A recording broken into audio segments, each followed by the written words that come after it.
Under closer examination he discovered that the little bells were emitting a dense with spiritual qi.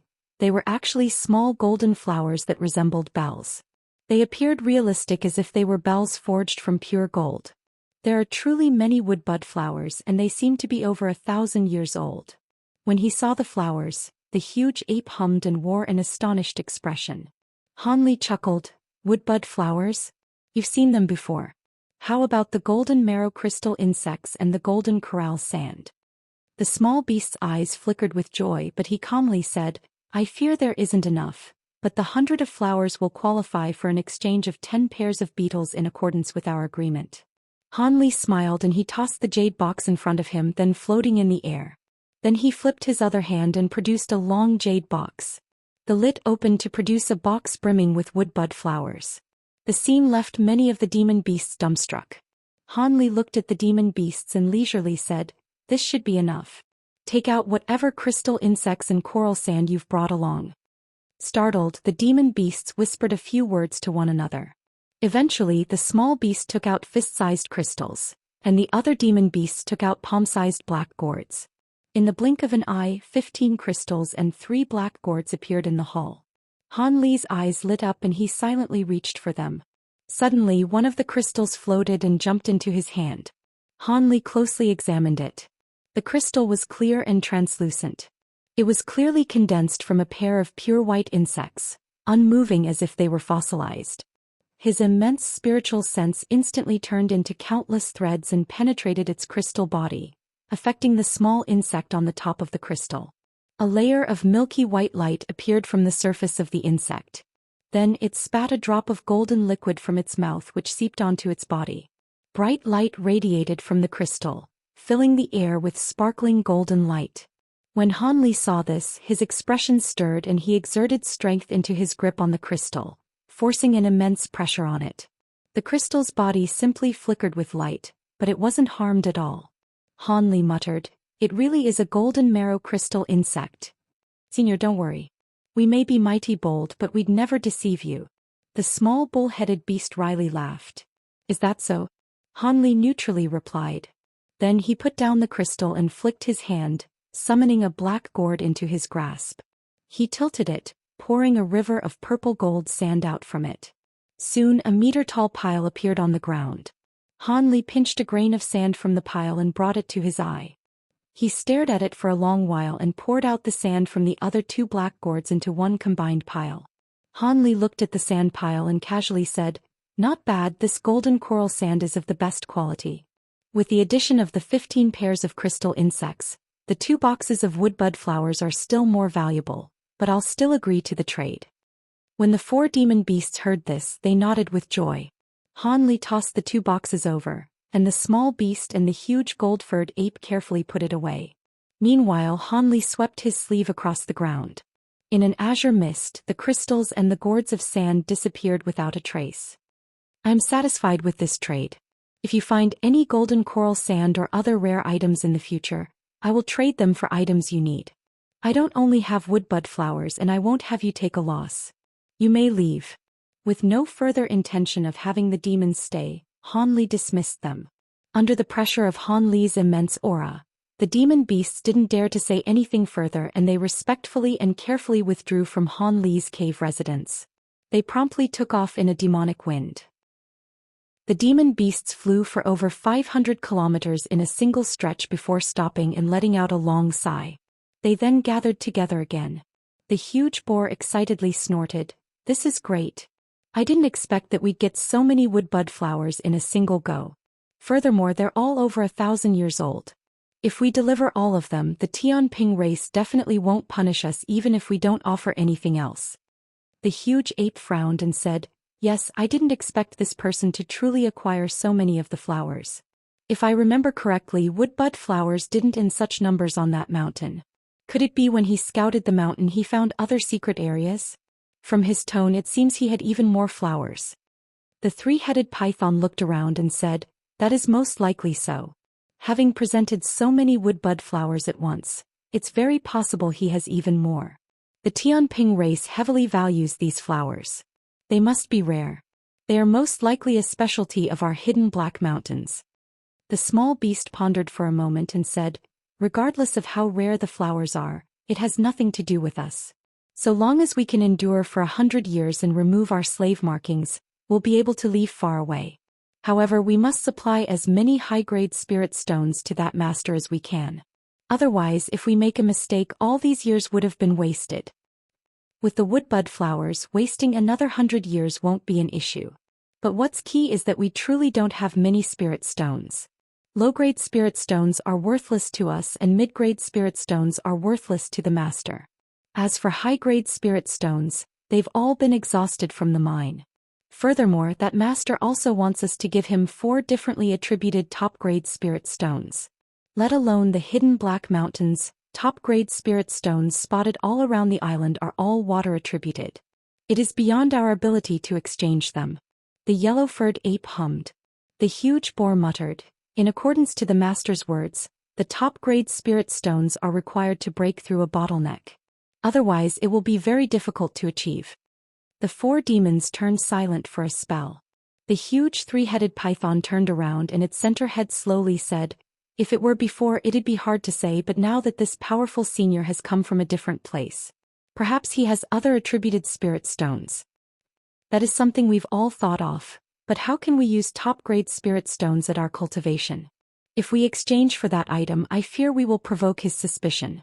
We should think of other methods first. If we have no other options, we will trade with him," the small beast carefully said. "That sounds reasonable. After we deal with the Tianping race's envoy, we'll consider it further," the huge ape proposed. The other beasts eventually agreed one after another, having come up with nothing else. The 4 demons then turned into 4 clouds of demonic qi and flew off in different directions. At that moment, Hanli was inside his hidden room and was fiddling with the crystal insects. His eyes wandered as he pondered. The golden marrow crystal insects were incredibly famous throughout demons and humans, so he only managed to acquire a pitiful few of them alive. He also discovered that each and every single pair of them came at immense cost, enough to bankrupt a high-grade cultivator. As such, when Hanli heard that the grade 6 and 7 demon beasts were able to provide crystal insects to him, he was overwhelmed with joy. The crystal insects had many uses. Not only could he use it as a primary ingredient to progress his cultivation, but it also had clear results in body refinement. By applying the golden marrow that the insects spat out onto his body, he could easily cleanse his own marrow and essence, strengthening his body an entire step further. However, with the immense power of his current body, he figured the results would be less than he would expect. Rather than these 2 uses, Hanli was more hopeful of the more obscure 3rd use. That was to use the crystal insect to use it to temper his own provenance true devil arts projection into having a true body. With the vast power of this ability, he could fuse it with the provenance true devil to produce an extraordinary incarnation ability with the power of flattening mountains and silencing oceans. Naturally, similar abilities appeared in Buddhist sects which involved condensing Vajra arts. It wasn't a complicated technique and many knew of it, but in addition to requiring supplementary materials that involved the golden marrow crystal insect, but it required several other legendary spiritual medicines. These spirit medicines were rare to the point they were equivalent to the golden marrow crystal insects. If he wanted to collect them all, they would be a matter of complete luck, so he couldn't rely on it. Hanli stared at the crystal in his hand and sank into thought. He suddenly flicked his wrist and produced another 4 crystals in front of him. Condensing the provenance true devil arts projection would take 10 pairs of crystal insects. As for the remaining 5 pairs, he would bluntly use them to reinforce his body. Furthermore, they would assist him in breaking through his bottleneck at mid-deity transformation stage. With all that smoothly decided, he had plans for the next 5 years. Without any hesitation, he took a crystal into his hand and summoned pure azure light around it, then closing his eyes.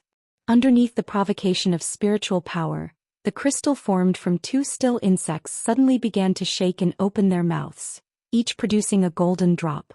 The 2 drops of liquid passed through the crystals and flowed down onto Hanli's hand where it fused with the azure spiritual qi. A moment later, the golden liquid glowed brightly with brilliant gold light. The light and the azure qi fused together slowly spread down his arm. In the blink of an eye, it covered his arm in golden light entirely. Once the golden light faded away, the skin on Hanli's arm had turned a shimmering gold. Han Li held his golden arm and muttered to himself. Golden light faintly pulsed from the arm once more and a layer of shimmering white floated off from it and floated in the air. Han Li calmly breathed and had a tranquil face. Then he used his spiritual power to continue circulating this wondrous effect. 5 years can't be considered long nor short. During this time not only did Han Li completely absorb the golden marrow of 5 pairs of crystal insects, but he also refined the golden coral sand with other medicines into liquid and had them absorbed into his flesh.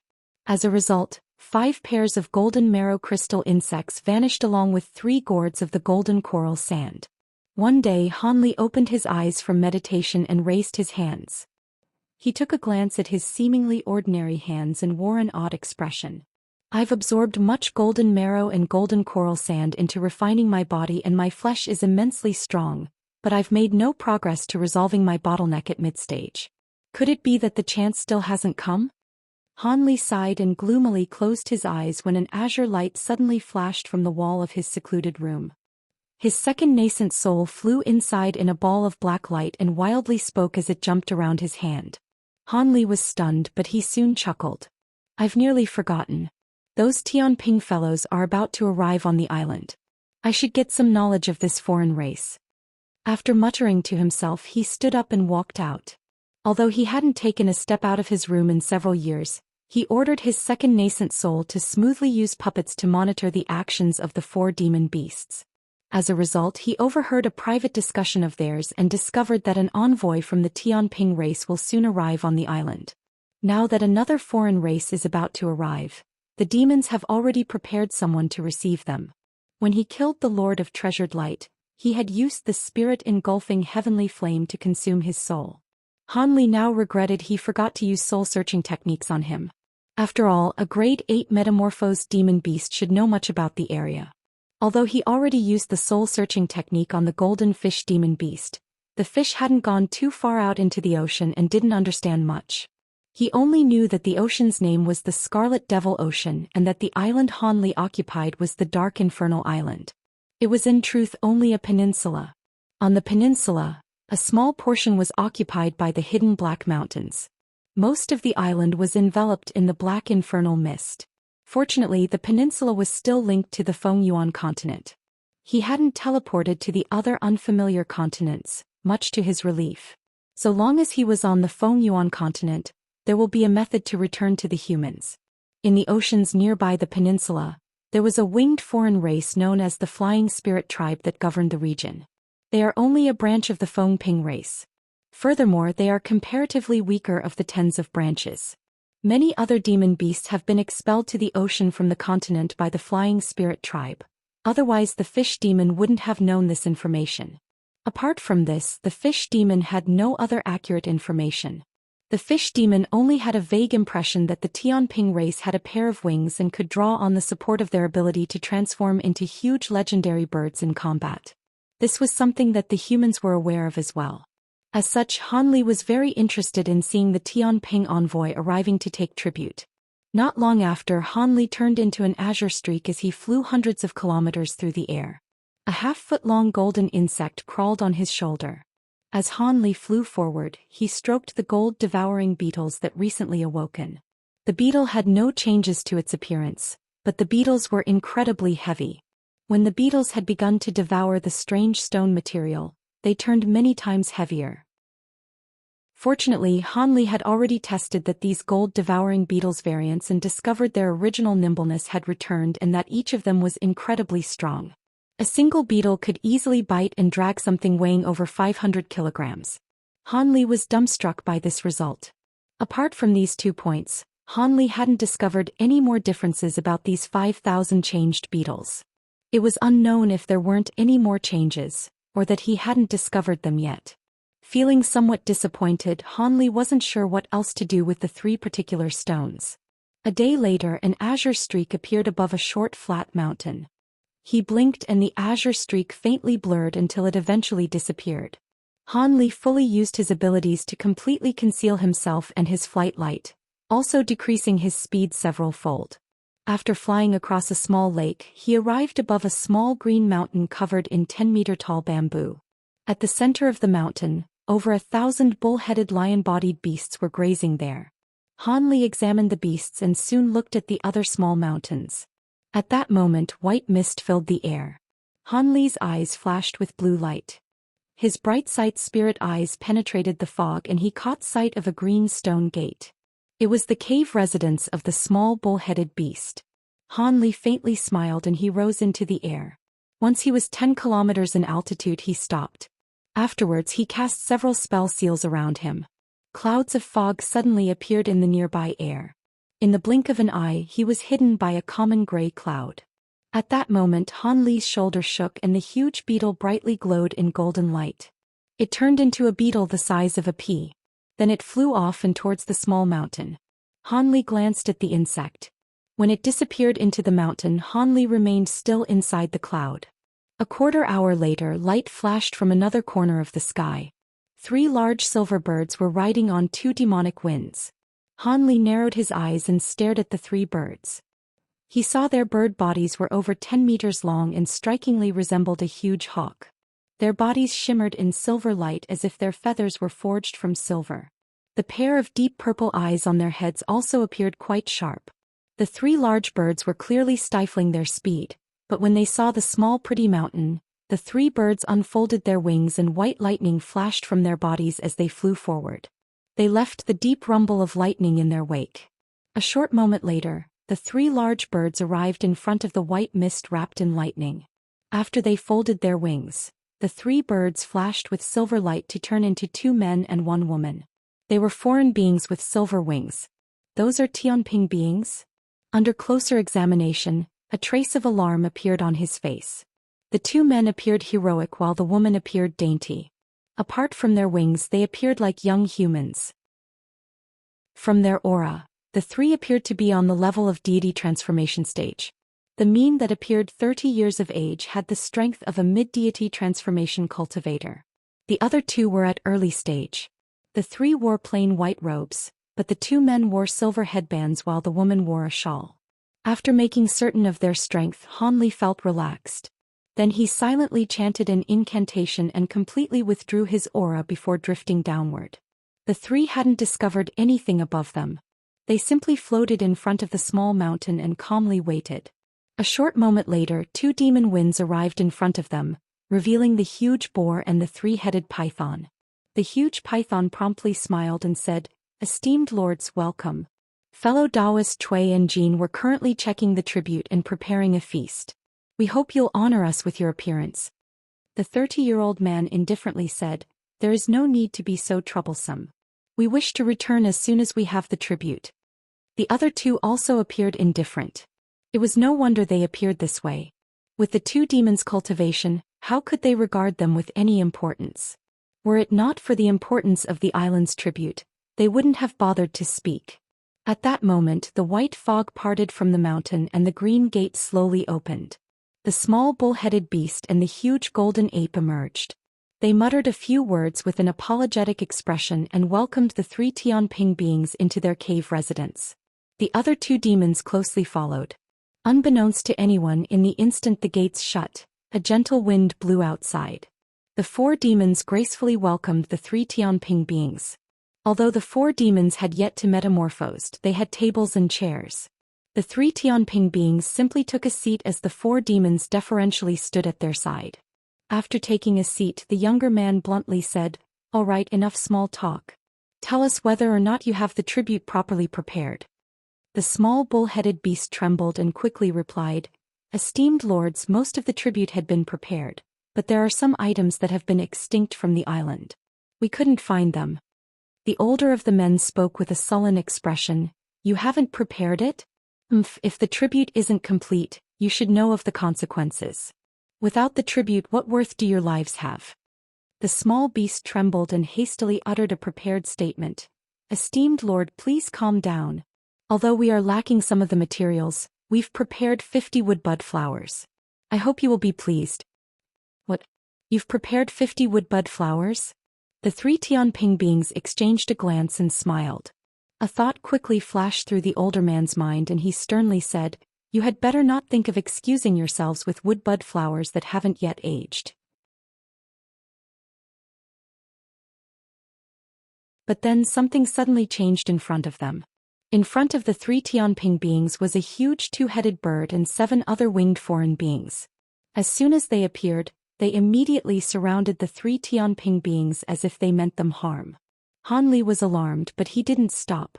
Soon he found himself only half a kilometer away before he ceased flight. The huge 2-headed bird appeared frightening.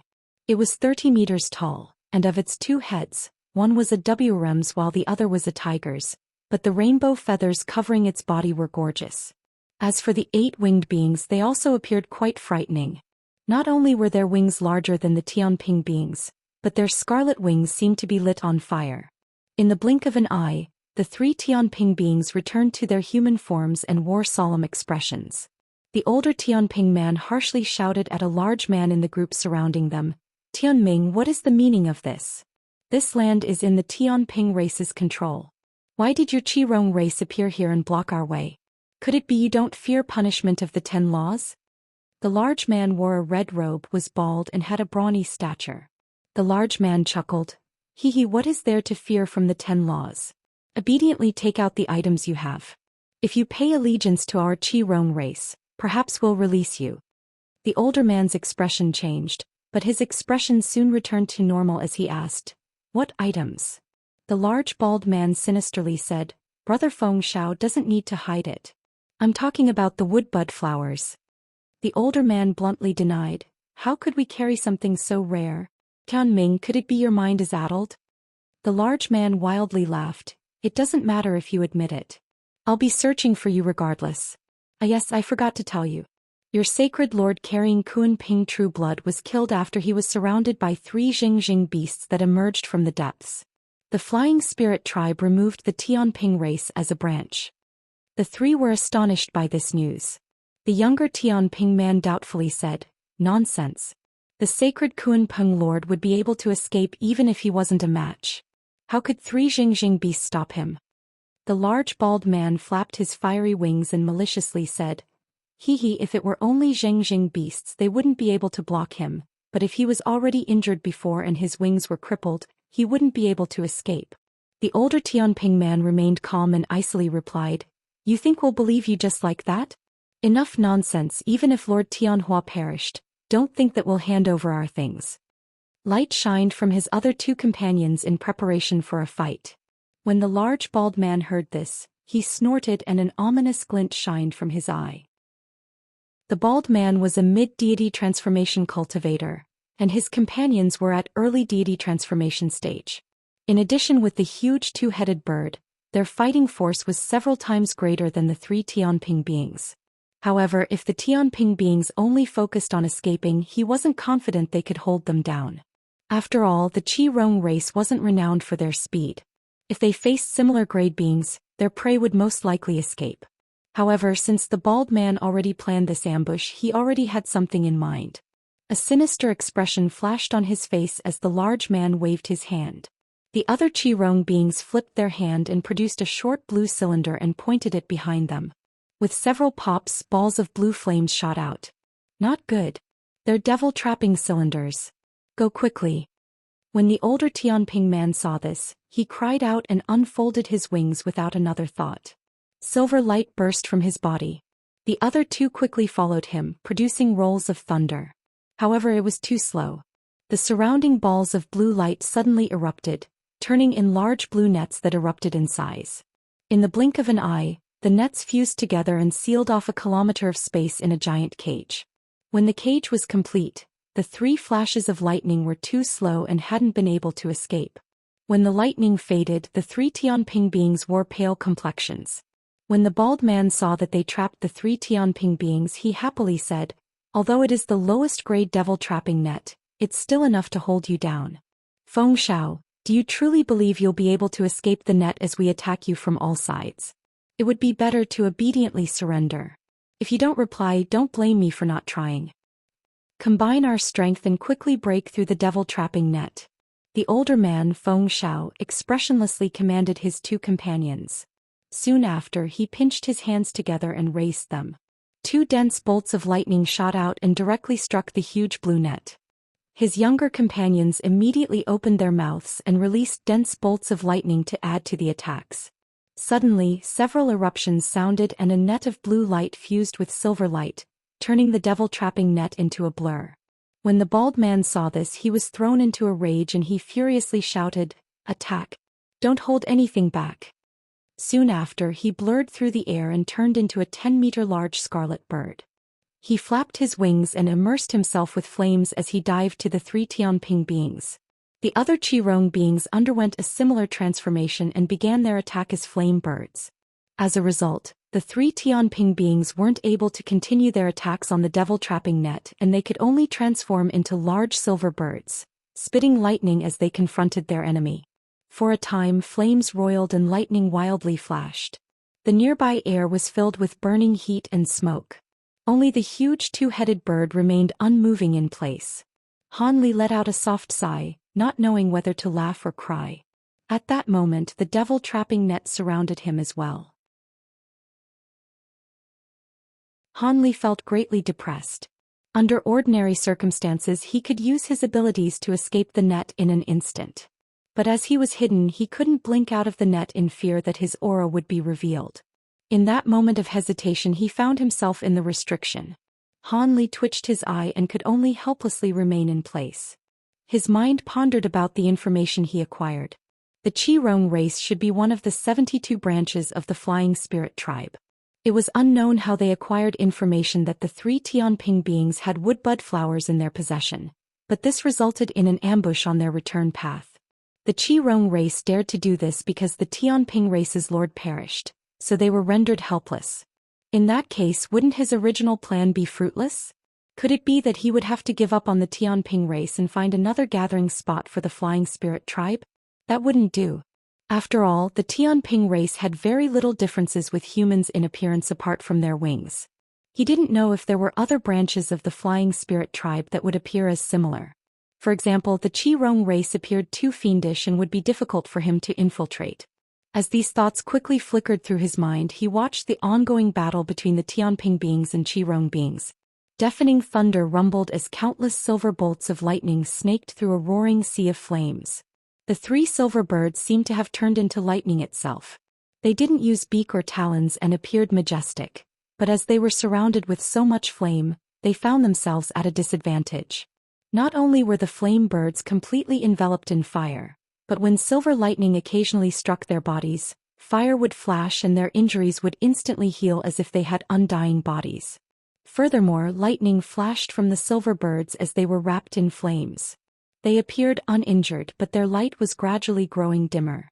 As the battle went on, a scarlet pearl appeared in the air above them at an unknown time. It emitted a red mist of light that enveloped an area of 100 meters. In the battle, a fire bird that was several times larger than the other let out a strange laugh. "Feng Shao, you may be a similar grade to me, but with my fire dragon pearl, you aren't a match for me." A cold snort sounded and a silver bird suddenly swiped its talons, cutting 5 white streaks through the air. They traveled quickly and fiercely sliced at the pearl above them. Boom! The surface of the fire dragon pearl glowed with red light and easily brushed off the attack. "Hee brother Feng Shao, don't think that luck will save you. The fire dragon pearl has restrictions placed by our race's elders. A single high-grade flying spirit master can't hope to harm it." The huge bird wildly laughed and flapped his wings several times, producing waves of flame. In the next moment, 3 silver birds were about to streak outside the range of the fire dragon pearl, but the pearl closely pursued them like a parasite. Because the silver birds were distracted, they received even more injuries and the lightning on their bodies began to weaken. When they saw this, the fire birds launched attacks with even greater fervor. The 3 silver birds could only strenuously block the sea of flames. When the bald man saw this, he sneered and only let out a clear shriek. The huge 2-headed bird finally took action. It unfolded its wings and its 2 heads released a gloomy cry. Its huge body blurred and turned into a rainbow mist, directly wrapping around the 3 silver birds in the sea of flames. When the silver birds saw this, they were frantic. One of them sternly shouted, "Quickly use lightning movements to dodge. We cannot directly withstand the Chi-Ho bird." As soon as that was said, the 3 silver birds frantically turned into 3 silver arcs of lightning, shooting out from the sea of flames. They instantly received several strikes in their escape. But as soon as they left the sea of flames, they vanished in a blur. When the rainbow light swept past the air, the light faded to reveal the two-headed bird once more. Its two heads began to repeatedly look around it. The fire dragon pearl in the air spun in place as if it lost trace of the three silver birds. The fire birds were startled when they saw this. The largest of the birds withdrew his wings and turned back to human form amidst the roiling flames. He was the bald man named Tian Ming. He looked in the direction the three silver lightning bolts escaped and sneered, "Don't think that you'll be able to hide using the power of lightning. Apart from my fire dragon pearl, I've also brought spirit-sensitive wasps. I've already given them a crystal core from your race for them to track. Regardless of your skill in lightning evasion, you won't be able to escape them." With that said, the bald man spat out a red gourd. As it spun in the air, the gourd's mouth opened and suddenly released several yellow wasps. Each of them were several inches long and glimmered with light. The large man uttered a bewildering cry and he pointed in the direction that the silver birds escaped. Suddenly the three wasps buzzed as they flew off. The large man wildly laughed and waved his arm behind him. The other Qi-Rong firebirds stretched their wings and closely followed each of the wasps. As for the huge two-headed bird, it slowly flew in their direction. In that moment the large man's sinister smile froze. The wasps began to fly in a circle and converged on an area nearby. They continued to fly in a circle. Could the wasps have found a Tianping being? The Qi-Rong beings were all confused. However, the bald man was decisive and immediately reacted. He shouted, "Attack!" But before the firebirds could charge forward, a man's voice sighed from the location that the wasps were circling. Gray light brightly shined and a spiritual light swept through the nearby space, enveloping the wasps and having them disappear. In their alarm, the firebirds instantly opened their mouths and launched pillars of flame. They only saw gray light flash in response. The fire pillars melted away in contact with the gray light and vanished. It was then that the firebirds were greatly frightened. They suddenly stopped their charge forward and looked with bewilderment as an unfamiliar man slowly appeared from the gray light. The man was azure-robed and had a common face. A pair of white wings appeared from his back. He seemed like a member of the flying spirit tribe, but he wasn't among the three Tianping beings from before. "Who is your esteemed self?" In the bald man's fright, he sternly shouted and emitted an astonishing presence from his body. "Who am I? You can't tell?" Han Li replied with a smile. Although his face was calm, he was cursing in his heart. The foreign beings then exchanged a glance. He suddenly appeared before them and the wasps had tracked him down. How could he not be a Tianping being?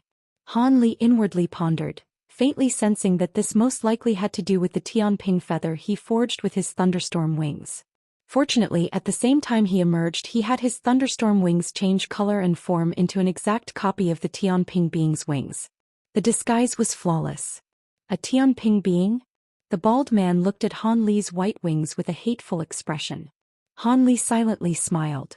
"Regardless of how you've come here, since you've come across us, your only choice is death. Kill him," the bald man commanded. The surrounding firebirds flocked around him and waved their wings, releasing a dozen claw streaks mixed with burning flames towards Han Li. At that moment, the fire dragon pearl flashed and appeared 100 meters above Han Li's head. A barrier of red light surrounded him. Han Li's brow stirred, but he still hadn't taken action. He simply waved a black palm and gray mist surged around him. When the claw streaks and flame entered the mist, they froze and soon, the mist slowly dissolved the attacks in flashes of light. Meanwhile, thunder rang from Han Li's wings and his body blurred. He disappeared in a flash of golden lightning.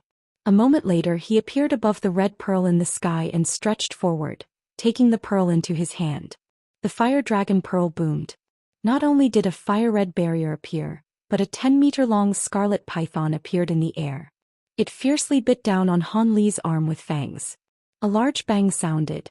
Golden flight flashed from his arm to reveal thin golden scales on his skin. No matter how fiercely the fire python bit down, it wasn't able to pierce his skin. He grabbed the pearl and exerted strength in his hand. A faint golden figure appeared from his back and let out a brittle sound. Not only did the fire dragon pearl's surface forcibly crack, but the pearl's body crumbled underneath Han Li's immense strength.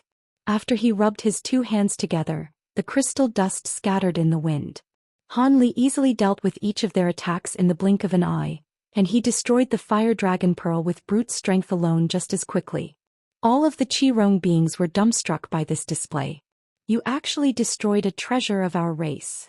The bald man was equivalently dumbstruck, but he was soon thrown into a rage when he recalled the consequences of the pearl's destruction. He let out a shriek and his body blurred, turning back into a huge bird as he fiercely shot towards Han Li.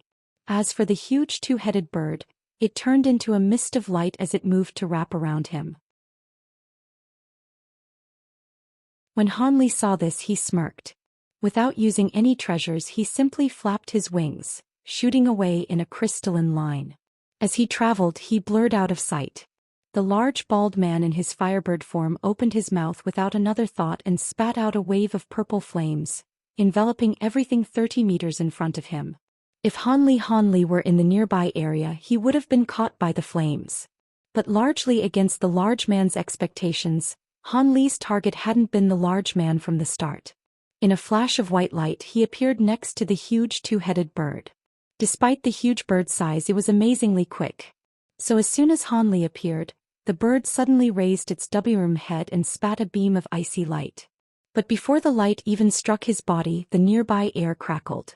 Various chunks of ice began to slowly form. The ice beam was incredibly cold, on par with Han Li's original celestial ice flames, capable of freezing the air itself.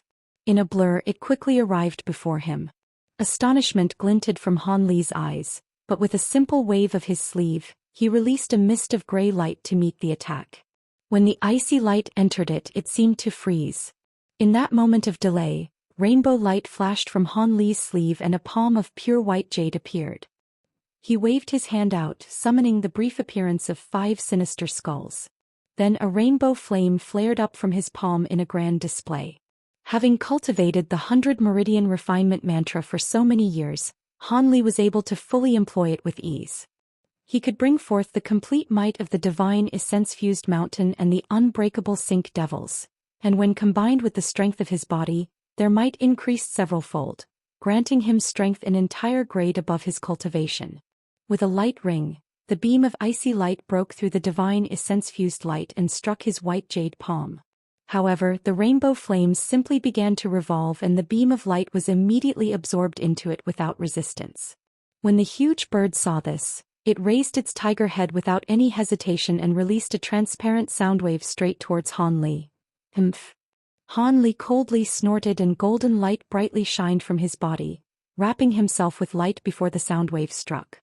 A muffled rumbling sounded out and the golden light clashed against the sound wave, resulting in a chain of explosions. However, Han Li paid no mind to these explosions. After several flashes, he broke through the sound wave and arrived in front of the huge bird with his fists raised. But the huge bird was fierce and turned its body. With huge talons glinting with cold light, it swiped its claw through the air. The sound of torn space loudly ripped, seemingly enveloping Han Li in the strike. His expression sank and his fists flickered, one with gray light and the other with rainbow flames as he blocked the attack. 2 huge booms shook the air. The huge bird suddenly let out a piercing scream, but before the huge claw could close around Han Li, it disintegrated inch by inch underneath flashes of radiant light, even turning into a cloud of blood. Afterwards, he blurred forward into the blood mist. A vicious gaze appeared in the eyes of the two-headed bird. With no regard for its destroyed claw, it extended its 2 heads and widely opened its mouths to bite down on Han Li. A fishy scent pervaded the air. When the other Qirong beings finally realized what was happening, they released a barrage of attacks in furious surprise. A wave of purple flames and countless fireballs shot forward, fusing together halfway to create a 300-meter-wide sea of scarlet flame. The flame birds stirred and each entered the sea, vanishing inside it. The sea of flames roiled and gathered into a huge wave over 30 meters tall, directly rushing towards Han Li. However, Han Li wasn't about to give them the opportunity to perform a pincer attack. With his hands already raised, a golden 3-headed 6-armed picture appeared on his back. 2 golden arms from the image on his back blurred suddenly before vanishing. Meanwhile, two golden lights flashed near the bird, summoning two huge golden arms out of the air, each revealing a hand that was 3 meters wide and shimmering with golden light. They fiercely pounded down as they appeared. With two huge thuds, the bird was caught off guard and was firmly smashed by both of the fists. The bird stumbled from the impact, unable to keep its balance. Han Li then raised one of his hands against the oncoming wave of fire. A huge black mountain suddenly appeared and spun in the air, creating a lofty barrier to meet up the oncoming fire wave. The nearby air shook. The flame and gray light rolled against each other, finding themselves both at a deadlock. The divine essence-fused light was able to turn any of the 5 elements into nothing, but even that had its limits. Against the flames of the many Qirong beings, it was only enough to block it. However, that wasn't his objective to begin with. He saw a golden opportunity and shook his shoulders, causing the remaining 4 arms of the picture on his back to vanish in the blink. Meanwhile, the huge bird's surroundings blinked as 4 huge golden arms stretched into existence. The 4 arms tore through space as they reached forward, each arm strangely twisting until they held both of the bird's necks in a stranglehold. It was then that the huge bird sobered from being pounded by the 2 fists. It was greatly frightened by the sudden development and attempted to shake free with its huge bodies, attempting to flap its wings, but its giant body was still unable to budge in the slightest. The 2 fists that pounded the bird earlier had unknowingly grabbed a hold of one of the bird's wings some time ago, forcing it still. The huge bird was struck with terror. Before it could use any other abilities to escape, the 4 arms holding its 2 necks exerted an immense force. As mighty and brutish the huge bird's body may be, against this huge force, the neck broke like wet paper and separated the heads from the body entirely. Han Li then relaxed his incantation gesture, causing the golden figure on his back to vanish alongside with the 4 golden arms that had appeared. Soon after, the headless bird and the heads began to fall through the air. With a raised brow, he flicked his sleeve, releasing 3 silver fireballs to strike the body and the heads. With several crackles, the silver flames roiled and the body turned to ash. The flames then condensed together in a bird and returned to Han Li. "Run!" The bald man's voice shouted, aghast. When the bald man saw Han Li killed the huge bird, which was equivalent in strength to himself, he quickly recovered from his rage. With the sound of tearing air, 9 firebirds shot out from the sea of flames towards the sky. Having realized that they wouldn't prove Han Li's match and that they were chasing after the other Tianping beings to begin with, the large man prepared to withdraw. "Tianming, isn't it too late to run?" High in the sky, the voice of the older Tianping man sounded. Afterwards, silver lightning flashed and 3 large silver birds suddenly appeared. Having remained hidden this entire time, the Tianping beings finally took action, resulting in a grand ambush. Countless arcs of lightning were released, instantly creating a huge net of lightning. The bald man's firebird form let out a long screech. With him at the center, the firebirds suddenly condensed into a single firebird over 100 meters tall. With purple flames wrapping around the giant firebird, it unfolded its wings and charged through the lightning net. The 3 huge birds were startled and didn't dare to block the way. The purple firebird's flames surged quickly. And with several blurs, it flew past the devil-trapping net and appeared 300 meters away. Such a fast speed was shocking. When Han Li saw this, a light glinted from his eye as he floated in place. He had no intention of pursuing it. The 3 silver birds hesitated for a moment and didn't pursue it either. They simply returned to human form in a silver flash and boom of thunder. The older Tianping man looked at Han Li, who single-handedly repelled the Qirong beings. Not daring to slight him, he quickly saluted him from a distance and asked, "Many thanks for your help. We wouldn't have escaped calamity otherwise. However, your face is unfamiliar, brother. Could it be you're a clansman that have remained in secluded cultivation in the sea?" After some thought, Han Li calmly answered, "Even I don't truly understand if I am a Tianping being. My background is a bit peculiar as I've cultivated overseas until now. This is the first time I've come back to the Fengyuan continent. But from our appearance we seem to be of the same race. Otherwise I wouldn't have helped you repel the Qirong beings." The older Tianping man named Feng Shao smiled and said, "Hee, there is no need for you to be so puzzled. You should be a clan descendant that was overlooked. In terms of appearance and aura, you are a Tianping being without a doubt." Furthermore, from your dense aura, you should be a direct descendant of our race. Otherwise, those spirit wasps wouldn't have sought out. The dainty Tianping woman had a flash of understanding and said, brother's abilities must have come from overseas. They quite different from ours. The younger man grinned and said, regardless of everything else, your Tianping aura is genuine. If not for our aura, we couldn't tell ourselves apart from the other branches that share our appearance. When Han Li heard this, he felt relief. It seemed that refining the Kunping feather would aid him in concealing his identity. He hadn't taken action in vain. He then said, since you all are sure, it should be correct. But from what that Qi Rong man said, the Tian Rong clan's circumstances aren't very good. Feng Xiao sullenly said, that's hard to say. Could just be provoking taunts or something did happen to our clan. Even as we are comparatively weaker among the 72 branches of the Flying Spirit tribe, they wouldn't dare to brazenly plunder our goods.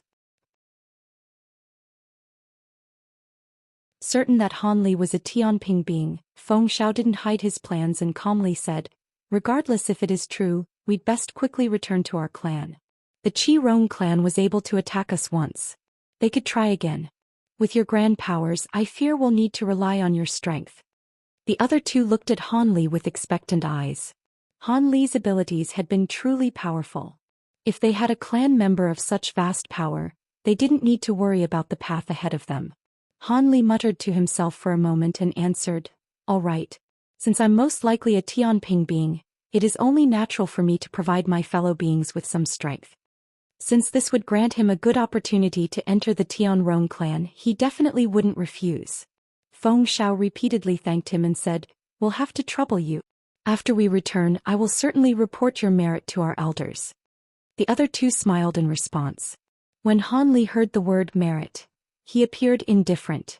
When he looked at the blue net surrounding them, he smiled and said, let's not linger here any longer. I'll get rid of the devil-trapping net. With that said, Han Li pointed to the net in the distance, and the silver firebird that was circling him immediately let out a melodic ring before shooting towards the net in a ball of flame. A light pop sounded and the silver flame directly struck the blue net, immediately creating a person-sized hole. Afterwards, silver flame quickly spread through the net. The huge blue net was destroyed in the span of several breaths as it turned to ash underneath the gray flames. Under the spirit-engulfing flames, the net burned like paper. The three Tianping beings blankly stared at the scene.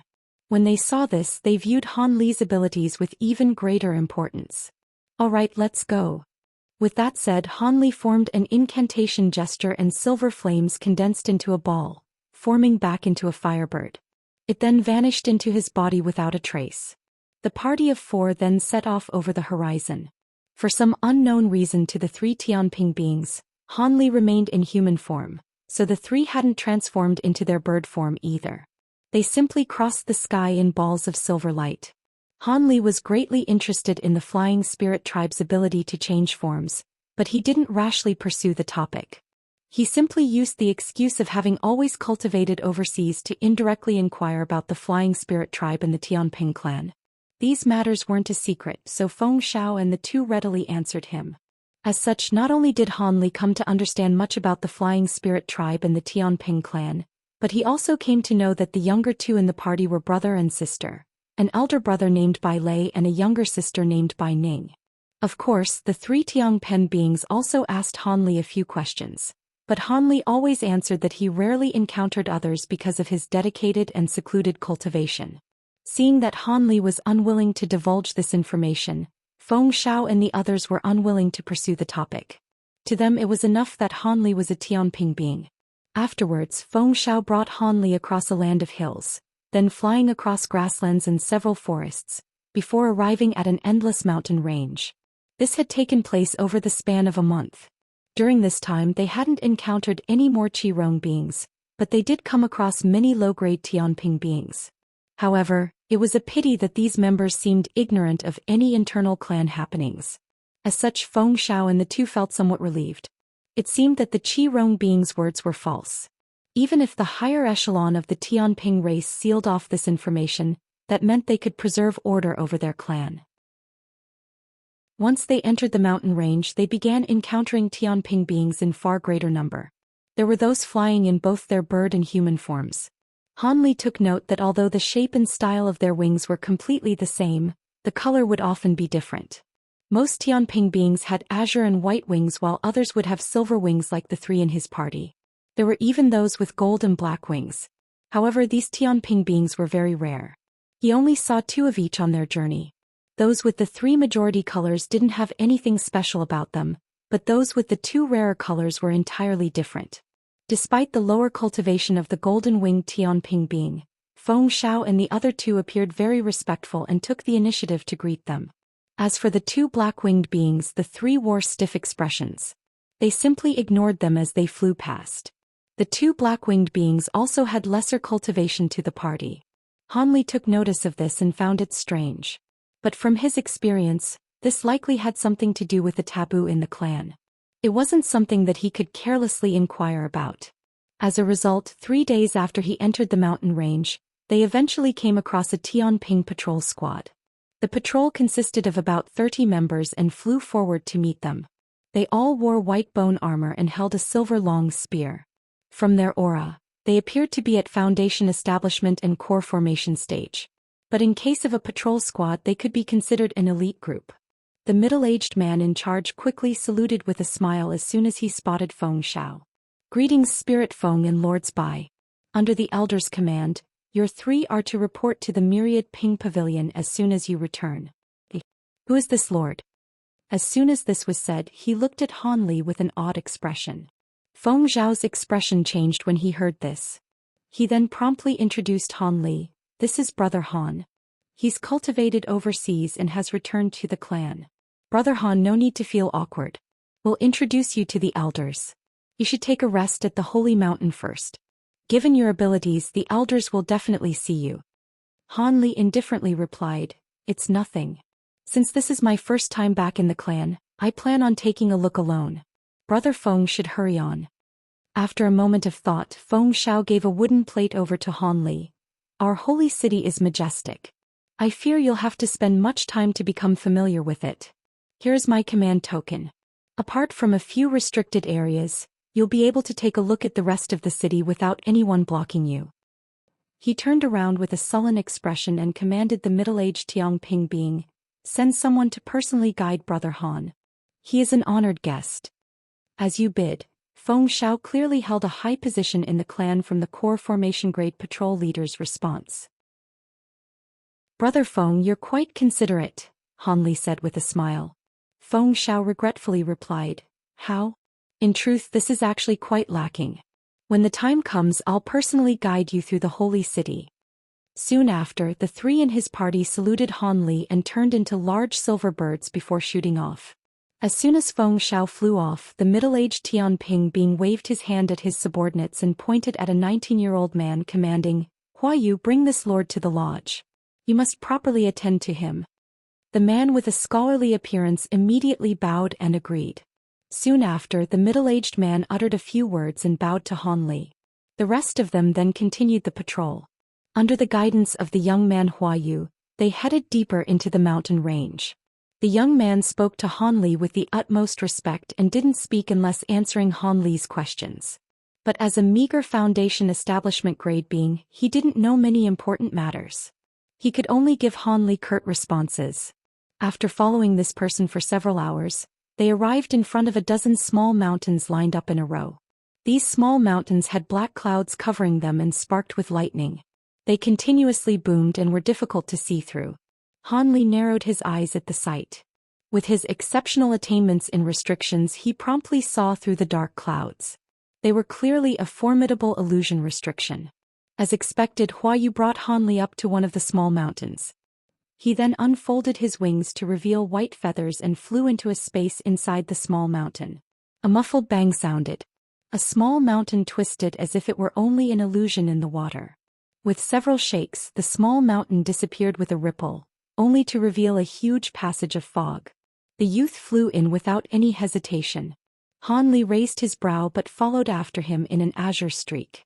After flying for a kilometer, his surroundings lit up around him. He saw a giant city that seemingly had no end. The city was carved out of mountains and had city walls constructed from huge white bricks. The city walls only appeared to be 60 meters in length, but they were surrounded by giant verdant mountains. The walls had no gate, but they had a dense white barrier covering them. There were over a dozen places in the wall that had giant straight pillars erected. The pillars shined rainbow and emitted a faint light. As of current, there were many Tianping beings that were flying through the gap in the pillars to enter the city. The Tianping youth Hua Yu waited for Han Li to take in the huge city and said, "Sir, please follow me." Han Li nodded and unfolded the wings on his back. Then he followed the youth to the closest pillar. On the way, the youth took the initiative to explain, "My lord should be careful not to stray far from the heavenly pillars. The gaps in the city barrier only span 150 kilometers around the pillars. The city's Tianping restrictions are famous among the 72 races of the Flying Spirit tribe. With these restrictions alone, we can withstand enemies that outnumber us several-fold. Since ancient times, the city restrictions have allowed us to escape extermination time and again." The youth spoke with a tone of pride. Although Han Li didn't examine the city's restrictions, the fearsome spiritual pressure of the barrier made him feel the youth's words were true. After a blue light flashed wildly from Han Li's eyes, he began to notice a few remarkable areas. Deep in the glaring white light above them, he could faintly see floating silver and azure threads of light. They appeared exceptionally thin, but most of the fearsome spiritual power the barrier was emitting seemed to be coming from these threads. Han Li took several deep looks at them before following the youth past the side of a huge pillar. A short moment later, the two appeared inside the huge city. At a glance, the various buildings in the city greatly differed from human buildings. The city buildings were all in the shape of cylinders with conical roofs. Their heights all varied, with the tallest of them reaching over 300 meters in height while small ones were only 10 meters tall. However, the reach of the buildings had several semicircle arched doors and windows. What particularly surprised Han Li was that nearly half of the buildings were constructed out of mountain cliffs. There were even caves built out of steep mountain walls that resembled a beehive. The youth respectfully said, "Sir, the honored guest lodges are spread throughout various areas of the city. Would you like to stay at the closest one? It should be empty." "It makes no difference. Let's do as you say," Han Li answered indifferently. "Yes." The youth uttered a word of acknowledgement and led Han Li at a low altitude, allowing him to take on the many sights in the city. They also brushed past many winged men and women. 2 hours later, they arrived at a large group of buildings and landed on a platform nearby. The platform was connected to a circular 3-story building. When the two dropped down, 2 young women with white wings rushed out and saluted them. "So it was Big Brother Hua Yu. Will this lord be staying at the honored guest lodge?" When Hua Yu recognized the maid, he solemnly said, "Bai Chui, this is Lord Han. He is an honored guest of Spirit Feng Shao. Attend to him properly." A trace of astonishment appeared on her dainty face and she respectfully answered, "A guest of Spirit Feng Shao? I will definitely treat this lord well." Han Li took a glance at the young woman and noticed that her weak aura was qi condensation grade. He simply nodded and walked into the building. The young woman lowered her head and closely followed after him. Hua Yu didn't dare to enter and simply waited outside for the time being. A moment later, Han Li's voice sounded from inside, "This place is to my liking. You may leave." The youth felt some relief and uttered a word of farewell before flying off. On the 3rd floor of the building, Han Li was standing behind a semicircle window and narrowed his eyes as he watched the youth slowly depart. The maid named Bai Chui was standing 10 meters behind him in a helpless manner. Without turning his head, Han Li uttered, "How many people are there in the holy city?" After a pause of surprise, the woman hastily answered, "The holy city is extremely large. Although there haven't been detailed accounts, there are at least 40 million people." 40 million? That few? Han Li uttered with a tone of doubt. The woman hastily explained, "Only those that can cultivate to the point they can take spirit form can enter the city. The clansmen that have lesser cultivation and can't transform don't have the qualifications to enter. Although we are one of the weaker branches of the Flying Spirit tribe, we still total over 1 billion in number." "So it was like that," Han Li said with a tone of realization. She stole a glance at Han Li and hesitated for a moment before asking, "My lord, is this your first time in the holy city? Are there many honored guests like me that have entered the holy city for the first time?" Han Li indifferently asked. The woman carefully explained, My lord must be joking. Very few people check into the honored guest lodge in the first place, and if they aren't outer tribesmen that checked in for the first time, they are outer tribesmen that have come to the holy city on business. There is nothing to be surprised about. This is my first time returning to the clan. I've always cultivated overseas, Han Li calmly said. He then asked, are there any maps of the holy city on sale? If there is, tell me where and I'll buy one. The maid respectfully said, there is no need for my lord to head outside and buy a map. There is a particular map that is prepared for the honored guests that reside in the lodge. Its detail is far beyond what is sold. Han Li felt surprised, but he promptly commanded, oh, that is very good. Go ahead and give me one. Yes, my lord. The maid took 2 steps back and swiftly went downstairs. Han Li stood in his original place by the window and began to ponder about his plans moving forward. He wanted to infiltrate the Tianping race so that he could acquire the rare materials that the Flying Spirit tribe had. As for their treasures and tools, Han Li hadn't given them much thought. Although he only saw a battle involving the Flying Spirit tribe, they didn't seem to rely on treasures and tools too much in combat. It was unknown if they were skilled in tool refinement, or if the high-grade existences in the Flying Spirit tribe didn't draw assistance on common tools. The grand treasures like the Devil Trapping Net and the Fire Dragon Pearl only seemed to have an auxiliary nature. However, these still didn't catch much of his interest. So long as he could acquire some useful materials, the trip here would have been worth it. As for the quarrel between the Tianping and the other branches of the Flying Spirit tribe, he had no interest in involving himself. While Han Li mulled over these thoughts, the maid returned to the 3rd floor with an emerald green bamboo tube that was only several inches long. Despite its size, a luster glinted from its surface. Feeling somewhat shocked, Han Li promptly reached out to the tube that was offered to him. In a gust of wind, a green streak shot out and arrived in his hand. Afterwards, he waved his arm at her and she promptly descended after a swift salute. Alone, Han Li fiddled with the bamboo tube in his hand with great interest. He then sank his spiritual sense into it and saw a huge man clearly etched on the interior of the tube. The tube was mostly similar to a jade slip, but it was still quite peculiar to produce something similar to a jade slip with refined bamboo. It appeared the Flying Spirit tribe wasn't lacking in tool refinement and had their own uniqueness. In any case, Han Li's spiritual sense quickly focused on the tube's interior and concentrated on the image of the map. In the time it took to finish a meal, he let out a sigh and withdrew his spiritual sense from the tube entirely before wearing a pensive expression. The holy city was a bit smaller than he expected. It was comparable to a human city that housed 100 million people. In any case, the city was still astonishingly large. It would take most of a day to fly from one end of the city to another. Han Li wasn't very interested in buildings apart from the largest trading hall in the city. The hall was constructed on a huge mountain at the side of the city. The mountain was where people traded items. It was about the same as a human or demon market. Apart from this building, Han Li was also curious in a place called the Spirit Transmit Hall. It was where the Tianping Hall specialized in supplying a few high-grade cultivation arts to their clansmen. The map also marked a few forbidden areas. Han Li took note of them and had no interest in pursuing them further. He then closed his eyes and committed various parts of the map to memory. After going through the information once more, he unfolded his wings and wrapped himself in azure light. He then silently flew out the window directly towards the large trade hall. The Tianping race wasn't in a stable situation. He was unwilling to stay in this place for more than half a month.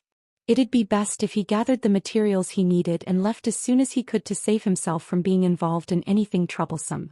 However, Han Li didn't wish to attract too much attention, so he flew at a slower speed that matched other Tianping beings in the city. Because the trading hall was located at the edge of the city, Han Li only traveled halfway in a quarter hour. At that moment he spotted a huge tower not far from his front. It was over 2 kilometers tall and it wasn't a commonly seen cylinder. It appeared to be in the shape of an octagon with each side appearing flat and smooth apart from a few particular talisman designs on each side. These designs emitted a faint black chi that gained Han Li an familiar feeling. The top of the tower had several 3-meter-tall crystals that emitted 7-colored light that covered the tower. The black chi was trapped in the rainbow light barrier, preventing it from escaping. Han Li stroked his chin in surprise. If he remembered correctly, the tower should be a forbidden area in the city. It was the so-called Spirit Seal Tower and was given no description. There wasn't a single Tianping being that dared to fly 300 meters within range of the tower. Black infernal mist. A familiar thought flashed through Han Li's mind. The black mist that the stone tower emitted was the strange mist that enveloped half of the peninsula he stayed at.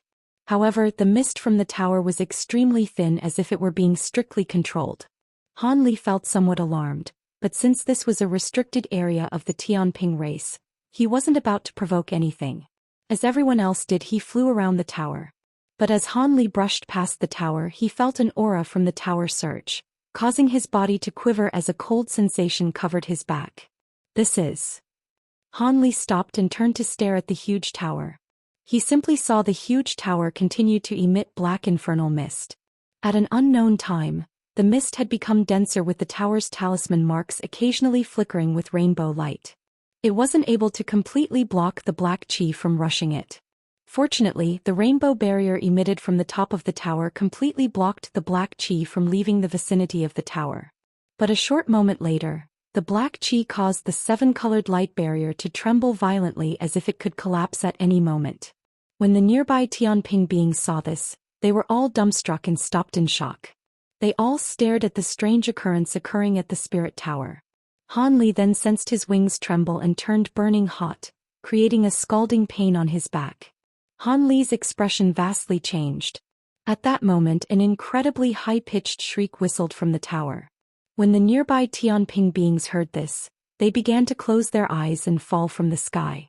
Although Han Li wasn't as negatively affected, he still felt his spiritual sense become dazed as his burning hot wings immediately lost effect, causing his body to sway. Fortunately, he could still fly without any reliance on the thunderstorm wings. His body promptly flashed with azure light and he steadied himself. Then he looked at the huge tower with horror. A huge explosion boomed and the crystals on the top of the tower brightly shined, causing the rainbow light barrier to shine as well. At that same moment, overlapping cryptic chants sounded out from the tower, as if over 100 people were chanting a similar incantation simultaneously. The Tianping beings that originally fell then glowed with spiritual light, floating up in the air as a layer of seven-colored light surrounded them. However, the tower released another piercing shriek and the dense black chi inside began to roil, forming a kilometer-tall huge bird phantom. The hollow figure appeared faintly black. It unfolded its wings to cover the top of the half of the tower and let out a long shriek, causing the black mist to surge several times in size. The surrounding rainbow barrier began to violently warp, exerting a huge pressure. At that moment, the other Tianping beings covered in rainbow light began to shake but otherwise appeared fine. In their fear, however, they began to scatter in every direction. Han Li originally thought to immediately fly away, but as soon as the huge black bird phantom appeared, his wings trembled.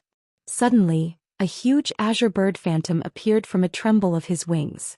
It raised its head and cawed in response to the black bird. Meanwhile, the nearby air became tense and he felt his body grow heavy, suddenly incapable of movement. In his fright, Han Li emitted brilliant golden light from his body, exerting immense power in his limbs in an attempt to break free. But what immediately caused his heart to sink was, in spite of his body's immense force, he felt the air surrounding him had become as dense as metal. He wasn't able to even move his finger. Han Li's thoughts quickly churned. Just as he thought of using a true devil projection to break free, the incantations coming from the tower changed and became far more clear. The incantation also faintly sounded with booming wind and thunder. Soon after, the strange talisman characters began to appear in the air near the tower and began to float in the blackbird's direction. As this went on, the huge crystals on the top of the tower ruptured. A ring of seven-colored suns slowly floated into the air, releasing a brilliant light that covered the blackbird phantom. With the brilliant seven-colored light and the talisman characters restricting the blackbird phantom, the phantom could only shriek as it helplessly dispersed. To the side, the huge azure bird phantom also vanished.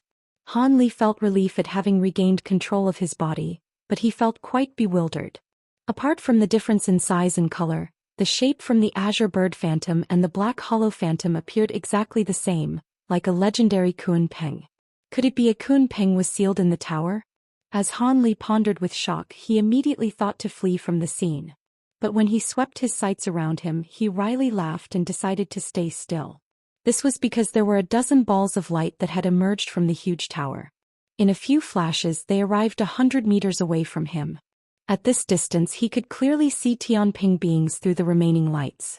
If he fled now, he would be marking himself as guilty. As he pondered, he decided to wait and see what they would say. He quickly swept his sights past the lights and found 2 late deity transformation grade beings inside of them. The others were only early and mid-stage beings. Feeling a bit of dread, Han Li didn't dare to provoke them and remained still in the air. With several gusts of wind, the dozen beings unfolded their wings and arrived before Han Li in the blink of an eye, surrounding and staring at him. Of the 2 old men in charge, one of them had a pair of white wings, while the other had wings that were faintly gold. One of them also had a kindly face while the other appeared stern, but like all the others, they were firmly staring at Han Li with an odd look. Although Han Li didn't truly fear the Tianping beings, he felt somewhat apprehensive at this current situation. He forced a smile and asked, "May I ask why you've surrounded me?" Greatly against his expectations, the white-winged old man respectfully asked, "Brother, what is your esteemed name? Your face is quite unfamiliar. Are you kin that has recently entered the holy city?" With a few quick thoughts, Han Li answered, "My surname is Han. I've cultivated overseas and have only entered the city today." Seeing that the Tianping beings didn't reveal any hostile intentions, he decided to give an answer. "You're from overseas? And you only entered the city today?" Han Li's answer greatly shocked the old men, but they soon exchanged a glance and wore an expression of joy. The stern old man solemnly said, "Good, very good. Regardless of where Brother Han came from, your Tianping Qi is quite abundant to provoke the Kungping spirit in the tower. You could receive the title of Holy Disciple and inherit the Kunping True Blood." The Tianping True Blood. Han Li was shocked. If it was before, Han Li wouldn't have understood what they meant, but with the True Dragon and Heavenly Phoenix True Blood in his bracelet, he realized how rare this item was. Han Li was startled that such fortune had appeared before him. But with another thought, Han Li felt lacking in confidence. He wasn't truly a Tianping being. How could he become their holy disciple? Under closer inspection, his disguise would be revealed. He wouldn't inherit any true blood, but would be provoking the hatred and ire of countless Tianping beings. Han Li dryly chuckled and shook his head. "You've made a mistake. I come from an ordinary background. How would I have the qualifications to inherit the true blood? It wasn't me who provoked the scene at the tower." The gold-winged old man seemed to ignore Han Li's words and smiled, saying, "There is no need for Brother Han to shirk this away. A true spirit projection had appeared from your body. Those of us from the tower had clearly seen it. We weren't mistaken. Brother Han must see the elders. Being able to become a holy disciple is a matter of the utmost importance." Han Li inwardly cursed and looked around. He saw the Tianping beings looking at him with excitement and determination. "I truly am not any holy disciple. It's fine if you don't believe me. However, I have important matters to attend to, so I must bid farewell." Han Li resolved himself and quickly uttered a few words before vanishing in a blur. He flapped his wings, wanting to use his abilities to fly a distance away, but at that moment he heard a woman's voice. "Outsider, wait. Do you truly plan to leave? If you do, hand over your wings to us." The voice wasn't loud but soft and sweet. When Han Li heard it, he felt as if his spiritual sense shook with astonishing thunder and his face turned unsightly. As soon as those words were uttered, a nearby space fluctuated and a slender figure silently appeared 10 meters above him. It was a white-robed woman with golden wings. Han Li stared at her and felt his blood run cold. She had an ordinary appearance, but a glistening light was roaming across her body. From her aura, he felt that her cultivation was unfathomably deep. She was a mid-stage body integration grade presence. Han Li widely opened his eyes. "We pay our respects to the Grand Elder." The deity transformation grade Tianping beings respectfully saluted the young woman as soon as she appeared. This woman was actually the Tianping race's Grand Elder. Han Li felt his mouth dry up. The woman calmly commanded, "Let me deal with this person. You should return to the tower and strengthen the seal, pacifying the holy Kunping spirit in turn." "As you command." As a clear display of their respect, They immediately followed their orders and returned. The young woman then turned her sights on Han Li. Chapter 14:19. Grand Elder. Bright glint shined from the young woman's eyes and she casually said, "This isn't the place to talk. Follow me." She then turned around and slowly flew off. Han Li's expression wavered for a moment, but he decided to honestly follow her. Facing a fearsome existence like a mid-body integration stage being and finding him in the holy city of a foreign race, Han Li didn't have any opportunity to escape. And when she hadn't turned hostile, he could only comply with her words. The young woman appeared calm like a gentle wind, as if she didn't possess an ounce of anger, but she flew at an immense speed. Han Li had to use a majority of his strength to follow her. He couldn't help but feel overwhelmed as he forcefully stifled his wandering thoughts. After flying for the time it took to finish a meal, the young woman brought Han Li to a solitary cylindrical building that was 100 meters tall. "I pay my respects to the Grand Elder." Two young dainty Tianpeng women walked out from the entrance and wore respectful faces. The young gold-winged woman nodded and walked inside. Han Li closely followed after her into the building, discovering that the interior was more simple than he had expected. Apart from a stone table and a few stone chairs, there was nothing else. The young woman waved her hand and the two maids withdrew. Then she took a seat and faintly moved her lips, uttering, "Sit down. I have questions to ask." "How could I take a seat in front of Senior?" "I will listen to you with complete attention," Han Li calmly said. "Do as you wish," the woman indifferently replied. Han Li then remained standing stiff and straight. After a moment of thought she asked, "Are you a human cultivator?" Startled by her question, Han Li carefully asked, "You've visited humans before?" With fluent human language she said, "Of course, I've even visited one of your three sovereigns, the Spirit Sovereign. I held his superb attainments in puppet techniques in great admiration. In truth, there have been many powerful existences in the Flying Spirit tribe that have visited the humans. With regards to the friendly relations between our races, I will answer your questions. But I will expect you to answer my questions as well. Otherwise..." When Han Li heard her threat, his calm expression broke for just a moment. "How did Senior see through my disguise? Regardless of anything else, I've refined my thunderstorm wings to completion. I've even altered its aura with secret techniques to match your kin. So long as something on Senior's level doesn't touch me or examine my true essence, they shouldn't be able to discover anything wrong. Otherwise, I wouldn't have dared to enter the clan." This question had left him perplexed. The young woman smiled and answered, "Your transformation is entirely complete. The Kun Ping Qi on your body allowed you to pass through the holy city's grand restriction undetected. If you encountered the other elders in the clan, you would most likely pass them by if they didn't undergo a deliberate examination. However, I am different. As the Grand Elder, I wield the holy artifact, the symbol of power in the clan. Our Tianpeng's holy artifact can see through all illusions and directly peer into your body's true essence. No matter how impressive your illusions may be, they are no use against me." Han Li suddenly came to a realization, but he soon felt extremely gloomy. Han Li wryly laughed.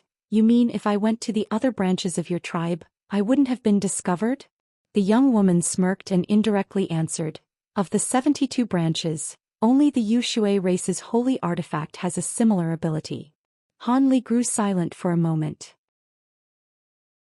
He eventually asked, "What does the Holy Disciple and the Kun Ping True Blood have to do with what is sealed in the Spirit Seal Tower?" The young woman explained, "The Spirit Seal Tower contains the lesser half of a Kun Ping True Ancestor's holy soul, which was gathered at astronomical cost during our Golden Age. By relying on the Holy Soul's power, our Tianping race was able to persist until today, but there is no need for you to know the specifics. As for the matter regarding the Holy Disciple, it is quite simple. It is the general title within the tribe for those with the potential to inherit true blood. If a holy disciple is truly capable of inheriting the holy true blood of a race and passes a trial, they could become the race's holy master." Han Li didn't reveal any surprise when he heard this. He had already guessed as much. He was even disinclined to pursue the topic of the holy master any further. The young woman blinked and asked, "It seems you have no other questions for me, so it should be my turn. The wings on your back should have been refined by something from a Kun Peng. It caused the Holy Spirit to struggle free of the Spirit Seal Tower. This is something that rarely occurred since the creation of the tower. Han Li frowned and truthfully answered, "It wasn't anything much. I only refined a remnant fragment of a Kun Ping feather." The young woman doubtfully said, "Kun Ping feather? That can't be.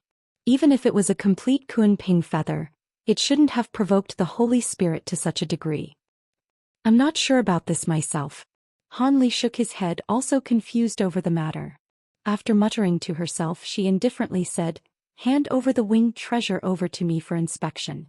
Han Li's heart sank, but when he met her bright jewel-like eyes, he only hesitated for a second before shaking his shoulder.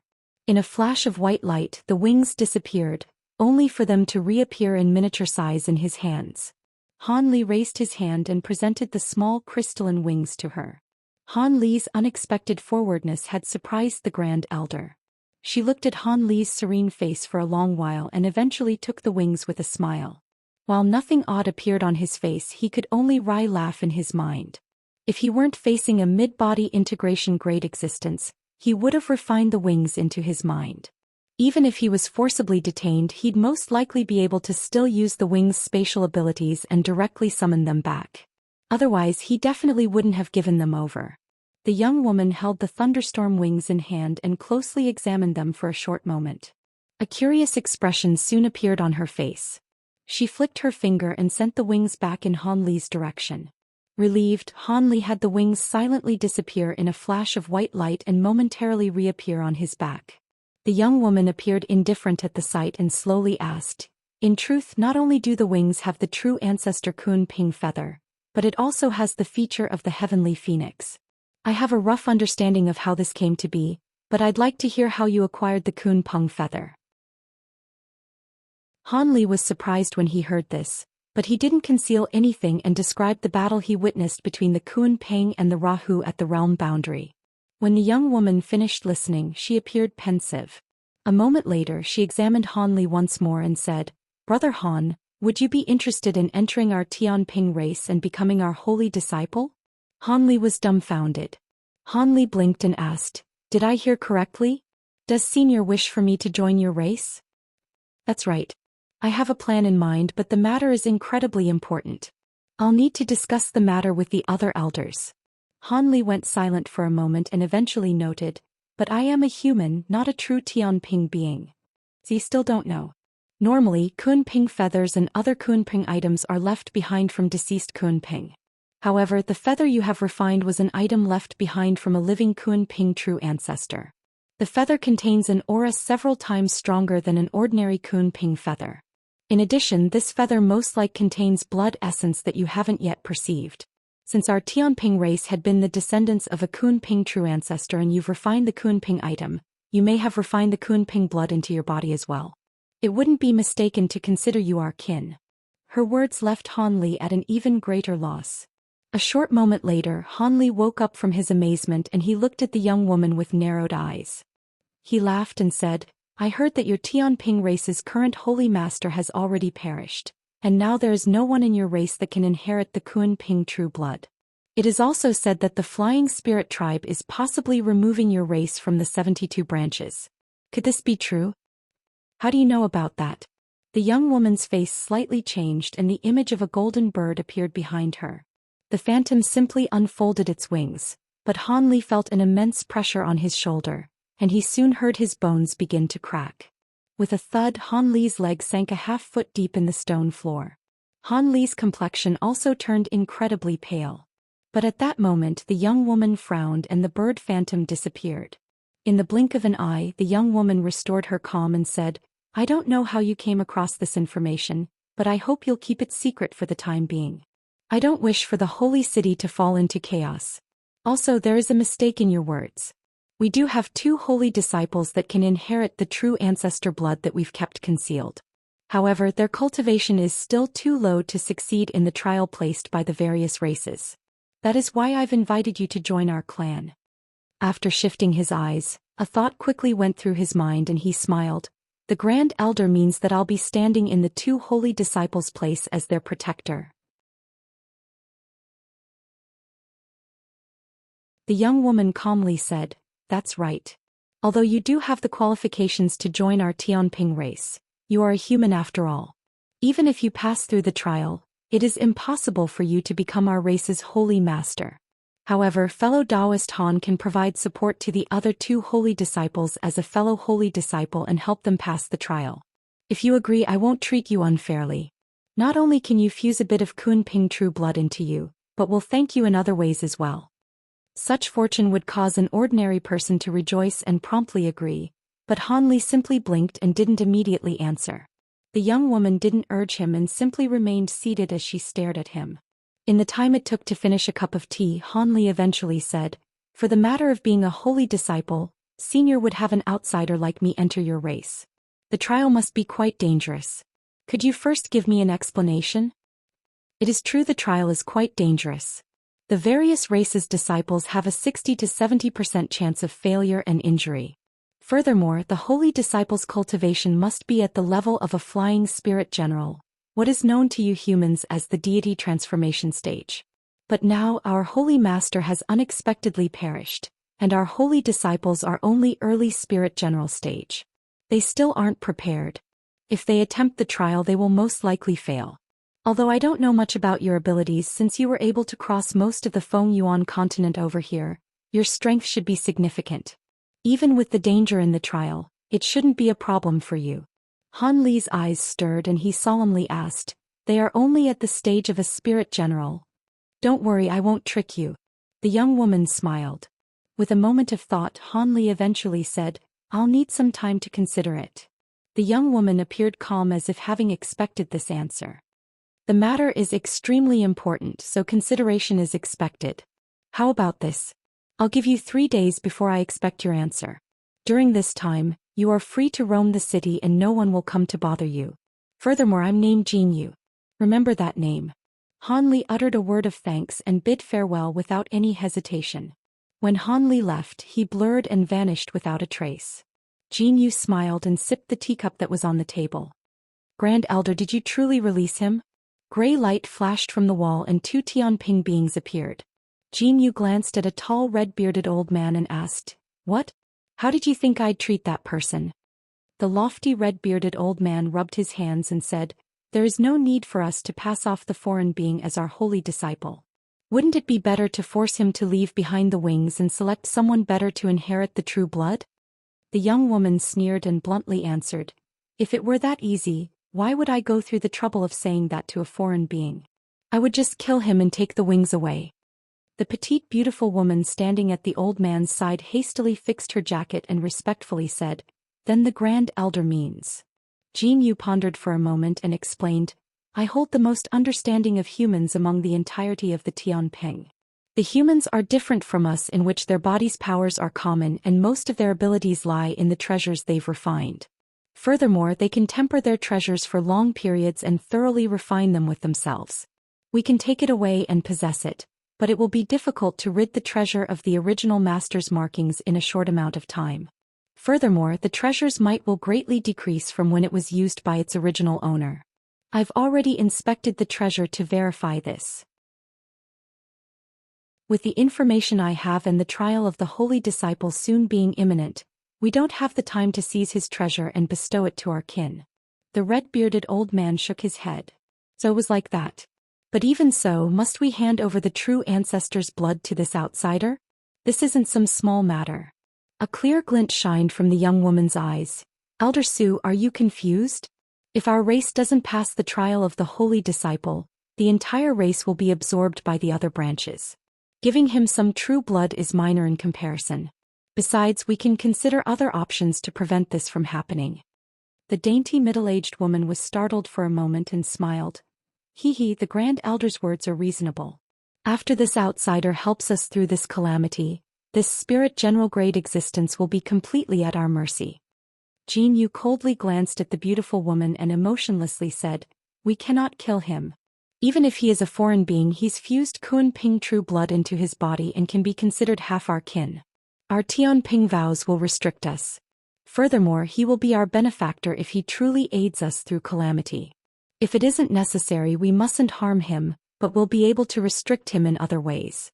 From now on, he won't be able to leave the holy city." The red-bearded old man said, "So that's the case. Should we inform the gatekeepers or send people to follow the outsider in secret to keep him from escaping?"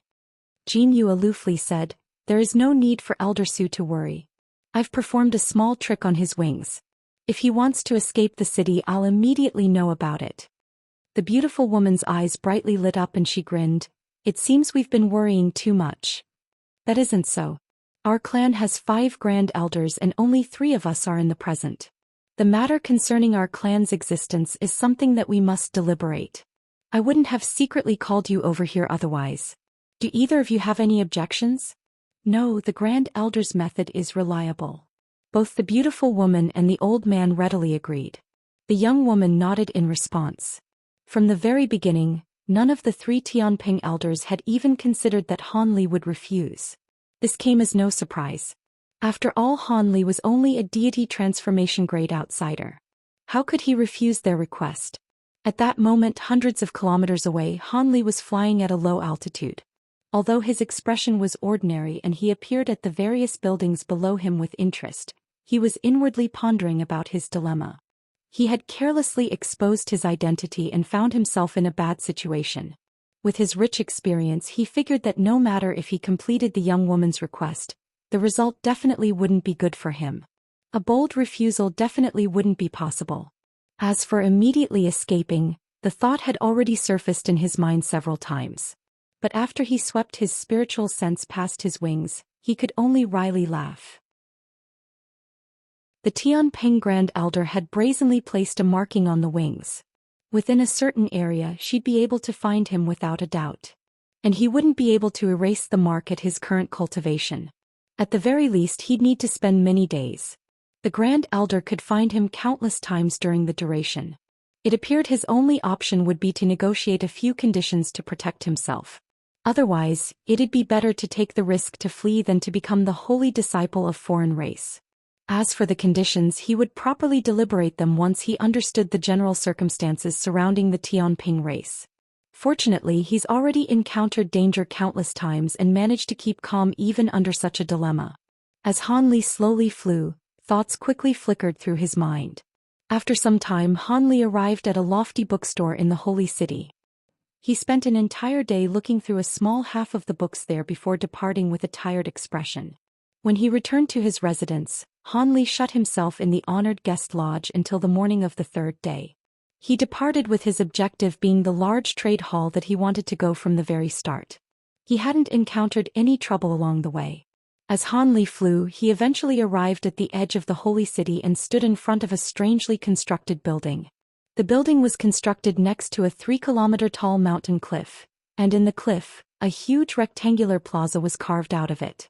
At the end of the plaza, there was a 300-meter-tall arched gate embedded on top of the mountain wall. To either side of the arch, a dozen armed guards were standing in formation.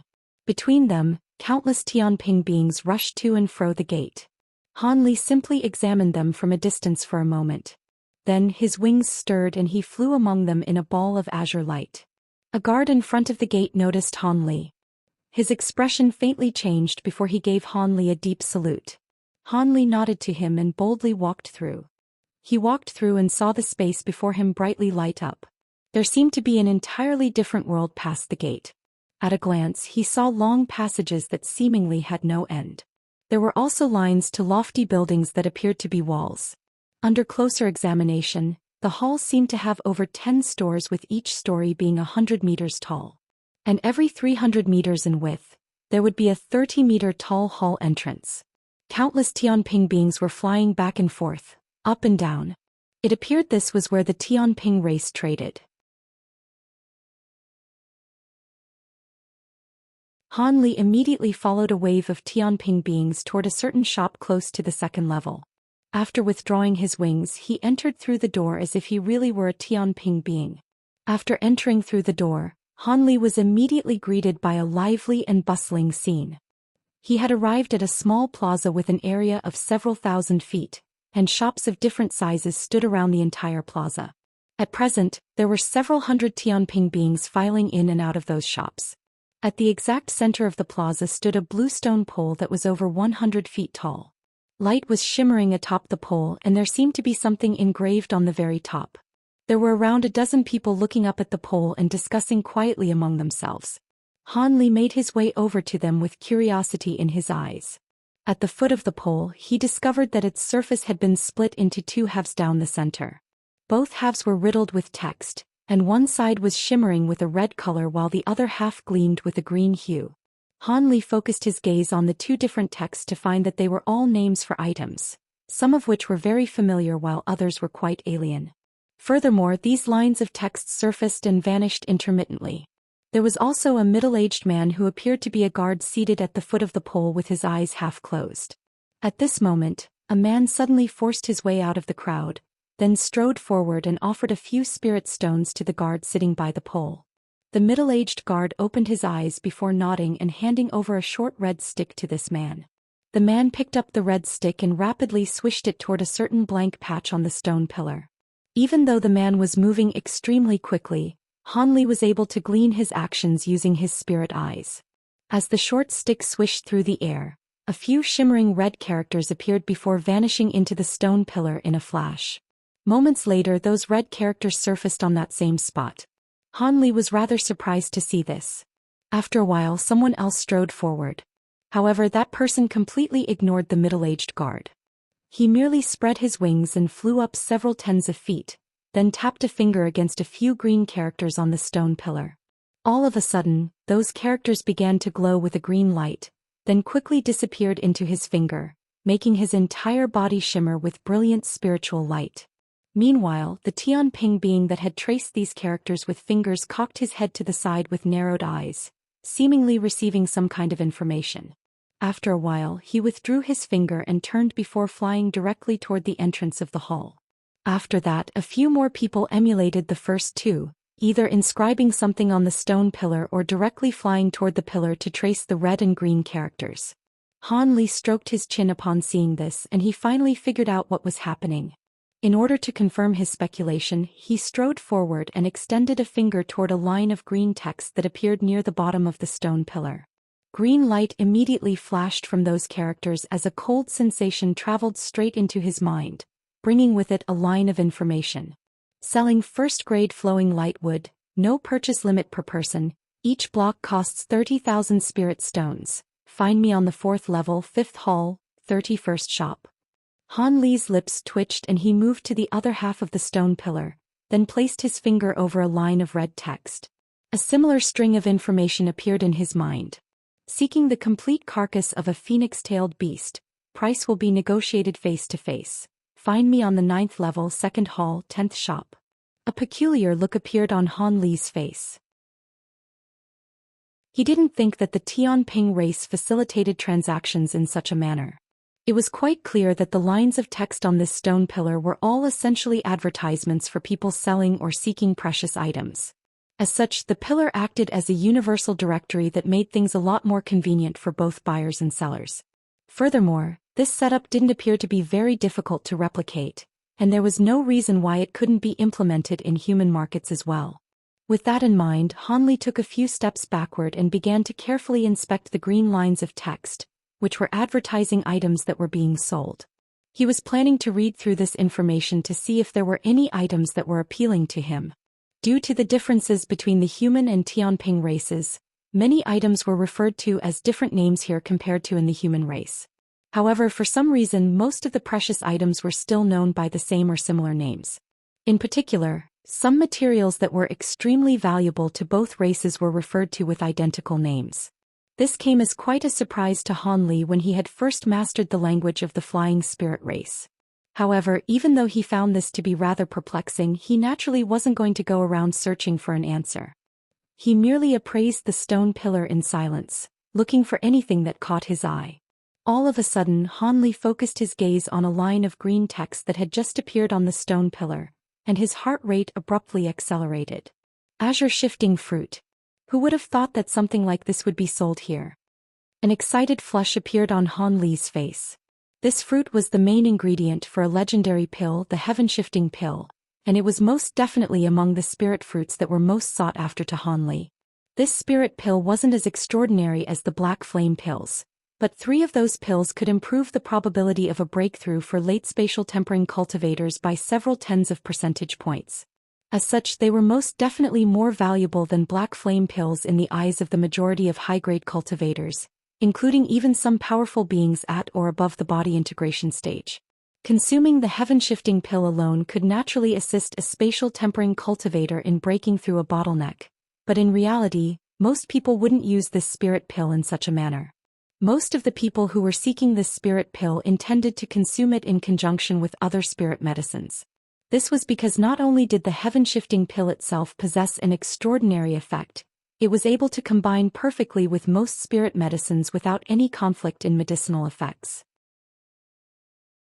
Most incredible of all was that if this pill were to be consumed with other spirit medicines, there was a certain probability that it could enhance the medicinal effect of those complementary pills by 30% to close to 50%. This meant that if Han Li hypothetically had a spirit pill that could enhance his magic power by the same degree equivalent to the effect of 10 years of arduous cultivation, he could consume it with the heaven-shifting pill, and there would be a certain probability that his magic power would be enhanced by the same extent as 12 to 15 years of arduous cultivation. Furthermore, this effect applied to any other pill. As such, the rarer and more expensive a pill, the more one wanted to consume it with a heaven-shifting pill. If they were to hit the jackpot and be blessed with the enhancement effect, that would naturally be a vast stroke of fortune. As for the probability for this enhancement to actually take effect, that was rather difficult to strictly quantify. There had once been someone who'd consumed 3 or 4 of these pills in succession, and every pill managed to enhance the effect of the complementary pill that was taken. There were also stories of people selling everything they owned to purchase a few heaven-shifting pills as a final roll of the dice, only to completely fail to be blessed with the enhancement effect, thus leaving them in complete dejection and despair. Even so, as soon as these spirit pills first appeared, countless cultivators had gone insane over them. All of the azure-shifting fruits near the 3 human regions had been taken in just over 1,000 years, and what was even more frustrating was that these fruits took 5,000 to 6,000 years to reach full maturity. Furthermore, each spirit tree only bore a single fruit, and after the fruit was plucked, the tree would lose all of its spiritual qi and be reduced to a normal tree.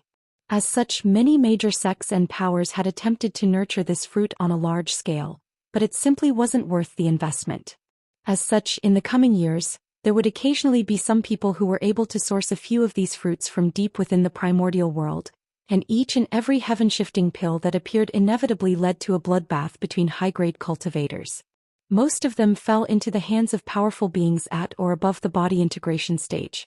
When Han Li had first heard about this spirit fruit in Deep Heaven City, he was naturally extremely interested in it, and he dreamed of being able to mass-produce it using his green liquid.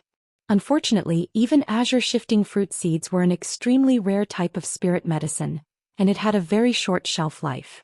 As such, not even a single one of these fruits could be found in the 3 regions and 7 territories. Hence, Han Li could only stifle his excitement and lament his bad luck. However, now that he was seeing this spirit fruit on this stone pillar, he was so excited that he could barely contain himself. He disregarded everything else on the stone pillar as he immediately flapped his wings and rose into the air, reaching the middle of the pillar in a flash before laying a finger on that line of text. Brilliant green light flashed, and a string of information instantly appeared in his mind. However, after assessing the content of this string of information, Han Li's brows furrowed slightly. "I have to meet the seller in person? That might be a little troublesome," Han Li murmured to himself as the excitement on his face faded. However, seeing as there was a chance to secure azure-shifting fruits, he naturally couldn't give up regardless of how troublesome the circumstances may be. As such, after a brief pause for contemplation, Han Li flew away as a streak of azure light. After exiting the hall, they flew directly upward all the way to the 9th level before flying ahead along the passageway. After a while, Han Li glanced at the line of text inscribed above the gates of a certain hall, and he immediately flew in. This hall was identical to the previous one. Both its area and setup were a mirror image of the hall that Han Li had just left. However, there were clearly significantly less Tianping beings here than on the lower levels, with only around 20 to 30 people here. Han Li scanned his gaze around the surrounding shops with narrowed eyes, then made his way toward a medium-sized shop situated at a corner of the hall. This shop was divided up into 2 floors, and the interior was obscured by a layer of murky azure light. There was a faint red jade plaque hanging above the door, upon which was inscribed the words Myriad Lightning Shop. A hint of surprise flashed through Han Li's eyes upon seeing this before his expression instantly reverted back to normal. He then immediately made his way into the shop beyond the light barrier without any hesitation. Thus he arrived in a spacious room that was around 30 to 40 feet in size. Within the room was a glossy black wooden table and several faint yellow wooden chairs, as well as 7 or 8 wooden shelves that were a little dilapidated. There was a bunch of random merchandise stacked all over the shelves, while a thin middle-aged man who appeared to be the shop owner sat behind the wooden table, along with a pair of Tianping beings. Han Li surreptitiously swept his spiritual sense over these 3 people, upon which his expression changed slightly.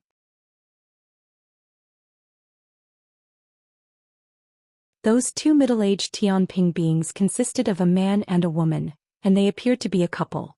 They were currently discussing something with the shop owner, and one was an early spatial tempering cultivator while the other was at the mid-spatial tempering stage. As for that shopkeeper, he was a fearsome late spatial tempering cultivator. Why would a man with his cultivation base be running a shop here? Han Li was rather astonished to see this. At this moment the couple turned their attention to Han Li. He was clearly an unfamiliar face and only at the mid-deity transformation stage, so they were also quite surprised to see him. Meanwhile, the thin shopkeeper merely glanced at Han Li before withdrawing his gaze as he said in a lazy voice, "Don't even think about my purple immortal wood if you haven't found a spirit magnet. As for high-grade spirit stones, do you think I lack those?" The thin shopkeeper was certainly making no attempt to keep his wealth a secret. "Brother, you asking for a spirit magnet in exchange for purple immortal wood is far too unreasonable. Spirit magnets can only be found deep within the earth abyss.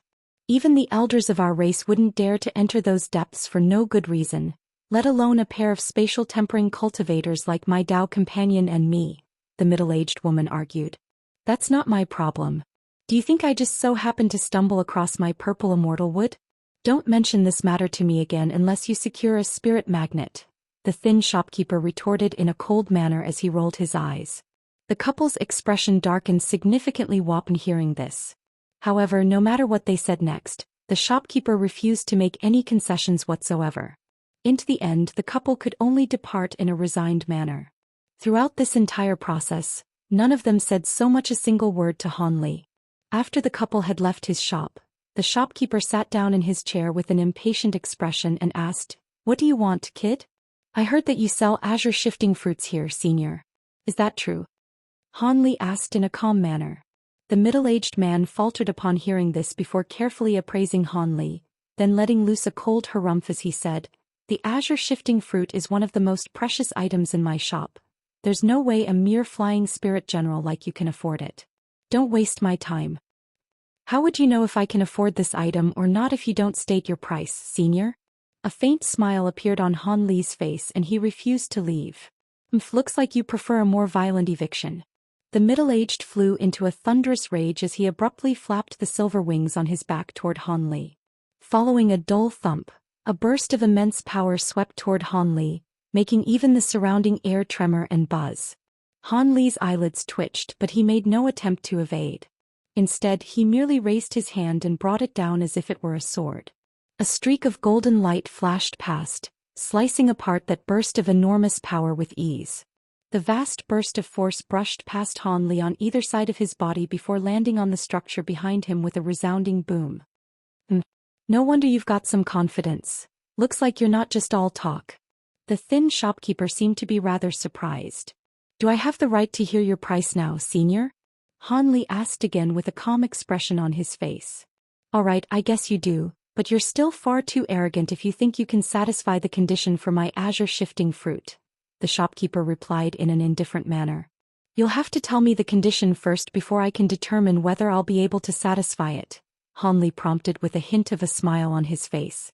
"Seeing as you're so confident and I don't have any other customers at present anyway, it couldn't hurt to tell you my conditions. I trust that I won't have to tell you about just how rare and precious azure shifting fruits are. If you want this fruit, I'll give you 3 choices. You can have the fruit if you can satisfy any of those 3 conditions," the shopkeeper said as his expression eased slightly. 3 choices? Looks like the conditions will indeed be very stringent. Otherwise, you wouldn't be providing me with so many options, Han Li said with a wry smile. Hehe, I'm glad you're aware of that. If you can supply a legendary infernal lotus flower or dark blood crystal, then I can give the azure shifting fruit to you right away, the middle-aged man chuckled coldly. Those 2 items are only rumored to exist, and it's yet to confirmed whether they can actually be found in this world or not. There's no way that I could be in possession of those. Han Li immediately shook his head in response. Hehe, only rumored to exist, eh? A deriding sneer appeared on the middle-aged man's face upon hearing this. Seeing as you think this first condition is impossible to satisfy, then this second one is definitely achievable. If you have 500 or 600 top-grade spirit stones in your possession, I can reluctantly sell my azure shifting fruit to you. 500 to 600 top-grade spirit stones? Surely you jest, senior. Even the elders of the Tianping race most likely won't be able to bring out so many spirit stones of that caliber. I can't satisfy that condition either. Han Li's expression was beginning to darken slightly. If the shopkeeper asked him for only 100 top-grade spirit stones, then he could sell the spirit medicines in his possession and perhaps scrape together that many. However, 500 to 600 was far too many, and he didn't even consider it to be a feasible option. The azure shifting fruit belongs to me. If I think it's worth that price, then I'll naturally state such a condition, the shopkeeper said in an unfazed manner. Han Li had no response to this. If you can't accept the first 2 conditions, then the final one will most likely be even more impossible for you. Do you still want to hear it? The middle-aged man asked in a cold voice. Please do tell, senior. Han Li replied with a dark expression. Upon hearing Han Li's response, a peculiar look appeared on the shopkeeper's face. Only after a long while did he continue. The final condition is not one that can just be satisfied by anyone. Before I disclose it to you, I must ask you something first. Are you proficient in wielding the power of lightning? Lightning? Han Li's pupils contracted in surprise. Indeed. If you don't possess lightning abilities or only have an insufficient grasp of lightning, then there's no need for me to reveal the third choice to you. Han Li was a little perplexed, but after a brief moment of contemplation he still replied truthfully, if it's the power of lightning, then I can indeed say that I'm rather proficient in it. Is that so? Your words carry no weight. Show me your skills and I'll be the one to decide whether you have the right to hear the third choice. The middle-aged man showed no intention of being swayed by Han Li's words.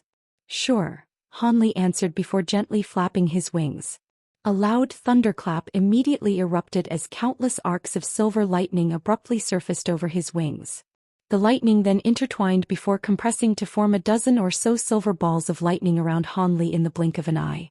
Each ball of lightning was comparable to the size of a human fist, and they were crackling and flashing erratically. The fearsome power imbued within these balls of lightning made the middle-aged man's pupils contract, and a hint of elation appeared on his face. You certainly weren't exaggerating. Your lightning prowess is indeed quite remarkable. You have the right to hear the final option. It's actually quite simple. You don't even need to offer anything in exchange for the azure shifting fruit. All you have to do is help me tame a lightning attribute spirit beast. Taming a spirit beast? Han Li's eyes lit up with surprise and a hint of excitement. What? You think it's going to be easy? Truth be told, this spirit beast is rather special. I've already captured it alive, but I've been unable to tame it. I've enlisted the help of many people to try and tame it, but all of them have failed. In fact, there were quite a few of them with insufficient lightning powers, and were harmed by backlash from this spirit beast. However, with your proficiency in the power of lightning, it won't be impossible. I have to give you a disclaimer first, though. I don't accept any responsibility if you're injured or killed, the middle-aged man said in a meaningful voice. A lightning attribute spirit beast? Would you be able to tell me what spirit beast that is, senior? Han Li asked with furrowed brows. I'm afraid I can't tell you that for now. If you do decide to help me, I can take you to see this beast and you'll know what it is then. A cunning light flashed through the middle-aged man's eyes. Han Li stroked his chin upon hearing this, and he was rather unsettled by this man's ambiguous reply, but he still quickly weighed up the situation. This man was a late spatial tempering cultivator, Yet even he couldn't tame this spirit beast, so it had to be quite special in some way. However, he had been quite transparent about the situation aside from his reluctance to reveal just what this spirit beast was. So his offer did appear to be quite sincere. Han Li only spoke again after a lengthy period of contemplation. When you say tame, what exactly do you need me to do, senior? Your job will be to subdue it for me so it accepts my master recognition ceremony, the middle-aged man replied without any hesitation. If that's all I have to do, then I'd be willing to assist you, senior, Han Li also replied quite quickly. Good. I have to prepare some things in advance for the master recognition ceremony. Come back here to find me in 4 days, the shopkeeper said as a smile appeared on his face. I'll be sure do so. Farewell for now, senior, Han Li said as he cupped his fist in a salute, then promptly departed from the shop. The middle-aged stroked his goatee as he looked on in the direction that Han Li had departed toward, and a hint of excitement appeared in his eyes. After exiting the shop, Han Li didn't immediately leave the exchange center. Instead, he returned to the stone pillar for information exchange, hoping to find some other items that would catch his fancy. Han Li only left the exchange center with an elated expression on his face right on the cusp of closing time. He had truly reaped bountiful rewards here. Aside from that advertisement for the azure sifting fruit, there were also advertisements on the stone pillar selling many precious materials that were extremely rare among the human race. Some of them were tool refinement materials while others consisted of spirit medicines and spirit fruits. There was one particular spirit medicine among them that was one of the main ingredients alongside the golden marrow crystal insect for refining the provenance true devil projection. That was naturally a source of elation for Han Li. If he could find the other 2 spirit medicines required, he'd have all of the ingredients he needed to manifest the true body. With that in mind, Han Li flew into the distance as a streak of azure light. The next day was going to the 3rd day since he made his agreement with the Grand Elder of the Tianping race. However, Han Li wore a faint smile as he flew through the air, seemingly having already forgotten about this agreement.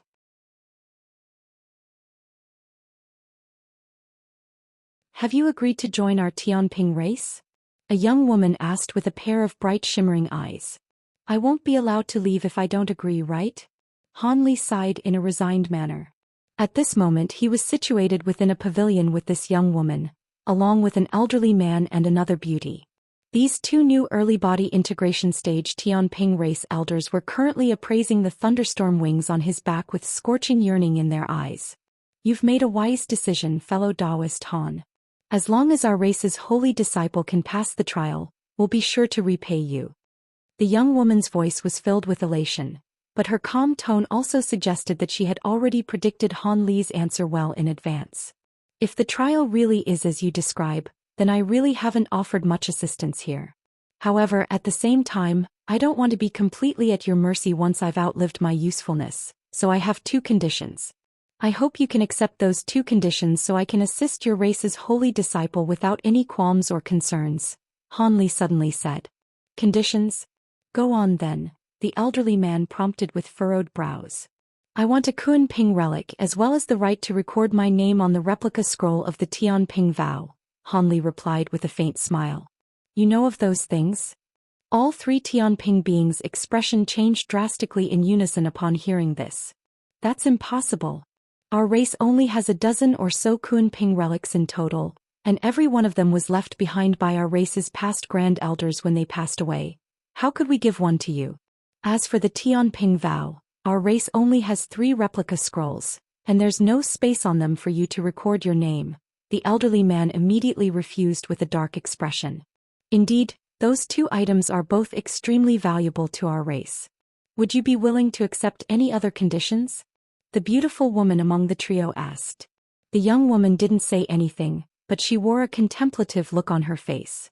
I'm not asking for the Kunping relic solely for myself. Only after consuming the relic will I be able to grasp the power of the Kunping and manifest a Kunping body. Only then will I be able to pose as your race's holy disciple and not have my cover blown by other races.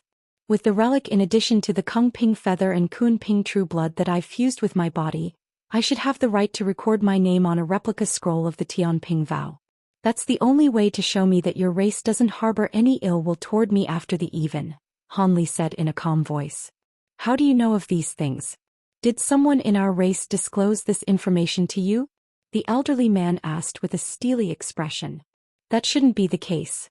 Fellow Taoist Han stayed for an entire day within the omniscient pavilion in the city, so he most likely gathered this information from the books in there. I almost forget that all humans can possess eidetic memories once they reach a high enough cultivation base, Jin Yu said in a calm voice. Even so, we absolutely cannot accept these conditions. The elderly man shook his head in a stubborn manner. Why not? If a holy master doesn't appear among your race during this trial, you'll most likely be removed from the 72 branches of the flying spirit race, and you'll be forcibly conquered by other more powerful branches. Compared to that, I think what I'm asking for is very reasonable, unless the three of you were planning to turn on me after the event from the very beginning, Han Li said in a slow voice. Both the elderly man and the beautiful woman's expressions darkened upon hearing this. After a brief silence, Jin Yu suddenly said, "All right, I accept your conditions." "You can't. Grand Elder, we should discuss this matter in greater depth." Both of the other elders hurriedly tried to dissuade her. There's no need for further discussion. It's just as fellow Taoist Han has said, this crisis could quite possibly spell the downfall of our race. In contrast, his conditions are indeed very reasonable. I'm making an executive decision here. Speak no further on this matter, Jin Yu said in a cold voice as she raised a hand toward the two elders. The two elders glanced at one another hesitantly upon hearing this, but they decided to keep their mouths shut in the end. I can accept the conditions you stated, but in order to ensure that you'll do everything in your power to assist our two holy disciples to pass the trial, I'll need you to sign a blood vow. If no holy master emerged from our race following the conclusion of the trial, as the Grand Elder, I can sacrifice some of my lifespan to remove you from the Tianping vow, then kill you on the spot. Jin Yu's gaze suddenly became as sharp as daggers. Han Li's heart stirred slightly in response, but he merely put on a faint smile and said, "Rest assured, Senior. If the holy disciples fail to pass the trial due to lack of effort on my part, then I'm willing to accept any punishment you hand down to me." "Good. Go back and prepare. I'll send someone to get you tomorrow so we can hold your spirit initiation ceremony and officially welcome you into our race," the young woman said in an implacable voice. Han Li naturally had no objections, and he immediately cupped his fist in a farewell salute to the tree elders before departing. The elderly man looked on as Han Li exited the room, then took a deep breath and exhaled before turning to Jin Yu with a heavy expression. "Grand Elder, I still oppose this course of action. I can accept giving him the Kunping relic, but if we record his name onto the replica scrolls of the Tianping vow, none of our brethren will be able to do anything to him unless he commits the few extremely severe crimes listed in the vow. Beings from foreign races could easily use this against us and bring calamity to our race. I'm naturally aware of this. However, you seem to have forgotten something, Elder Su. The Tianping vow can only restrict our brethren. Have you forgotten about that traitor from 3,000 years ago?" A peculiar look appeared on Jin Yu's face as she spoke. Could it be? The beautiful woman among the trio was beginning to understand where this was going. Jin Yu gently stroked her hair as she replied, "A few days ago I met the flying spirit generals that have recently returned to the city with the worshipful offerings, and I learned some things about that human from them. According to them, this human cultivator appears to only possess the cultivation base of a mid-flying general, but he's actually at least as powerful as an early great spirit general. With him on our side, our holy disciples are virtually guaranteed to pass the trial, so I'm willing to make these concessions. Furthermore, when all is said and done, as long as this human is willing to stay in our holy city and doesn't come into contact with any of his brethren, we don't have to resort to that final step. What we do have to be wary of is those enemies of our race plotting against us during the trial. Your wisdom is unmatched, Grand Elder." The two elders were greatly reassured. On the other end, Han Li had just arrived back at his residence when he encountered a few visitors. They were none other than Feng Xiao, Bai Lei and Bai Ning, who had returned to the city with him. The three of them greeted Han Li in a very warm and enthusiastic manner, and stayed to chat with him for the better part of half a day before departing. After seeing off this trio of siblings, Han Li's smile faded as he returned to the room with a contemplative look on his face and closed the doors. Sure enough, 8 Tianping beings came to find him the next morning, 4 of which were male while the other 4 were female. Even though their cultivation bases were only at the foundation establishment stage, they were all very young, so their aptitudes were quite brilliant. After casting a glance at the 8 of them, Hanli didn't say anything as he departed behind them toward a certain location in the holy city. After flying over more than half of the entire city, Hanli appeared within a strange building situated on a corner of the city almost half a day later. This building was a massive plaza that kind of resembled an arena. The entire plaza was circular in shape and was surrounded by massive stone walls that were roughly 1,000 feet tall, taking up an area of several kilometers. Atop those stone walls stood hundreds of stone bird statues, and all of them were flashing with different colors of light. They had clearly had some kind of restriction placed on them, and the light emanating from the statues combined to form a rainbow barrier of light that enshrouded the entire plaza.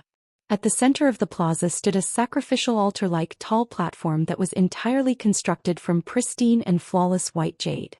Hanli currently stood atop the jade platform with a dozen or so white-robed Tianping beings standing around him in a solemn and intimidating manner. There were both men and women among them, and all of them were at the spatial tempering stage. Jin Yu and the 3 Tianping race elders stood right in front of Hanli while a pair of young women who appeared to be servants stood behind them, holding a silver disc each. Fellow Taoist Han, all of the preparations have been made. In order to completely activate the power of the Kunping relic and Kunping blood within you prior to the commencement of the trial, the 2 elders and I will be unleashing our abilities to assist you in refining those 2 items in a short time. We'll then be bestowing upon you the transformation technique of our Tianping race. I hope you won't disappoint us, fellow Taoist Han, Jin Yu said as she looked directly into Han Li's eyes. Rest assured, Senior. I've already made a promise to all of you, so I'll definitely do everything within my power to assist the holy disciples, Han Li replied in a serious manner. Good. Fuse the Kungping true blood into your body first, and Elder Su will activate the power of the spirit blood. Forcibly fuse it with your blood so that they become one and the same. The process will be a little painful, but I'm sure you'll be able to handle it. After that, you can consume the Kunping relic, and I'll personally assist you in refining the relic. You have to take care during this process not to suffer backlash and go into qi deviation from the power of the relic. After all, you're not a true Tianping being, so this procedure may be rather perilous, Jin Yu cautioned. Han Li naturally nodded in response. Han Li's willingness to cooperate was very pleasing for Jin Yu, and she also nodded before waving a hand behind her. One of the female servants immediately made her way over to Jin Yu in a respectful manner before offering the silver disc in her hand to the Grand Elder. Jin Yu took an indifferent glance at the silver disc before flicking a slim finger toward the screen of light. White light flashed erratically before disappearing soundlessly to reveal a small thumb-sized azure vial. The vial was rather antiquated and appeared to be made from neither metal nor jade. Jin Yu looked at the small vial as faint silver light flashed from her body, and her expression suddenly became extremely solemn and dignified. Meanwhile, all of the other Tianping beings bowed in unison toward the small vial with expressions of awe and veneration on their faces.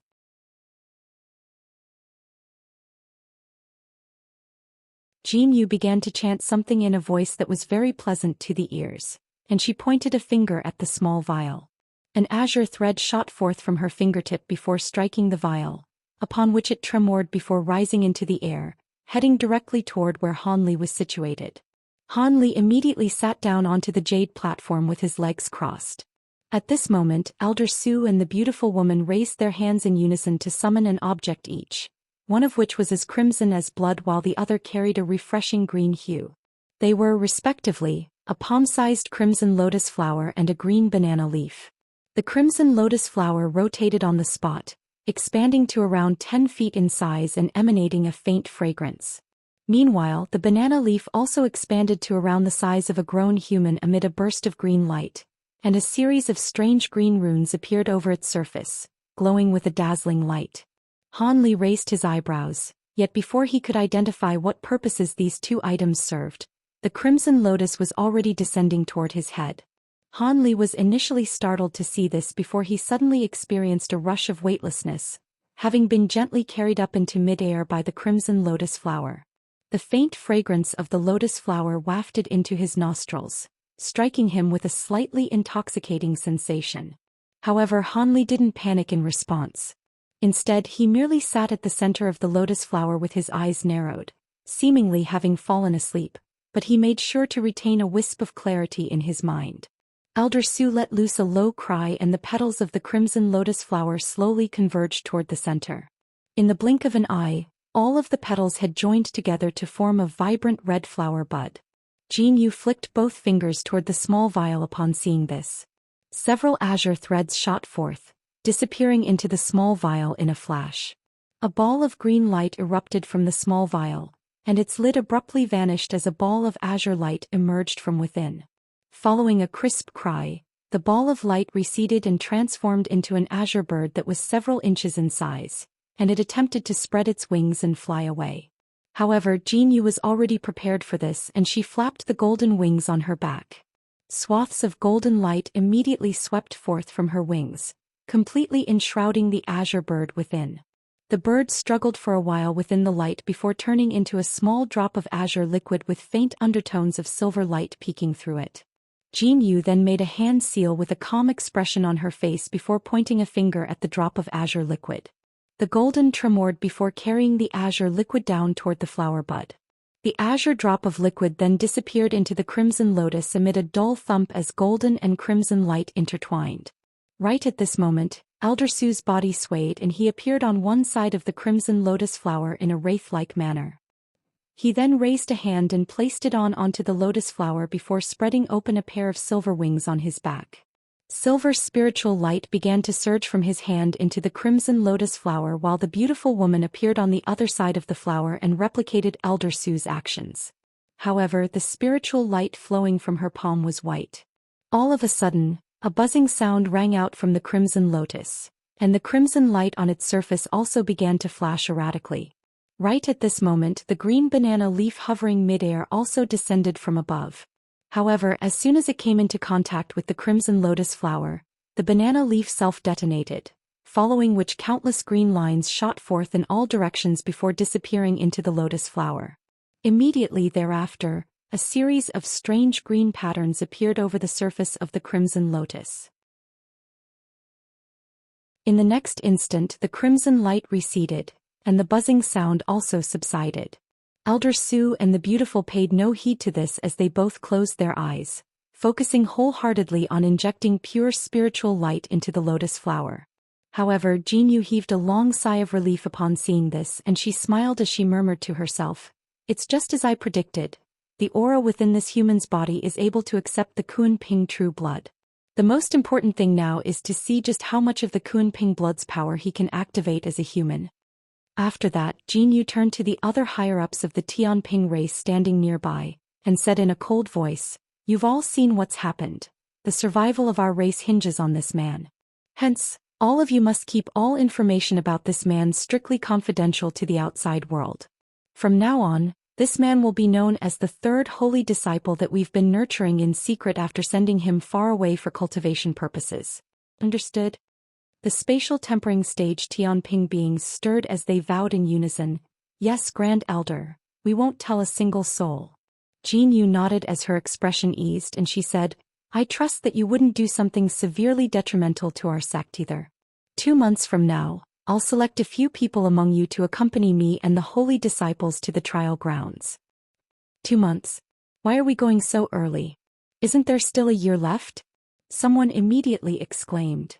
Apparently, a dozen or so races, including the Qi Rong race and the Raven race, requested for the trial to be held earlier than the designated time.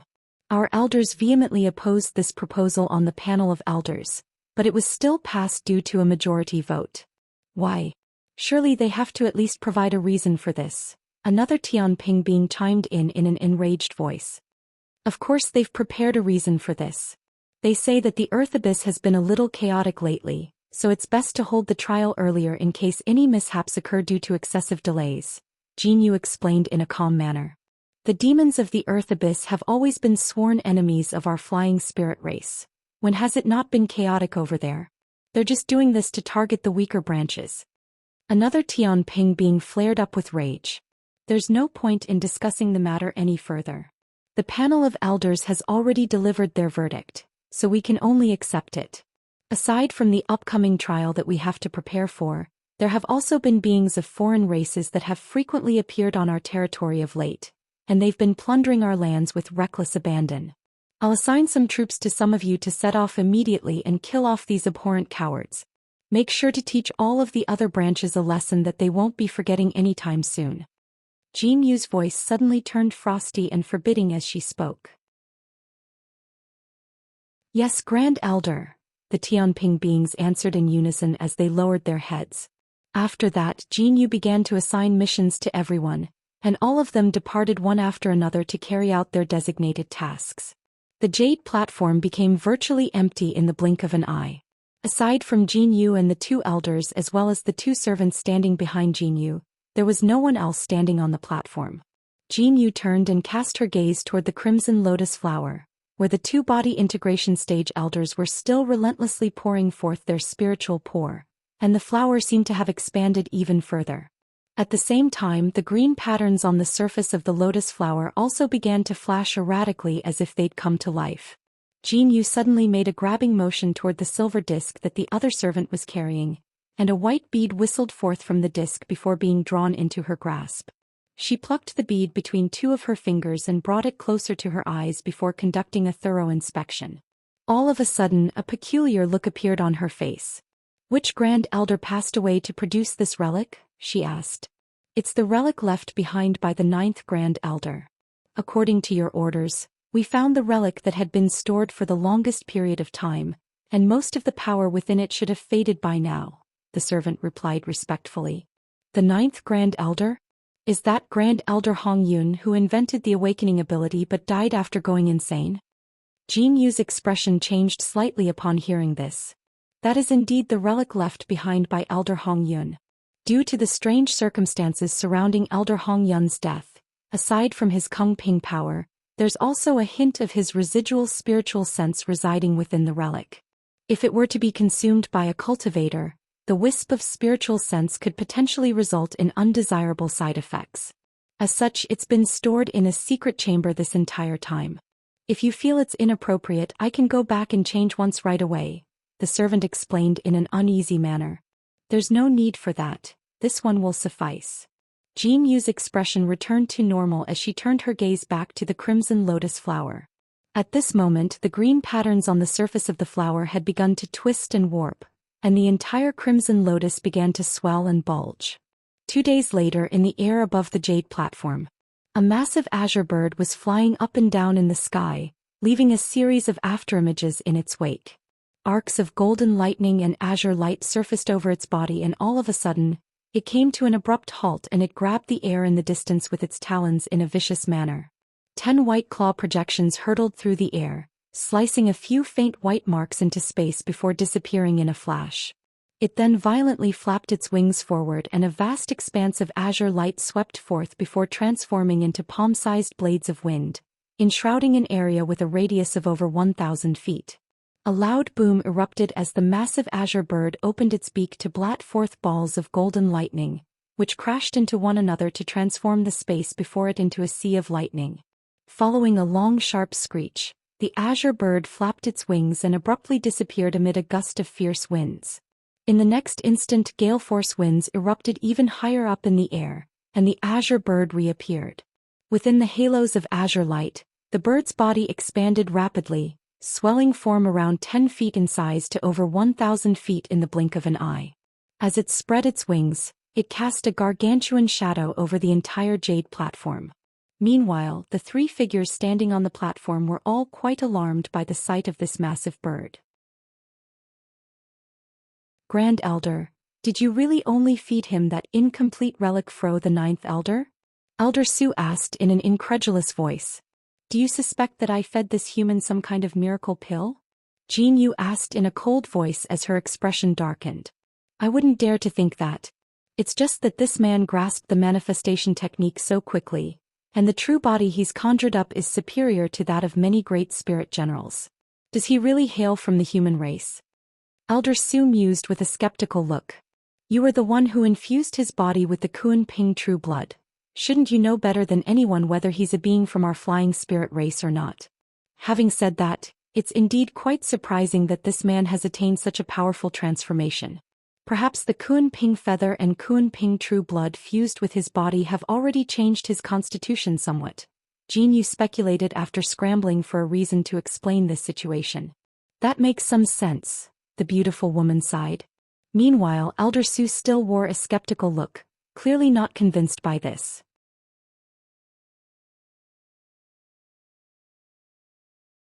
Jin Yu didn't say anything further about this matter as the giant bird in the sky suddenly withdrew its wings, then quickly shrank down to its original size amid a flash of azure light. A loud cry erupted from the bird's beak, and piercing spiritual light flashed as a half-naked man appeared in its place. The man made a hand seal before slowly descending toward the jade platform with his entire body enshrouded in a swath of azure light. Jin Yu narrowed her eyes as her gaze fell upon the man's chest. There she saw a large azure bird image that was extremely lifelike and shimmering with faint spiritual light. This man was naturally none other than Han Li, who had fused the Kun Ping true blood into his body and also refined the Kun Ping relic. The image on his chest was a sign that he possessed true holy blood and had completely activated it. The same kind of image appeared on the bodies of most holy disciples as well. With that image on his body, even if the beings of the other races were made aware of that fact that he was not a true Tianping being, they most likely wouldn't be able to think of any valid excuses to prevent him from participating in the trial. Jin Yu heaved a faint sigh and consoled herself internally with that thought. In contrast, Elder Su and the beautiful woman were feeling quite disgruntled by the image on Han Li's chest.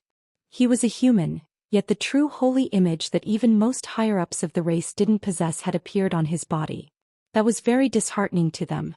Golden and silver light flashed and a set of golden and silver robes appeared over Han Li's body. He then descended toward the three elders and cupped his fist in a salute as he said, "Thank you for your assistance, seniors. I've already attained a decent level of mastery of manifestation techniques. Please offer me your guidance if I'm doing something incorrectly." His attitude had suddenly become extremely sincere and respectful. "Your manifestation technique is quite splendid already, so there's nothing left for us to teach you. You can go back for now. 2 months from now I'll take you to the trial grounds. I'll also bring a replica scroll of the Tianping vow to you so you can record your name on it. During this time, you're free to go anywhere as long as you don't leave the holy city. By the way, I have to tell you something. Even though you've refined the Kunping replica, there may be some residual baleful aura in there that we failed to remove. It'll lurk within your body, but it won't do anything during the near future. I'll help you expel it from our body when you get back from the trials," Jin Yu said in a nonchalant manner. Han Li's expression changed slightly upon hearing this, but it quickly reverted back to normal. "Rest assured, senior, I'll be sure to attend the trial in 2 months." Jin Yu nodded in response. Han Li immediately recognized that as his cue to leave, so he extended another farewell salute toward the 3 elders before flying away as a streak of azure light. The 3 elders looked on as Han Li disappeared into the distance, and they didn't discuss anything further, but they all wore contrasting expressions on their faces.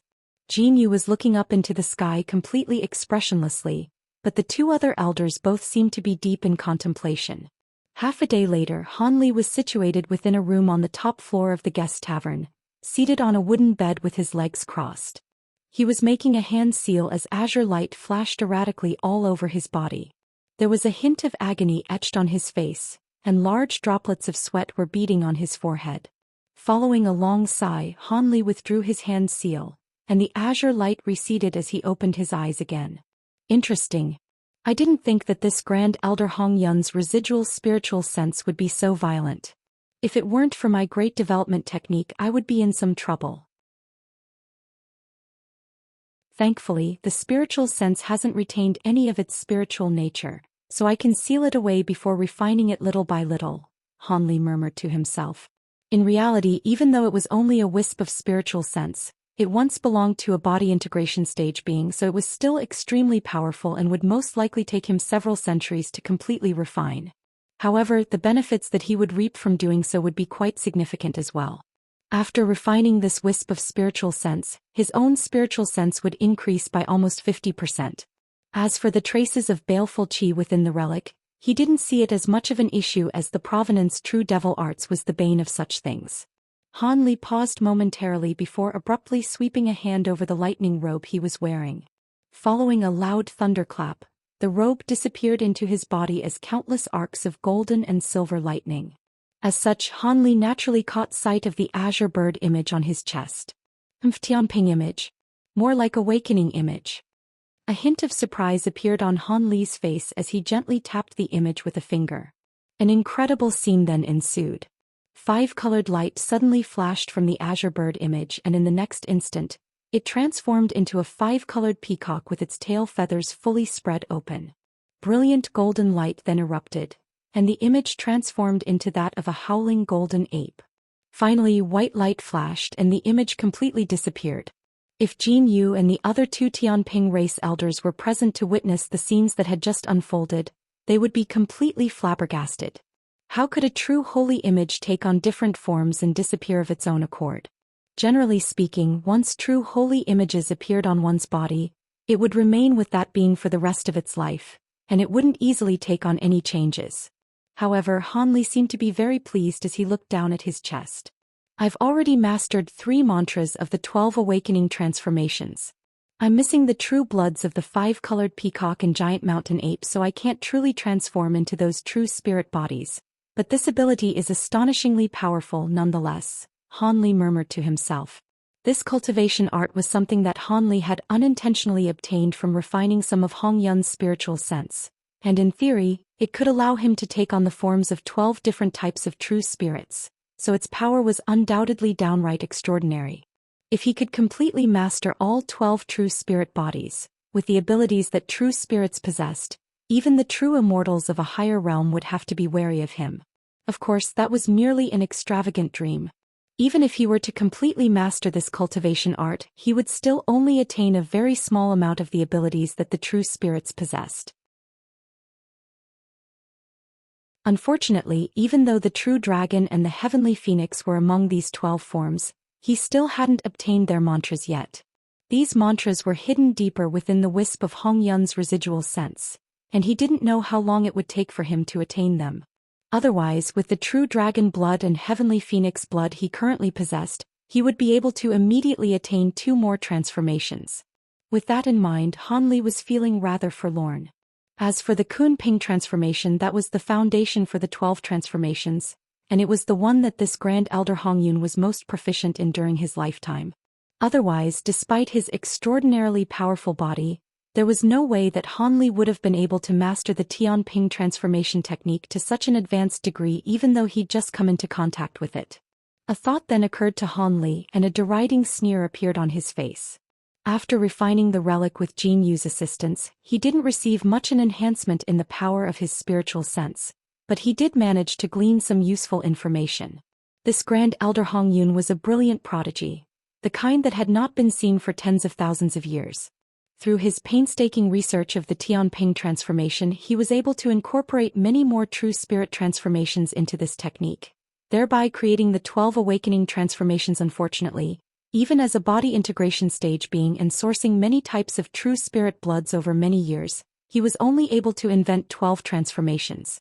After that, his spiritual sense and physical body were no longer able to cope with the demands placed on them, thereby resulting in him being driven insane and killed by backlash from the true spirit bloods.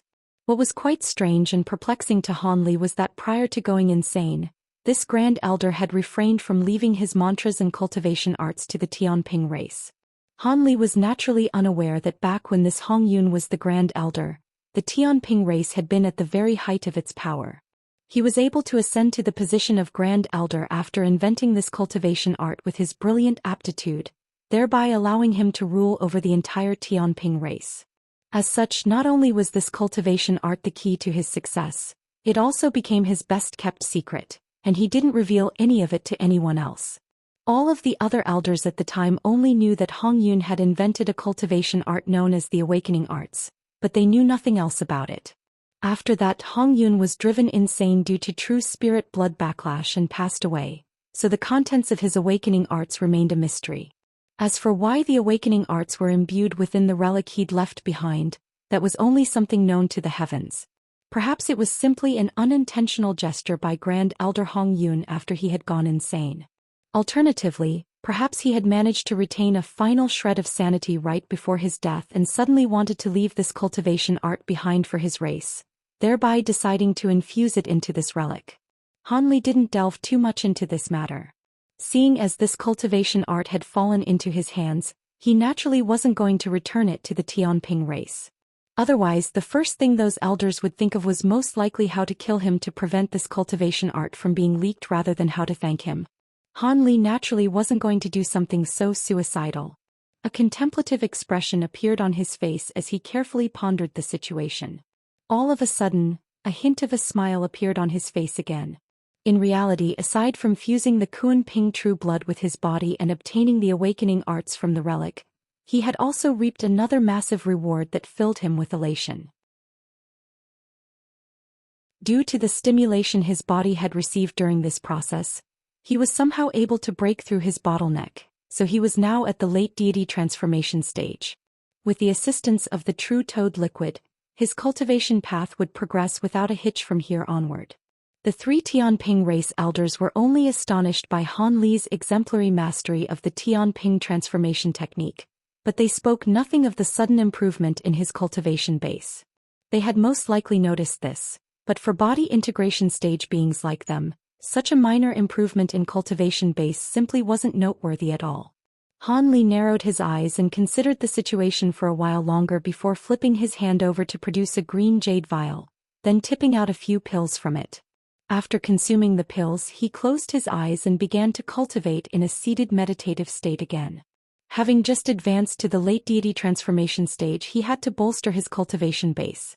A day later, Han Li left his residence in high spirits and headed straight toward the exchange center. This was the date on which he had agreed to meet the shopkeeper of the Myriad Lightning shop. He was determined to secure the azure shifting fruit, so he naturally wasn't going to be absent. The journey was quite smooth, yet when Han Li arrived in that shop on the 9th level again, his expression immediately darkened. What's going on? Why are these people here? Am I not the only one you made an agreement with? The one who had spoken wasn't Han Li. Instead, it was a heavily bearded man in a suit of imposing black armor. At this moment, aside from Han Li, there were 3 other people present.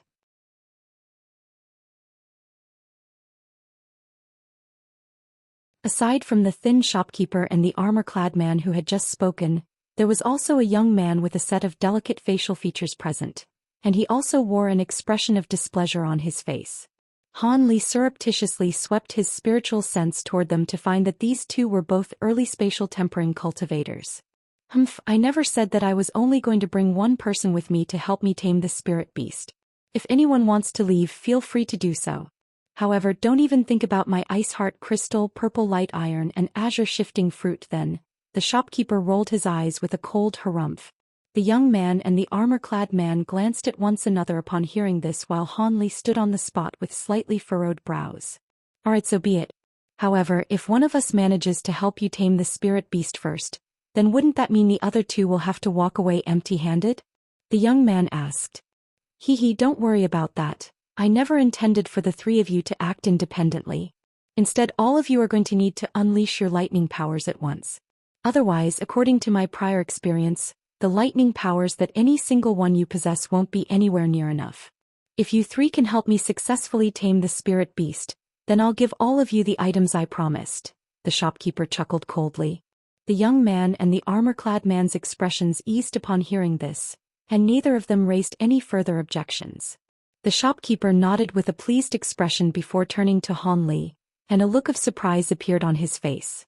Brother Han, it's only been several days since we last met, and you've already progressed from a mid-spirit general to a late spirit general. That's truly incredible. I must offer you my congratulations. With your recent progression, your lightning powers will have become even more powerful, right? Thank you for your kind words, Senior. I was merely lucky to have reached this point. As for my lightning powers, they have indeed been enhanced somewhat, Han Li replied half-truthfully with a faint smile on his face. The armor-clad man and the young man also turned to Han Li with surprise in their eyes upon hearing this conversation. Good. Seeing as none of you have any objections, then come with me. I've hidden the spirit beast away in an obscure location, the shopkeeper said. I have no objections there, but before this, shouldn't you show us the items that you promised us? the young man asked. The armor-clad man faltered upon hearing this before chiming in agreement. Han Li didn't say anything, but the expression on his face clearly indicated that he also supported this notion. The shopkeeper seemed to have anticipated this request and he said, "No problem. I've already prepared the items in advance, so I'd be happy to show them to you now." The ease with which the shopkeeper accepted this request came as a stark contrast to usual stinginess, and the young man was clearly taken aback, having already prepared a response for a refusal from the shopkeeper. 3 wooden boxes of different sizes were hurled through the air, and it appeared that the shopkeeper really was planning to show them the items he'd promised them. The young man and the armor-clad man were both ecstatic. They swept their sleeves through the air, sending forth swaths of light that caught the oncoming wooden boxes. Han Li's heart jolted as he also caught the box flying toward him before removing its lid. A mesmerizing medicinal aroma wafted toward him, and a green fist-sized fruit sat within the box. There were even a couple of strange red leaves under the fruit, and Han Li's eyes narrowed slightly as he extended a finger toward the fruit. The other 2 people also reached for the items in their respective boxes so they could conduct a more thorough examination. However, right at this moment the shopkeeper suddenly warned, "I wouldn't do that if I were you. All of the items in the boxes have restrictions set up on them. If any mishaps occur, you won't be able to pay for those things even if you give me everything you own." All 3 of them immediately faltered upon hearing this.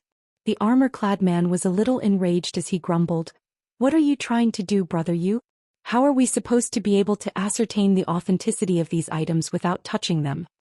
With your cultivation bases, you'll have a 70% to 80% chance of verifying these items using your eyes and spiritual sense alone. If you want to completely assess the authenticity of these items, then you'll have to wait until after the event. If the 3 of you are unable to help me tame the spirit beast, then there won't be any need for you to verify the items. Besides, with my reputation, are you really concerned that I would try to deceive you?" The middle-aged man replied in a nonchalant manner. The young man stared at the item in the box for a long while before finally making a decision and tossing the box back to the shopkeepers. "All right, we'll trust you on this one. I'm sure, brother, you wouldn't risk ruining his own reputation over something like this." The armor-clad man carefully examined the object in his box with a hesitant look, but still reluctantly handed over the box in the end. After stowing away the 2 wooden boxes, a pleased look appeared on the shopkeeper's face before he turned toward Han Li. At this moment Han Li was staring at the azure fruit in the box with blue light shimmering deep within his eyes and a contemplative look on his face. The shopkeeper faltered slightly upon seeing this before asking, "What is it? Are you of the opinion that something is amiss with the azure-shifting fruit, brother Han?" "Not at all." Han Li shook his head before replacing the lid on the wooden box and tossing it to the shopkeeper as well. The middle-aged man caught the wooden box before taking another meaningful glance at Han Li, then leading the way out the door. Han Li's trio naturally followed him out of the shop.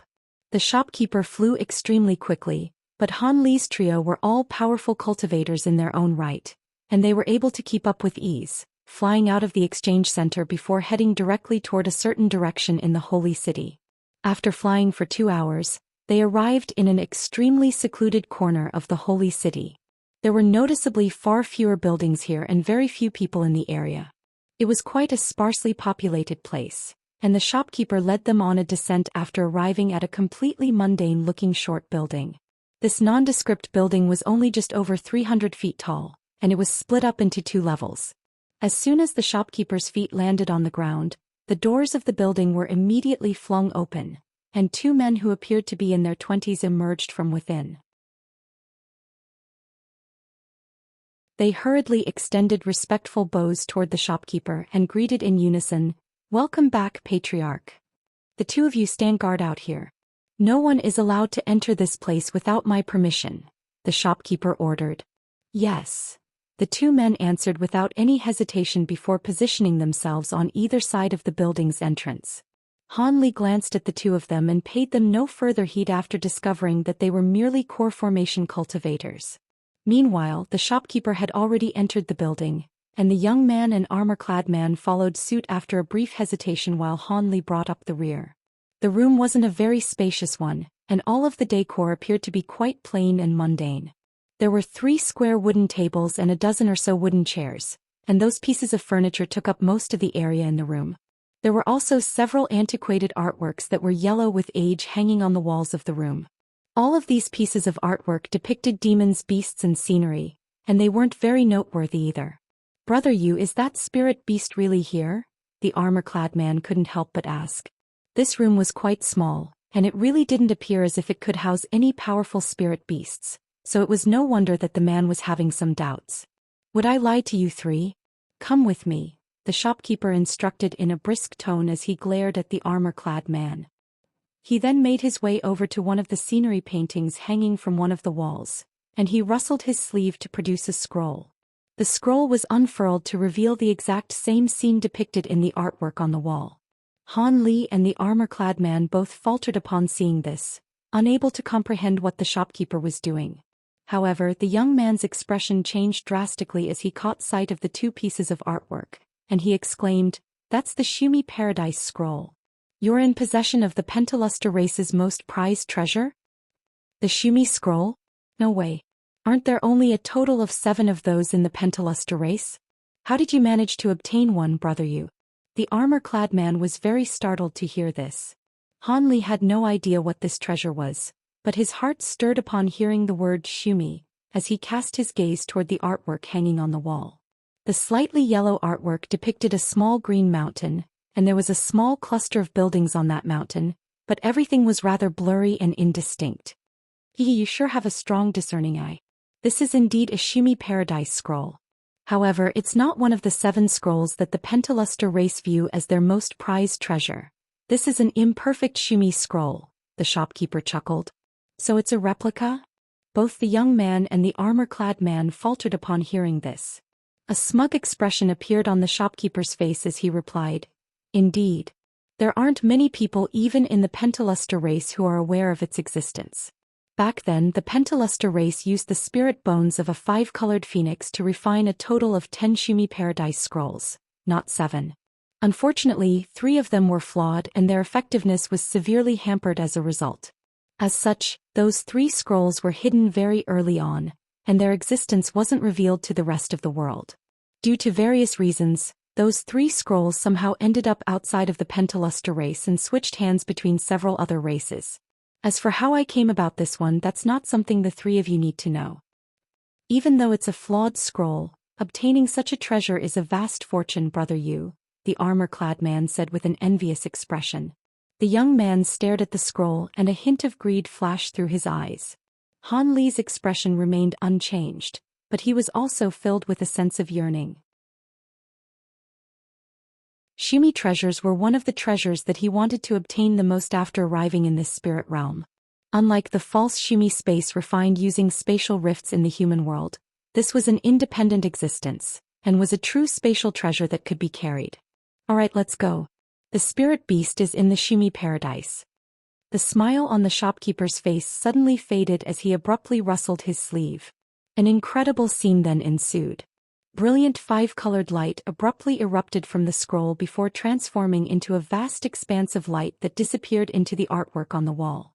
The shopkeeper began to chant something while abruptly pointing a finger at the artwork on the wall.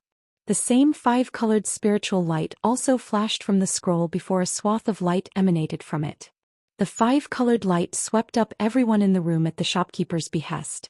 Following a brief hesitation, Han Li relinquished his resistance in the end and allowed the light to enshroud his entire body, but he surreptitiously injected more power into the protective layer of spiritual light around him. Following another flash of 5-colored light, the room was completely devoid of any people.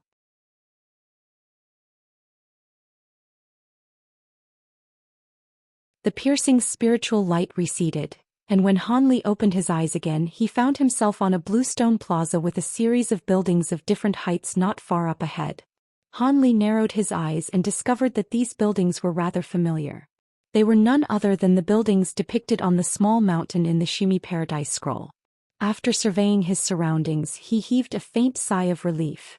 He was currently situated atop a small green mountain with blue skies and a few white clouds up above. As expected, he had arrived in a space that was identical to the image on the Shumi Paradise Scroll. This space wasn't very large, looking as if it was only several kilometers in size, but it was surrounded by 5 colored walls of light in all directions.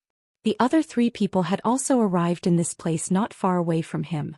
Han Li and the other 2 men were looking around with curiosity in their eyes, but the shopkeeper was not in the mood for sightseeing as he hovered directly toward the cluster of buildings up ahead. Han Li's trio also rose up into the air to follow him. Brother Yu, this shimmy space appears to be completely perfect and intact without anything amiss. What is this flaw you were referring to? The young man couldn't help but ask. Hee, do you think I'll disclose that information to you? It seems to have nothing to do with our deal, the shopkeeper said in a brusque voice as he rolled his eyes. A hint of fury flashed through the young man's eyes upon hearing the shopkeeper's blunt response, but he forced a smile onto his face and said, Hee, I was merely curious and I bear no ill will. The shopkeeper harumphed coldly, but didn't follow up with any further insults, presumably because he still had to enlist the young man's assistance in their upcoming task. After flashing through the air several more times, he appeared before a pavilion over 1,000 feet away before stopping in midair with his hands clasped behind his back.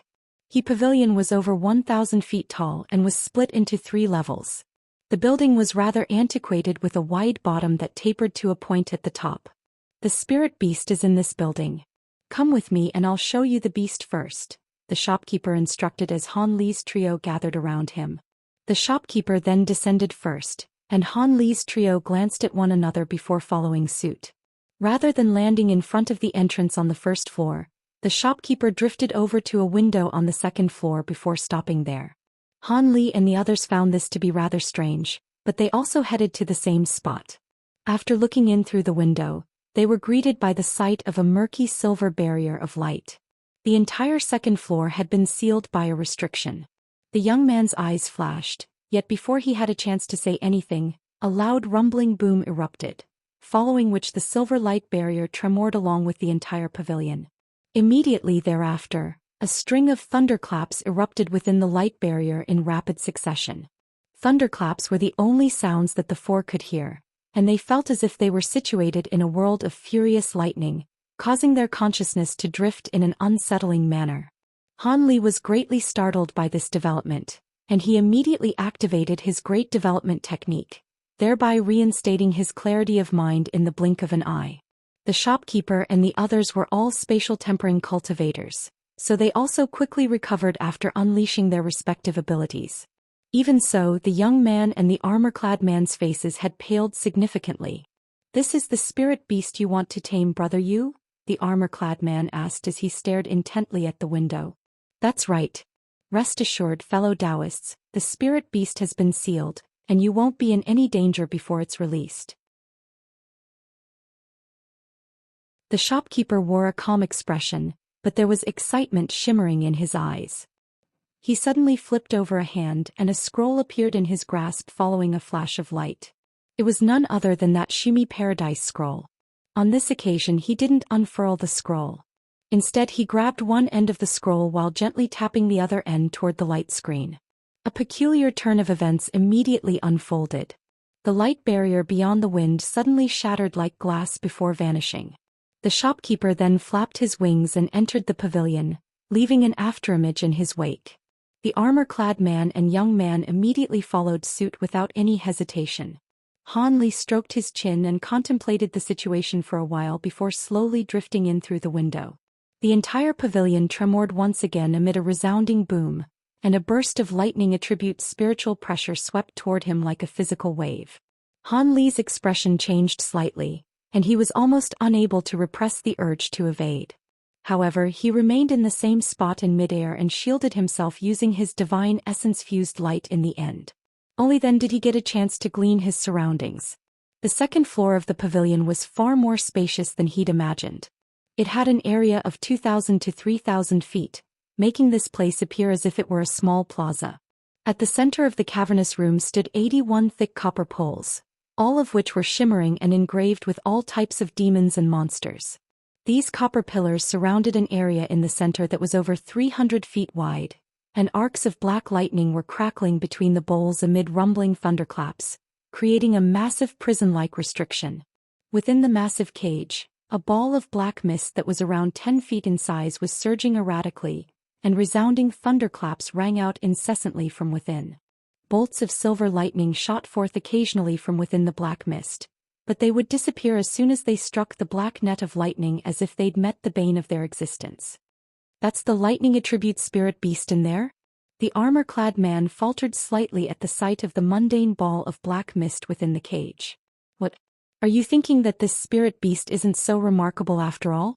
This lightning beast's powers are far beyond what you can imagine." The shopkeeper chuckled coldly as he glanced at the armor-clad man out of the corners of his eyes. "Lightning beast?" Han Li murmured to himself with furrowed brows. "That's right, that's the name of this spirit beast. I won't tell you about this lightning beast's origins, but what I can tell you is that there is most definitely only one of this lightning beast in this world." The shopkeeper stared intently at the cloud of black mist within the net of black lightning as a hint of deranged insanity appeared on his face. "Really? Its attacks don't seem to be all that powerful." The young man's brows furrowed in skepticism. "Attacks? This lightning beast isn't unleashing any attacks. The lightning you see is simply something that it was born with. Let me show you the true appearance and power of the lightning beast," the shopkeeper said with a derisive sneer on his face. He suddenly raised a hand to send forth a streak of white light from within his sleeve. The streak of light surged through the air before striking the base of the thickest copper pole before up ahead. The streak of white light was a snowy white little winged beast with spikes that were several inches long growing all over its body, making it appear as if it were a flying hedgehog. However, a restriction of some sort had clearly been cast onto it as it was unable to fly at all after landing on the copper pillar, and it merely sprawled down onto the ground, trembling uncontrollably. "That's an inch-light beast." The armor-clad man and young man immediately identified this vicious beast that was vastly renowned within the flying spirit race, and they were barely able to believe their eyes. These little beasts were extremely ferocious, and they dared to engage even spatial tempering stage beings in direct battle. Even though they were pack-dwelling beasts, all of them were extremely vicious. However, the one on the copper pillar was completely timid and docile, and that came as quite a surprise to the two of them. Just as they were thinking this, a large azure hand suddenly rushed out from within the black mist, reaching toward the inch-light beast like lightning. Before the 5 fingers on the hand had even made contact with the little beast, arcs of silver lightning shot forth through the air. The little beast as completely motionless as it lay on the copper pillar, and as soon as the azure hand struck the black net of lightning, the little beast was sent flying by the force of the impact. A low roar erupted from within the mist, and it was filled with unbridled fury. All of a sudden, a burst of piercing silver light radiated from within the black mist, following which a ball of rapidly expanded within the mist with something inside it. Moments later, all of the black mist had been completely dispelled by lightning, revealing a humanoid bird-like demon within the net of lightning. The creature possessed the head of a dove and had azure skin. There was a pair of blue feathered wings on its back, and its upper body was that of a human while its lower body was that of a bird. A hammer and an awl were present on the respective ends of its arms, and its golden eyes were shimmering with a sinister light. Despite the vast knowledge and experience possessed by Han Li's trio, they still couldn't help but draw a sharp breath upon seeing the true appearance of this lightning beast. Before they had a chance to recover from their shock, the lightning beast suddenly let loose a thunderous roar, following which white light flashed and countless fist-sized balls of white lightning erupted forth. Almost at the exact same moment, the lightning beast flapped its wings in unison, and hundreds of blue feathers shot forth at once. All of them then transformed into arcs of blue lightning that were around a foot in length each. The lightning beast then brought its hammer and awl together with a resounding boom. An extremely thick bolt of golden lightning hurtled forth from the pointy end of the awl, transforming into a golden lightning worm that swept through the air. The lightning beast had unleashed 3 different types of lightning attribute abilities in the blink of an eye, and all 3 of them appeared to be extremely powerful. Han Li's trio were all startled to see this as they reflexively retreated. It didn't seem like the thin net of black lightning would be anywhere near sufficient to keep these 3 lightning attribute attacks at bay. Only the shopkeeper remained on the spot with a confident smile on his face. As soon as the 3 different types of lightning struck the net of black lightning, the 81 copper pillars suddenly buzzed in unison, and the thin net of lightning suddenly thickened by several fold. As such, it really was able to withstand the lightning beast's powerful attack. The lightning beast let loose a thunderous roar of rage as its golden eyes stared intently at the inchlight beast, but it seemed to possess some intelligence as it unleashed no further attacks. Don't worry, this lightning-binding light formation was something I set up after expending an immense amount of effort, and it can specifically restrict this beast's lightning attribute powers. This lightning beast may be powerful, but there's no way that it can struggle free. The shopkeeper chuckled as he suddenly swept a hand toward the inchlight beast from afar. The little beast instantly transformed into a burst of white light and was sent through the black lightning without any impediment, thus landing right before the lightning beast.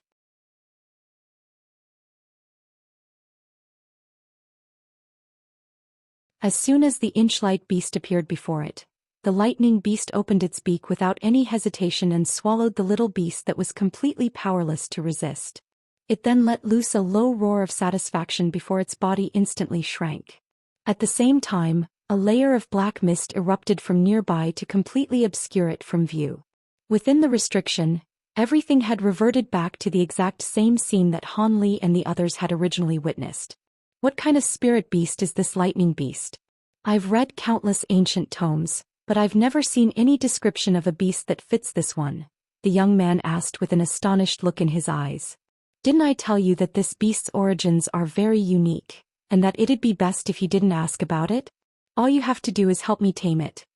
The shopkeeper's words seemed to carry a warning. The young man's expression changed slightly and he raised no further questions. A hint of a peculiar light flashed through Han Li's eyes as he suddenly said, "You said that this beast is unique in the spirit realm, so can I interpret that as an admission that this beast does not hail from the spirit realm?" The shopkeeper's expression changed drastically upon hearing this, but he immediately forced a smile onto his face as he replied, "What nonsense are you spouting, Brother Han? If this beast isn't something from the spirit realm, then how could it have appeared here?" Despite the shopkeeper's denial, all three men could tell that he was trying to hide something, and they couldn't help but glance at one another with surprise in their eyes. If this lightning beast isn't from the spirit realm, then could it be a spirit beast that's unique to one of the lower realms? Wait, no, this beast is clearly no less powerful than a spatial tempering being, so there's no way it could exist in a lower realm. In that case, it has to be from a higher realm. It must be from the legendary true immortal realm. The young man completely disregarded the shopkeeper's warning as he mused. The armor-clad man's eyes also gradually lit up as he stared at the black mist within the restriction. However, the shopkeeper seemed to be relieved that they arrived at this conclusion, and a peculiar look appeared on his face as he said, "So you truly believe that this spirit beast is from the true immortal realm? Are we wrong? Even if it isn't from the true immortal realm, I still think you should reveal its origins to us, seeing as you want us to help you tame it, brother Yu. Perhaps a better understanding of this beast will be helpful to us in our attempt to subdue it. If you really don't want to reveal anything, then we won't force you to. We'll just have to regard it as a spirit beast from the true immortal realm," the young man sighed. "You dare to threaten me?" The shopkeeper's expression instantly darkened. The young man took a half-step backward in retreat, but his expression remained calm as he said, "Even if the three of us were to join forces, we'd still be no match for you, so I certainly wouldn't dare to threaten you, brother Yu. However, don't forget that my elder brother is the youngest elder of the Tianping race. I'm sure you won't do something reckless that you'll regret later on." Both Han Li and the armor-clad man were both surprised to hear that the young man was the brother of a Tianping race elder, and both of them were forced to look at him through new eyes. A hint of wariness flashed through the shopkeeper's eyes, and after a moment of indecision he finally said in a cold voice, "I suppose there's no harm in telling you the origins of this beast. It's not something that has to be kept strictly confidential anyway, and it would prevent you three from spinning any more ridiculous yarns. The reason why this lightning beast is unique in this world is because it was artificially created by me through gathering the power of lightning, then nurturing it using a secret technique. It is a lightning spirit born from lightning itself, and I've spent most of my life attempting to create one with only this one resulting in success, so it's naturally unique to this world." A lightning spirit. Everyone's eyes widened upon hearing this. How is that possible? Even the legendary spirit tribe hasn't been able to nurture a living being from lightning. You may be an extremely powerful cultivator, But surely this is beyond even your capabilities, brother Yu, the young man said with a skeptical expression after recovering from his initial shock. Han Li and the armor-clad man's brows also furrowed tightly. Much to everyone's surprise, the shopkeeper conceded in the end and revealed, I certainly wouldn't have been able to achieve this through my own research alone. But many years ago, when I was traveling through the territories of several foreign races, I was passing through a place where a certain powerful being had fallen, and I just so happened to stumble upon a spirit beast nurturing secret technique that was passed down from the true immortal realm. This lightning beast nurturing secret technique was the only complete technique that was recorded. After a brief pause, the young man's demeanor suddenly shifted drastically as he smiled and said, "If it's a secret technique that was passed down from the true spirit realm, then this is indeed quite plausible. Apologies for my rudeness, brother Yu." The armor-clad man was also stroking his chin and clicking his tongue with wonder. The shopkeeper wore an expression of displeasure on his face, and merely harumphed coldly in response. Meanwhile, Han Li was scrutinizing the lightning beast within the restriction with a hint of intrigue in his eyes. He didn't know whether the shopkeeper had told the truth, but this beast truly was capable of wielding astonishing lighting power. So even if it wasn't a spirit born from lightning itself, it was still a vastly powerful spirit beast. However, even if it possessed spatial tempering stage power and was capable of wielding lightning, that still definitely wasn't worth the immense investment the shopkeeper had made to tame it. After all, just the 3 items that he'd promised to Han Li's trio was definitely not inferior in value to a spatial tempering stage spirit beast. And that wasn't even taking into account all of the time and effort he'd expended to nurture this lightning beast in the first place. It appeared this beast either possessed more abilities than it had just displayed, or it served an extremely important purpose to the shopkeeper. Otherwise, there was no way that he would sacrifice so much to tame it. Not only was Han Li aware of this, the armor-clad man and the young man had also figured this out for themselves. However, all 3 of them simply wanted the treasure they were promised, and they were also fearful toward the shopkeeper's fearsome cultivation base, so they could only pretend to be oblivious. The origins of and uses for this strange spatial tempering stage spirit beast were both rather sketchy, but it wasn't worth offending the shopkeeper just to get to the bottom of things. Alright, everything that needs to be said has been said, let's get down to business. I'm going to use the restriction to temporarily immobilize the lightning beast. All you 3 have to do is enter the cage and inject your lightning powers into its body. Remember to keep going until I tell you to stop. Otherwise, all of your prior efforts could go to waste, the shopkeeper announced in an implacable tone. Han Li's trio expressed no further objections on this occasion. The shopkeeper nodded before rustling his sleeve, upon which the Shumi Paradise scroll appeared in his hand once again. This time he tossed the scroll forward and it immediately unfurled before him. 5-colored spiritual light flashed as the artwork of the Shumi Paradise was revealed to everyone again. The shopkeeper began to chant something before pointing a finger quickly toward a certain spot on the piece of artwork. Blue light flashed deep within Han Li's eyes, and he was instantly able to glean what the shopkeeper was doing. The spot that he had pointed to was none other than the tall pavilion that they were currently situated in. In the next instant, brilliant white light erupted from the artwork, and a burst of white mist suddenly appeared. Within the mist, the walls on the first and second floors of the pavilion slowly backed away before vanishing. Han Li's expression changed slightly, yet before he could figure out what those changes entailed, tremors suddenly ran through the ground beneath his feet. The actual pavilion that they were situated in tremored violently as white light radiated from the walls around them. They then backed away before disappearing into nothingness. In the blink of an eye, everyone was situated under the blue sky along with the lightning beast. The ground of the pavilion underfoot had also been transformed into a bare plaza. The black mist within the restrictions surged erratically, clearly indicating that the lightning beast had also been alerted by these changes. Han Li stroked his chin while the young man and the armor-clad man glanced at each with surprise in their eyes. Right at this moment, the shopkeeper let loose a low cry, and a crimson arrow shot forth from within his mouth. The arrow disappeared in a flash into the scroll he was holding, and a loud thunderclap suddenly erupted high up in the sky, following which howling winds were swept up around them. Arcs of silver lightning peeked through the dark clouds amid an incessant burst of rumbling, and it appeared as if a powerful devil were about to descend upon this world. Before Han Li's trio had a chance to ask, the shopkeeper took the initiative and provided an explanation for a change.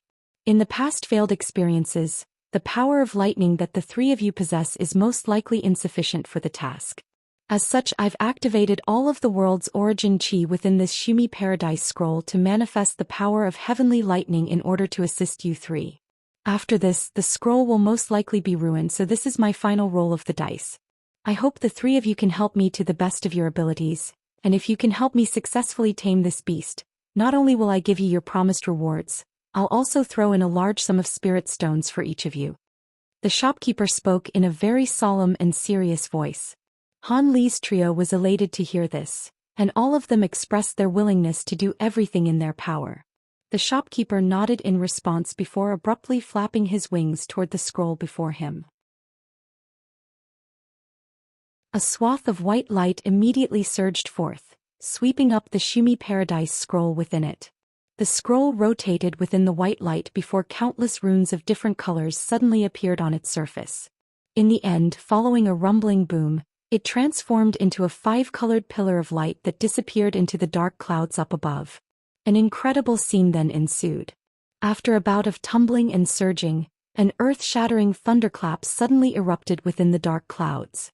Immediately thereafter, an extremely vibrant bolt of five-colored lightning that was as thick as a large bowl shot appeared before flashing through the clouds like a massive five-colored python. Five-colored heavenly tribulation? The armor-clad man exclaimed in alarm as the sight of this five-colored lightning. There's no need for panic. This isn't the true five-colored heavenly lightning that appears during a tribulation transcendence for flying spirit true monarchs. It's merely something I've simulated using a wisp of the world's origin chi, and it possesses less than 1,000th of the power of true five-colored heavenly lightning, the shopkeeper consoled in a calm voice. Han Li and the young man also wore horrified looks on their faces, but their expressions eased after hearing this. However, there was still a hint of shock in Han Li's eyes as he looked up at the five-colored lightning in the sky. This five-colored heavenly lightning was rumored to be tribulation lightning for cultivators of at the Grand Ascension stage, and even purple-golden tribulation lightning for body integration cultivators couldn't even hold a candle to its extraordinary power.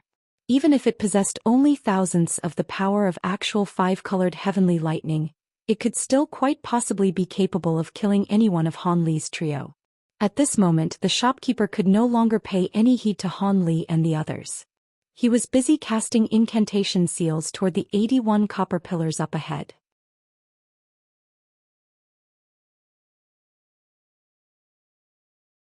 All of the pillars emitted a burst of ringing before balls of white light surfaced above them, manifesting a series of sinister dragon heads. All of these dragon heads then opened their mouths to blast forth arcs of black lightning. A low roar suddenly erupted within the mist as a ball of silver light hurtled forth. Following a flash of light, the lightning beast had appeared in a corner of the net of lightning. However, those black arcs of lightning seemed to have locked onto the lightning beast as they all changed directions to compensate for its movement. The lightning beast let loose a roar of fury, but it was clearly extremely fearful of these arcs of black lightning, as evidenced by the fact that it was desperately attempting to evade them. Thus, a ball of silver light began to spring from one spot in the restriction to another in a wraith-like manner, but the tens of arcs of black lightning followed it relentlessly in hot pursuit. All of a sudden, loud thunderclaps rang out within the restriction, and the shopkeeper also began to chant something again. The black arcs of lightning accelerated even further, leaving trails of afterimages in their wake and enshrouding the entire space within the restriction in black lightning. Han Li looked on with a slightly awestruck expression. He didn't know what kind of lightning ability these black arcs of lightning were, but they were astonishingly fast. If he were trapped within that restriction, he wouldn't be able to evade for long even with his thunderstorm wings. This lightning beast was quite proficient in lightning movement techniques, but it most likely wouldn't be able to last much longer either.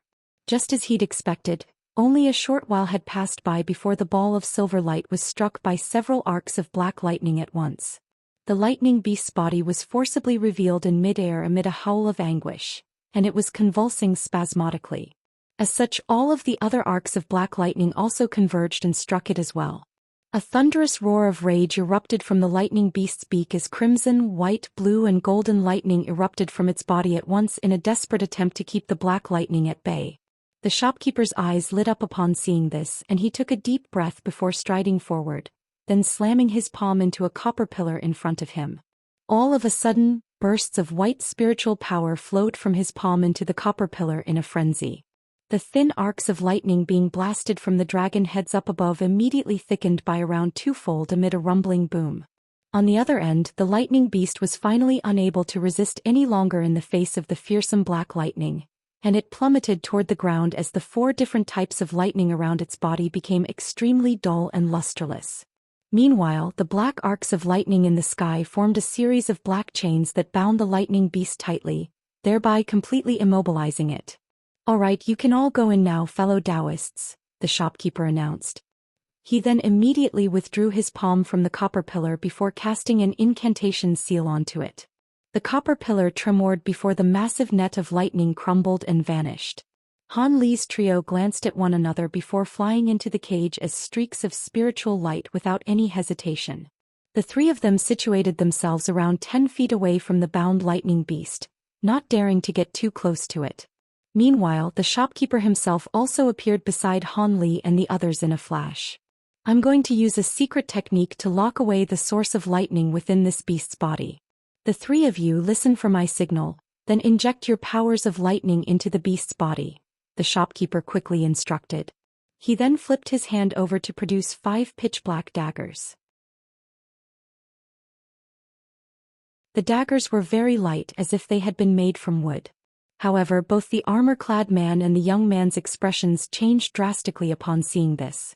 Black star daggers. Despite their obvious astonishment, neither of them asked any questions this time, and the shopkeeper didn't provide any explanation either, so Han Li was left wondering what these daggers could be. Several streaks of black light flashed through the air, and the 5 daggers embedded themselves into the lightning beast's limbs and heart. The lightning beast let loose an earth-shattering roar as it thrashed violently within the black chains. Not a single drop of blood seeped out of its stab wounds. Spiritual light swirled around the 5 daggers, following which the lightning beast's eyes glazed over, and the 4 types of lightning around its body finally disappeared. The shopkeeper blasted forth another ball of white light from his mouth upon seeing this.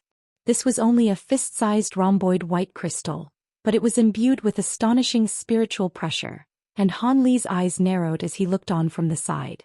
In contrast with high-grade cultivators of the human race, high-grade beings of the flying spirit race didn't have nascent souls.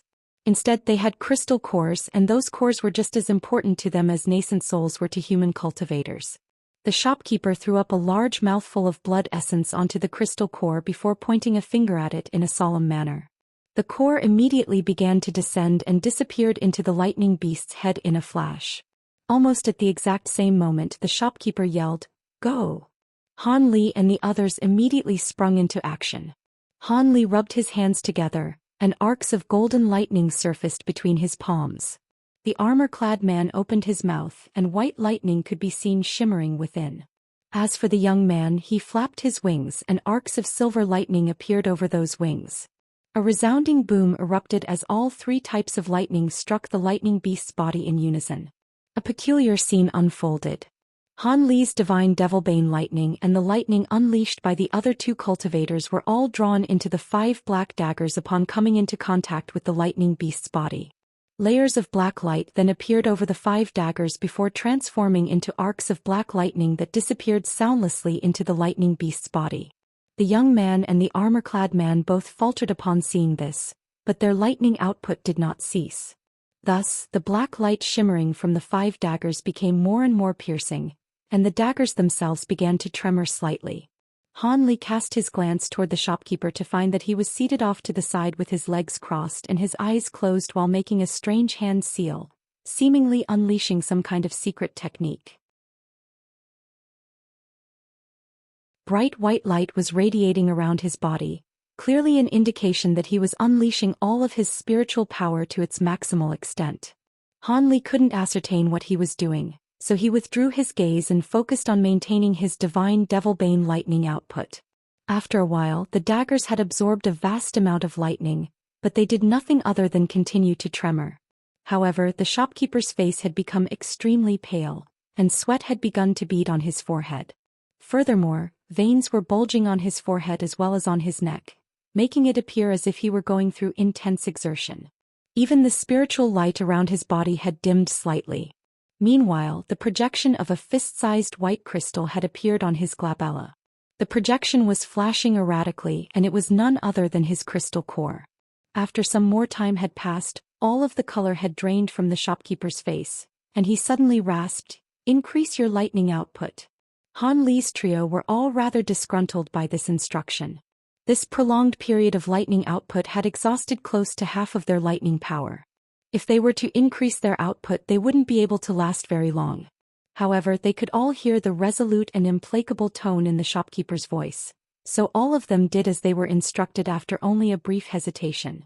Thus, loud thunderclaps erupted as the 3 different types of lightning virtually inundated the lightning beast's entire body. Through their increased lightning output, the 5 daggers embedded within the lightning beast's body finally began to display some changes. The daggers gradually turned a shade of vibrant red as if they were sucking blood. At this moment, the projection of the crystal core on the shopkeeper's glabella also took on a crimson hue, and it also began to expand and shrink in an erratic manner. After letting loose a low cry, the shopkeeper abruptly opened his eyes to blast forth another item from his mouth. It was a green wooden badge with layers of complex patterns all over its surface, giving it a rather mysterious appearance. As soon as the wooden badge appeared, it flashed over to the lightning beast's head. A plume of thin green threads shot forth from within the badge before disappearing into the lightning beast's head in a flash. The unconscious lightning beast shuddered, and as the wooden badge buzzed gently, a portion of a miniature green lightning beast projection was drawn out of the lightning beast's body by the countless green threads. An elated look appeared on the shopkeeper's face, and he began to make hand seals while chanting something in a soundless manner at the same time. The buzzing from the wooden badge intensified as the lightning beast projection continued to be forcibly dragged out of its body little by little. All of a sudden, golden light flashed within the lightning beast's lusterless eyes. An explosive thunderclap erupted from its body, and the 5 black daggers were almost completely extricated amid a loud boom. The 4 different types of lightning surfaced over the lightning beast's body again. The shopkeeper's heart jolted with shock, yet before he had a chance to do anything else, piercing green light erupted from the projection of the lightning beast as it disappeared into its body again. At the same time, the lightning beast let loose another thunderous roar, and the arcs of lighting all over its body intensified in power as it struggled and thrashed with all its might. An expression of shock and fury appeared on the shopkeeper's face as he hurriedly turned to Han Li's trio, and asked, "Can you increase your lightning output any further?" "No, I'm already at my limit." The young man's face was also rather pale. "I won't be able to either." The armor-clad man appeared to be in slightly better condition, but he also expressed an inability to offer any further output. As for Han Li, he merely shook his head in response. The shopkeeper was slightly disappointed to hear this, but he then immediately gritted his teeth as he said, "All right, looks like we'll have to take the risk then. Maintain your current lightning output and I'll bring the 5-colored lightning down on this beast. With its power we have a very good chance at success." Han Li and the others' expressions changed slightly upon hearing this, but none of them objected to this course of action in the end. Thus, the shopkeeper paid no further heed to the struggling lightning beast as he flapped his wings and slowly rose up into the air.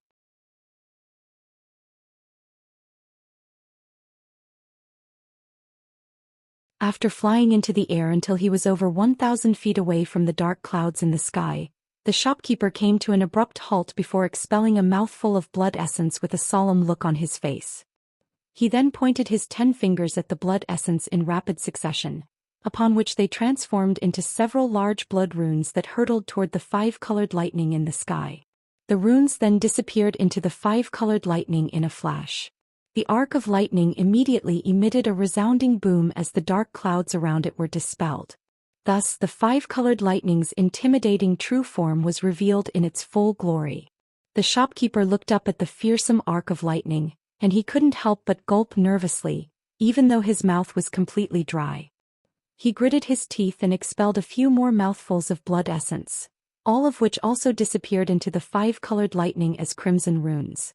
Having expended so much blood essence in one go, the shopkeeper's face was now truly as pale as a sheet of paper. However, his final roll of the dice appeared to be paying off. Following the injection of the blood runes, the 5-colored lightning in the sky finally settled down. Not only had the thunderclaps emanating from it become a lot quieter, the scintillating light radiating from it had also softened significantly. Crimson lines appeared all over the arc of lightning, creating quite a peculiar sight to behold. The shopkeeper was ecstatic upon seeing this, and he chanted something before abruptly flapping his wings upward. Countless crimson threads shot forth from his wings, puncturing the arc of 5-colored lightning in a flash and fusing as one with the crimson lines on its surface, thereby ensnaring the arc of lightning within. The shopkeeper made a hand seal, and piercing white light radiated from his body as one incantation seal after another was cast into the air above.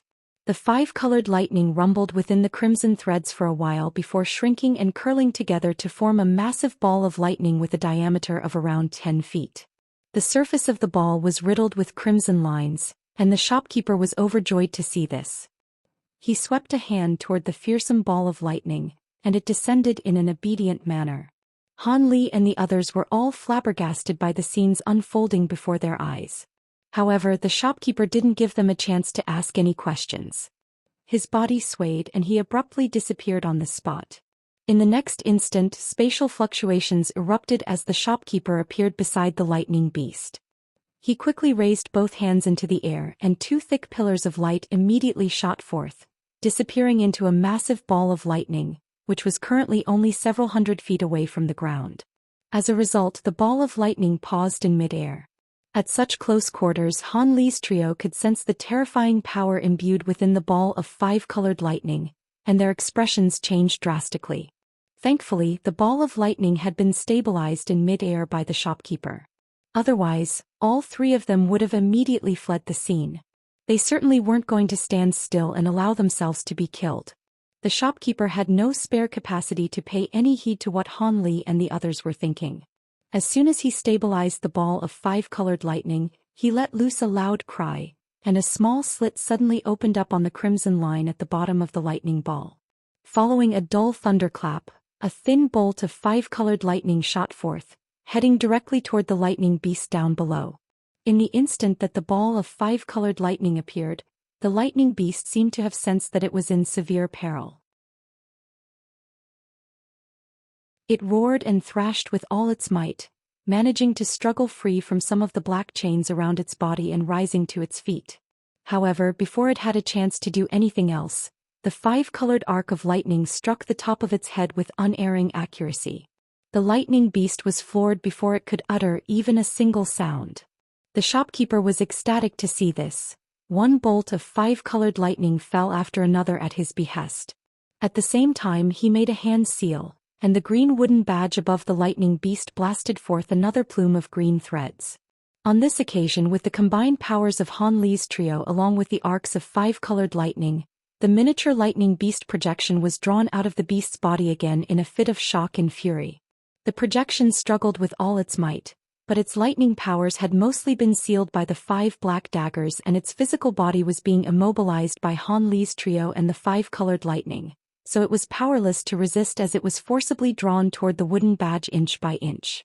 Green light flashed from the wooden badge, and following a final roar of fury and despair, the lightning beast projection was drawn into the badge. The shopkeeper hurriedly cast one incantation seal after another onto the wooden badge in quick succession, and it was drawn into his grasp as an elated look appeared on his face. "Ha, I've finally done it," the shopkeeper chortled with glee. Han Li's eyes flashed, and the golden arcs of lightning streaming from his hands disappeared. The young man also withdrew his lightning before looking at the motionless body of the lightning beast on the ground, then turning to the green badge in the shopkeeper's hand with furrowed brows. "What's the meaning of this, brother you? Weren't you going to tame this beast?" That was also what Han Li and the armor-clad man wanted to ask. After extracting the soul of the beast, taming it would be a piece of cake, so 3 of you can rest now." The shopkeeper chuckled as he carefully stowed the green badge away into a jade box with a delighted expression on his face. Han Li and the others glanced at one another, and all of them fell silent as wary expressions appeared on their faces. Something was most definitely amiss here. Rest assured, seeing as you three assisted me greatly in this endeavor, I'll be delivering the rewards I promised you now, the shopkeeper said with a smile before sweeping a sleeve through the air. 3 streaks of white light shot forth toward Han Li's trio, and they were none other than the 3 wooden boxes from earlier. The young man and the armor-clad man were still a little perplexed, but they were overjoyed to see their promised rewards being delivered. As such, they immediately cast aside their concerns and reached out for their respective wooden box. However, piercing blue light suddenly flashed from Han Li's eyes upon seeing this. Immediately thereafter, a set of golden and silver robes appeared over his body before enshrouding the oncoming wooden box within. Meanwhile, Han Li himself hurtled back in retreat. The young man's expression changed slightly upon seeing Han Li's actions, and he immediately realized that something was wrong. However, it was already too late. White light flashed and the wooden box in his hand suddenly crumbled like a sandcastle, revealing a translucent thumb-sized bead. "Lightning drawing bead," the young man exclaimed in alarm before attempting to fling it away. However, a thunderclap erupted before he could do so, and a ball of piercing white light appeared amid a loud explosion. There was still a small portion of the 5-colored ball of lightning hovering in midair, and as soon as the white light appeared, it split up into 3 arcs of lightning that crashed down from above. The lightning was far too fast to evade, and the young man as well as the armor-clad man were instantly struck by the 5-colored lightning and white light. The 2 powers combined as one, and when the light receded, the 2 were revealed with smoke billowing from their bodies, and it was unknown whether they were dead or alive. As for Han Li, his lightning robes had enshrouded the lightning-drawing bead before the bead exploded, following which the white light was absorbed into the robe, then flung away into the distance. As such, the bolt of 5-colored lightning was diverted away, and struck the ground around 10 feet away from its original target. The entire ground tremored, and a crater with a radius of several tens of feet was left on the ground in the wake of the lightning strike. Han Li had retreated right to the edge of the crater, and he arrested his momentum before looking up at the shopkeeper in an expressionless manner. The man's smile faded as a hint of surprise appeared on his face. However, his surprised expression was then immediately replaced by a deriding sneer. Han Li's eyes flashed, and he suddenly flapped his thunderstorm wings before disappearing into space as an arc of azure and white lightning. Almost at the exact same moment, a pair of green claws swiped past the spot where Han Li had just been standing, unleashing crimson arcs of lightning that flashed through the air. The physical body of the lightning beast that had been bound by the black chains had sprung into action, and attempted to launch a sneak attack against Han Li from behind. The only difference was that the lightning beast now had a pair of gleaming black eyes that were filled with intelligence. A hint of surprise reappeared on the shopkeeper's face upon witnessing the failure of the lightning beast's sneak attack. However, his body then swayed as he made a soundless retreat. Right at this moment, a thunderclap rang out above his head as Han Li emerged from within a burst of azure and white lightning. As soon as he appeared, he swept a sleeve toward the nearby copper pillars. Several streaks of piercing golden light shot forth, slicing a few pillars into several segments and destroying the entire restriction. The shopkeeper's retreating figure instantly faltered in midair as he looked on with a dark expression. Han Li crossed his arms and also hovered in midair in silence. At this moment, the lightning beast appeared expressionless behind Han Li with 4-colored lightning crackling around its body, sandwiching Han Li between itself the shopkeeper. "I don't care what your intentions are. I don't care whether you actually wanted to tame this beast or whether you were only interested in its soul. As long as you give me what I want, I can pretend that I saw nothing here," Han Li said in a calm voice. "You're just a mere flying spirit general. Do you think you have the right to negotiate terms with me?" the shopkeeper asked in a sinister voice. "If you were at full health, then perhaps I wouldn't be able to do anything. However, after expelling so many mouthfuls of blood essence in succession earlier, you'd be lucky to have retained even a small half of your cultivation base. Do you really think a spirit beast that's yet to reach full maturity can keep me here?" Han Li said in a nonchalant voice as he suddenly swept a hand over his wrist. A streak of black light immediately shot forth, spiraling through the air before transforming into a small monkey. The monkey then pounded its chest and its body swelled drastically to several 100 feet tall in the blink of an eye.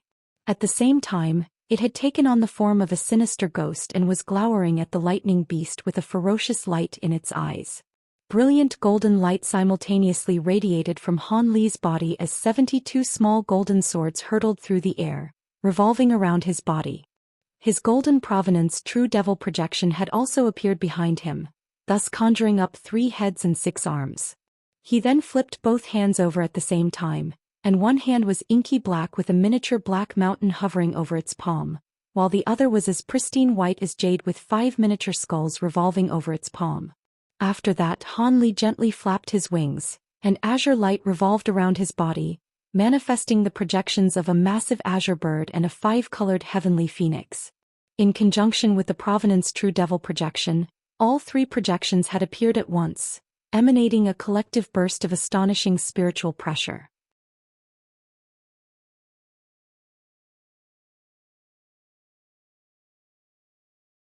The cold smirk on the shopkeeper's face vastly changed.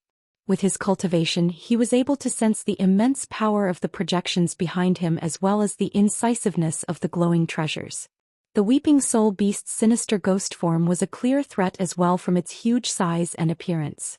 After a moment of silence, the shopkeeper harshly shouted, "Who are you? I know a bit of the outstanding disciples of the Tianping race, but none are as outstanding as you." Han Li stared at the shopkeeper and indifferently said, "Who I am isn't important. What is important is how you feel about my proposal. Your cultivation has dropped from late great spirit general stage to early stage. Even if you are keeping any contingency plans, I am half certain I will defeat you. However, I am not interested in a life or death battle. So long as you give me what I want, I will immediately go away." When the shopkeeper heard this, he sized Han Li up. Then after a moment of hesitation he wryly chuckled. The shopkeeper pursed his lips and probingly said, "Good, very good. The strength you revealed does give you the qualifications to say that. But it is a pity. Even if I agree, I have no azure sifting fruits to give you. The treasures you saw in the box was an illusion and was produced the secret technique that is unique to our Pentaluster race. You should have had some doubts about it." An illusion technique. I cultivate a technique that can see through illusions. However, the thing I want is in that box. No matter how formidable your illusion techniques are, if you didn't have that item, you wouldn't be able to create such believable illusions. Han Li said with a deep tone. "You want that item?" The shopkeeper said with a surprised face. "That's right. It can't be considered too steep a price." Han Li smiled. "If you want it, I'll give it to you." Without taking any time to consider, the shopkeeper promptly flipped his hand to produce a wooden box and tossed it over. Blue light flashed from Han Li's eyes and he reached out for it. A wave of blue mist flew out and wrapped around the box, suspending it in the air. Han Li swept his spiritual sense past it and he opened it with a trace of joy on his face. A wave of medicinal scent assailed his nose and he saw the azure-sifting fruit. Han Li silently opened his mouth and spat out a cloud of blood essence, instantly sweeping over the wooden box. A rainbow light flashed from the box, and the emerald green fruit began to shrink like an illusion. In the blink of an eye, it turned into a crimson fruit the size of a thumb. The box didn't contain an azure-sifting fruit but another. When the shopkeeper saw the joy on Han Li's face, he felt some relief and smiled, saying, "Many years ago in a dangerous depth, I unintentionally acquired an azure-sifting fruit. In order to rear the lightning beast, I used it for medicine. Otherwise, I definitely would have given it to you. This is the fruit's pit, but it isn't worth much and it is very different from the fruit's body. But I won't let you take a loss. I'll give you several top-grade spirit stones as compensation." Afterwards he shook his sleeve and launched an azure leather pouch through the air. Han Li raised his brow. Rather than rashly catching it, gray light swept out from his back and wrapped the pouch in divine essence-fused light. The gray light suspended the pouch in the air as it harmlessly twirled in place. Han Li instantly swept his spiritual sense into the pouch and faintly raised his lip. "In that case, I'll accept your offer." In a gust of wind, the pouch vanished and Han Li put away the fruit core in the box. The shopkeeper's face faintly changed when he saw Han Li's strange display, but it was soon replaced with a smile. Brother Han's abilities are truly unordinary. What does Brother Han plan on doing next? Han Li leisurely said, Since I've acquired what I want, I won't involve myself with you any further. But if it is possible, I hope you'll hand over the other two to me. After all, we've come here together. If they disappear, it will be difficult for me to explain to the Tianping race. As for what happens next, you'll most likely be unable to stay in the holy city. Not finding Han Li's words odd, the shopkeeper softly chuckled and said, I can do that. However, their character is rather poor. Since they didn't acquire what they wanted and suffered a loss, I fear they wouldn't be appeased. Wouldn't it be better for everyone if they were gone? Although I'd like that as well, I have matters tying me to the Tianping race for some time. I'll also think of a way to appease them. Han Li answered with a casual tone. Since Brother Han had said this, I'll leave them to you. At nearly the same time, four-colored lightning flashed around the lightning beast and disappeared from Han Li's back. A short moment later, thunder sounded behind the shopkeeper. As Han Li looked at the lightning beast, a flash of realization appeared from his eyes. It seems Senior didn't plan on taming the beast, but rather use it as an external incarnation. The shopkeeper chuckled and vaguely said, Brother Han saw through it. Han Li smirked and thought to say something else when a humming sound filled the air. The black cloud the shopkeeper summoned had been scattered by a gale. The entire sky was shining faintly yellow and a soft cry sounded from the air. The nearby space had begun to warp. Han Li narrowed his eyes. The skinny man glanced around and ground. That's the Shumi Paradise's worldly essence chi. It's already reached its limit and it will soon scatter. Let's quickly leave. Yes, I'll have to trouble Senior you to open the way. Han Li promptly agreed. Hee hee, you flatter. The shopkeeper ironically said. He swept his eyes past the rainbow phoenix on Han Li's back. Soon after, he muttered to himself a moment and he grabbed at the air. Rainbow light flickered and a scroll appeared with glowing light. The scroll spread out and a pillar of light rushed out from it. A 3-meter-tall light gate appeared in front of them, revealing a mist of white light behind it as if it led to paradise. Han Li's expression stirred and his shoulders shook, releasing 2 waves of gray light, sweeping up an unconscious large man and youth on the ground. The weeping soul beast transformed into a human tall black ape and stood behind him. Seeing that Han Li collected the large man and the youth, a fierce look appeared from the shopkeeper's eyes, but he eventually decided to take no action. He simply called out, Brother Han, let's go. The two blurred and flew through the light gate one after another. Han Li's surroundings lit up for a moment and he found himself in the shopkeeper's residence. It was normal, as if nothing had happened. On the wall behind them was the Shumi Paradise painting. Han Li felt his heart relax. With his abilities, he had nothing to truly fear from the shopkeeper, but he was no ordinary Great Spirit General grade being. With his bizarre secret techniques, Han Li was unwilling to have a true fight to the death with him. A crackle then sounded and the ancient painting trembled. It silently turned to ash. Han Li's heart jumped and his face stirred. When the shopkeeper saw this, he wore a sad expression. It was clear he was saddened by the treasure's destruction. Having smoothly returned to his residence, he bluntly said, From your actions, I would think you aren't a very meddlesome person. I'll leave those two to you. As I am injured, I won't be seeing you out. Han Li gave him a quick salute, showing no intention of staying there any longer, and he shook his sleeve, withdrawing the weeping soul beast before walking out in a blur. Behind Han Li were 2 clouds of gray light, pulling along the youth and the black-armored man. From a distance, it looked as if the two were flying closely behind Han Li. When the shopkeeper saw Han Li and company leave, his smile faded. At that moment, 2 of his subordinates walked in from the outside and respectfully stood to the side. One of them carefully asked, Martial Ancestor, are you truly leaving those 3 alone? Will they not cause trouble? The shopkeeper snorted. What trouble could they bring? Even if they come back, they won't find anyone here. Let's tidy up our things and use the underground teleportation formation. We're leaving the holy city immediately. We can't stay with the Tianping anymore, only the Pentaluster race will do. With the identity I prepared in the Pentaluster race, no one will come find me. Yes, Ancestor. With the shopkeeper's order, the 2 Tianping beings raised no objections and immediately acknowledged him. The 2 quickly entered the other rooms. The shopkeeper stood in place and looked at the large door. A dark expression briefly appeared on his face. Unless it is for something significant, I don't want to take any risks. With my previous temperament, I might have had you stay behind. The shopkeeper muttered. He then took out a medicine bottle from his robes and he swallowed 2 dark green medicine pills. Soon after, he swiped his hand past his face and a blinding white light shined from it. After the light faded, he now had the appearance of a skinny middle-aged scholar. Both his face and his mannerisms were completely changed as if he were an entirely different person. He walked to a corner of the main hall in a stride and placed his hand against the wall. An underground passage was revealed. Meanwhile, Hanli brought the youth and the large man to a nearby building. With a quick look around, he found that no one appeared to be there. He promptly released his divine essence-fused light and immediately dropped them on the ground. After a brief look at the two, Hanli helplessly sighed, "You're quite lucky. If I wasn't scared of being implicated with your deaths, I wouldn't have gone through the trouble." As he said this, he flipped his hand and summoned tens of silver needles in his hand. Air tore as the needles sank into their bodies.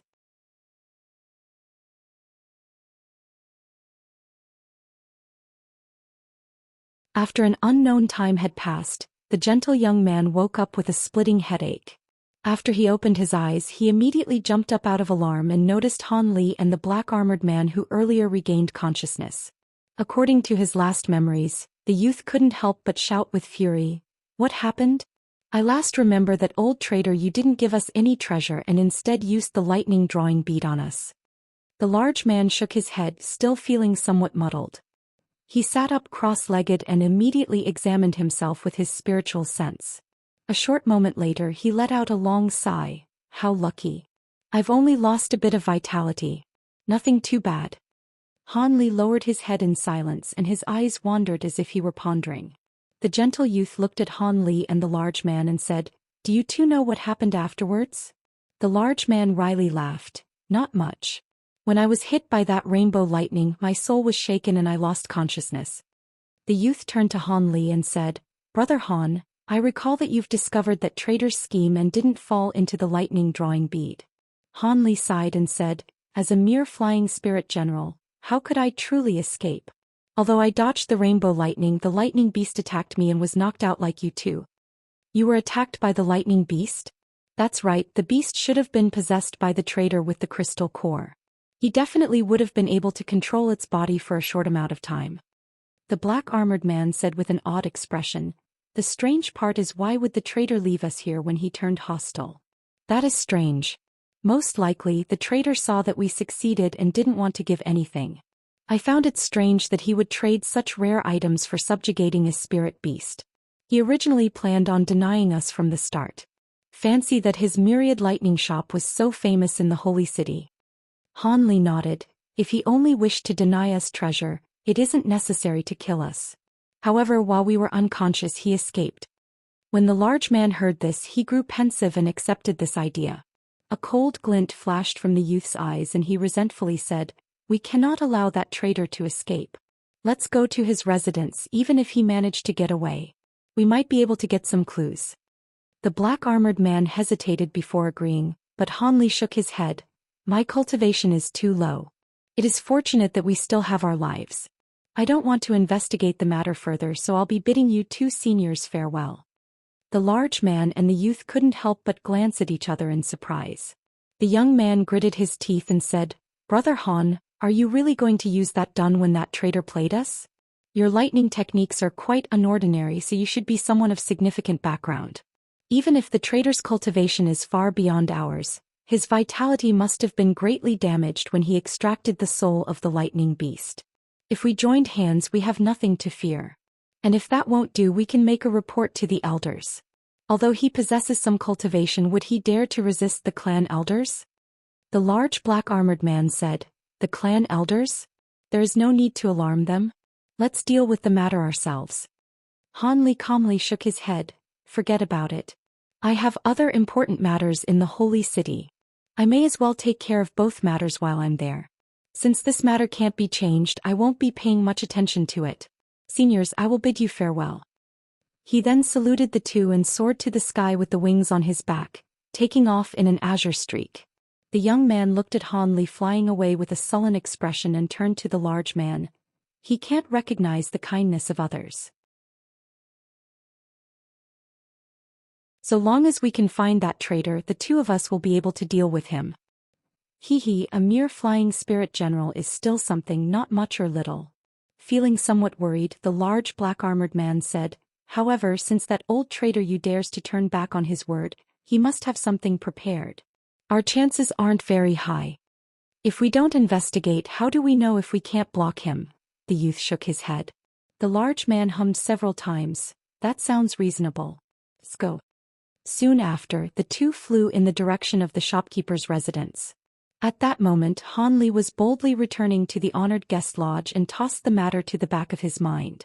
Over the next few days, Han Li sat cross-legged in the building and continuously drank medicine pills to consolidate his late deity transformation stage cultivation.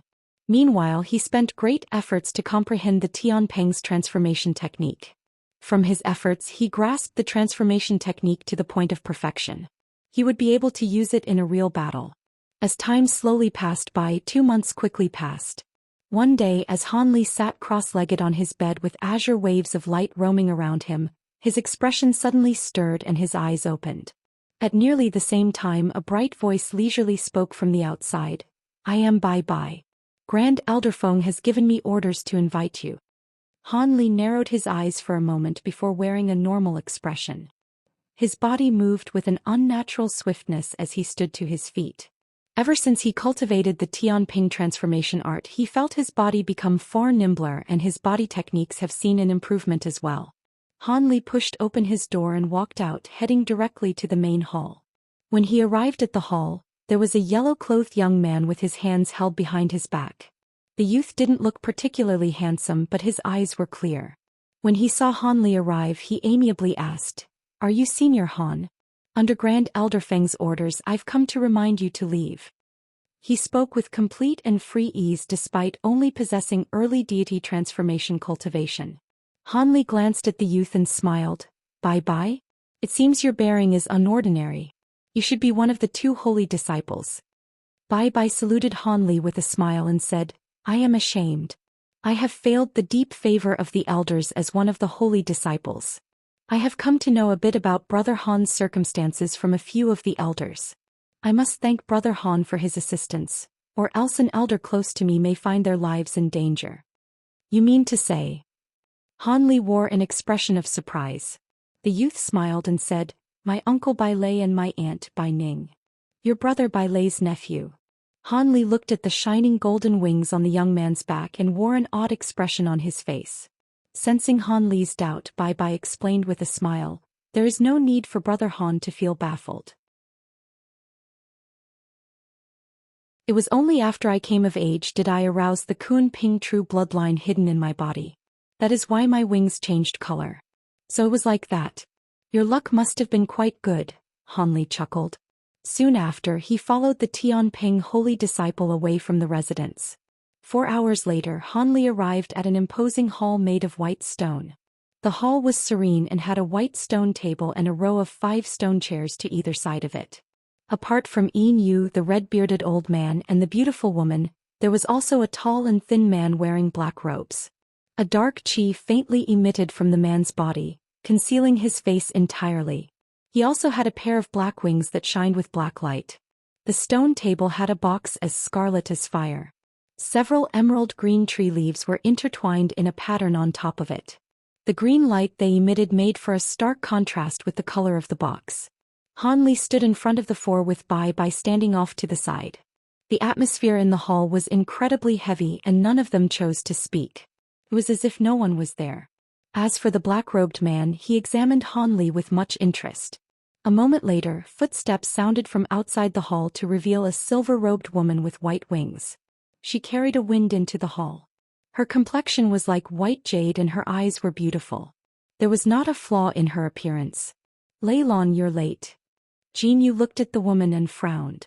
The beauty bowed to Jin Yu and spoke with a hoarse voice. Grand Elder, I've comprehended a few techniques recently and had a sudden understanding resulting in my tardiness. I hope the elders will forgive me. Since it was related to comprehension, then so be it. Jin Yu's expression relaxed. She uttered a word of thanks and stood to the side. Jin Yu then stared at the Han Li and the holy disciples and spoke with a pleasant voice. You should know why we've gathered you here. The oncoming trial is related to the life and death of the clan. So one of you two must pass the trail and succeed the position as our race's holy master. However, we've received information that there are branches hostile to us like the Qi Rong. They are unwilling to allow us to escape calamity and have most likely placed people in the trials to act against you. The time you've spent as holy disciples is too short. If the other holy disciples violently block you, you won't return. For this reason, I've invited fellow Taoist Han to our Tianping race. He will temporarily act as the third holy disciple. He will offer you his strength. Bye-bye, and the newly entered woman raised their head and glanced at Han Li. The young man had a warm, kind gaze while the woman's expression was as clear as ice. Han Li faintly smiled.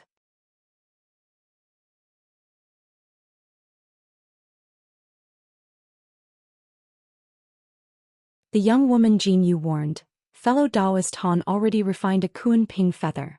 Along with the Tianping true blood and the relic we assisted in merging with him, the other branches can't say anything about not being one of us.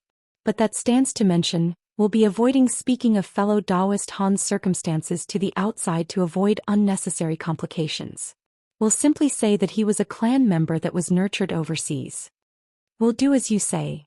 The two holy disciples nodded in agreement. Jin Yu nodded with satisfaction and turned to Han Li solemnly saying, fellow Taoist Han, I've already called for the scroll containing the Tianping vow to be brought out. Furthermore, Elder Shi has also returned. He will participate in dispelling the seal on the scroll. Prepare to sign your name on it. Elder Shi seemed to be the black-robed man standing at the side. I'll have to trouble you, elders. Han Li agreed without any reservations. His eyes then dropped on the wooden box on the table. When Jin Yu saw this, she beckoned to the wooden box. In a brush of wind, the box directly sucked into her grasp and dropped into the young woman's hand. In that next moment, the others also focused their attention there. Jin Yu's expression remained calm as he brushed her fingers past the green leaves on the box. Suddenly, green light shined brilliantly and she nimbly took the leaves off the box. Without any of the pressure emitting from the leaves, the crimson box ignited into a ball of scarlet fire. Jin Yu grabbed the fire and gave it a nonchalant shake. The flames were immediately extinguished to reveal a half-foot-long scarlet scroll.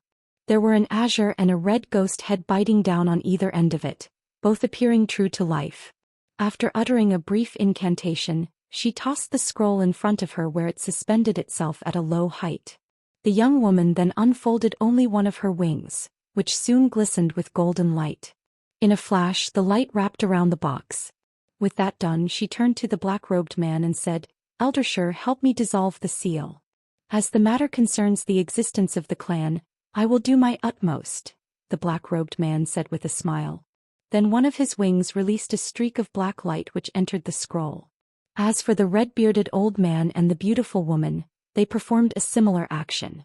With the feathers of the 4 Tianping elders absorbed by the scroll, space began to warp. Red light flashed from the entire scroll and expanded several times in size. Both of the ghost heads on either end of it simultaneously opened and revealed blood-red eyes. It was then that they released their grip on the scroll and allowed it to unfold. Red mist flickered from the above of the scroll, condensing into countless roiling talisman characters. A blue light flickered from Han Li's eyes, allowing him to see the scroll's contents clearly. The red light was densely filled with small characters. Most of them appeared to be names. At the very top of the scroll, Tianping Vow, was written in large golden characters of the Flying Spirit tribe. Afterwards, it listed faint silver characters with contents that appeared similar to a few Tianping records. Then it listed rows of dark azure names. Han Li carefully swept his spiritual sense through the scroll. When he made contact with the red list, long clear cries began to sound from it. Soon the light mist roiled and revealed a mythical bird phantom. As soon as it appeared, it was only a foot tall, but as it brilliantly glowed, it turned the size of a hill, filling most of the hall and completely submerging Han Li and company in it. Han Li and the holy disciples were alarmed, but Jin Yu and the other elders were completely calm. Move back. Jin Yu raised her hand and waved an azure copper mirror at the bird image. The phantom suddenly let out a cry and immediately shattered into tiny fragments that were swept into the scroll in an azure wave. Jin Yu withdrew the mirror and spoke to Han Li with a deep tone. Use your blood essence to sign the scroll. You must use your true name, or there is no saving you from the vow's backlash. Han Li trembled. A few of his original thoughts had been temporarily placed to the back of his mind. He took a deep breath and took large steps forward. He spat out a golden thread. In a golden flash, the thread sliced open a small opening from his finger. Then under the pressure of his spiritual power, he forced a drop of faintly golden blood essence from it. Elder Shi wore an odd expression on his face. Has Elder Shi found something amiss? The red-bearded old man twirled his beard. The black-robed man hesitated and slowly said, "It's nothing." Fellow Taoist Han most likely cultivated a peculiar technique or consumed a few rare fruits which resulted in the color of his blood essence. The old man looked at Han Li and pensively said, "That's true. Golden blood essence is truly rare. His body has most likely been strengthened to a degree for that to happen." The black-robed man smiled and said nothing else. At that moment Han Li moved in front of the scroll and quickly wrote his name on an empty spot on the scroll. When the drop of faint golden blood essence dropped on the scroll, the words absorbed it. In a flash it turned into dark azure words. They were dull as if they had been written for many years now. Meanwhile Han Li faintly sensed that something was gazing at his primal soul, but it immediately disappeared. Alarmed, it appeared that the Tianping vow seemed to be something of a gateway. Having thought of this, Han Li felt more at ease. With a binding like this, the Tianping elders wouldn't be able to throw him away or their agreement once the matter is settled. As Han Li pondered to himself, Jin Yu had the other holy disciples put down their names as well. Once the scroll trembled, it quickly wrapped itself and the two ghost heads stirred, biting down on either hand.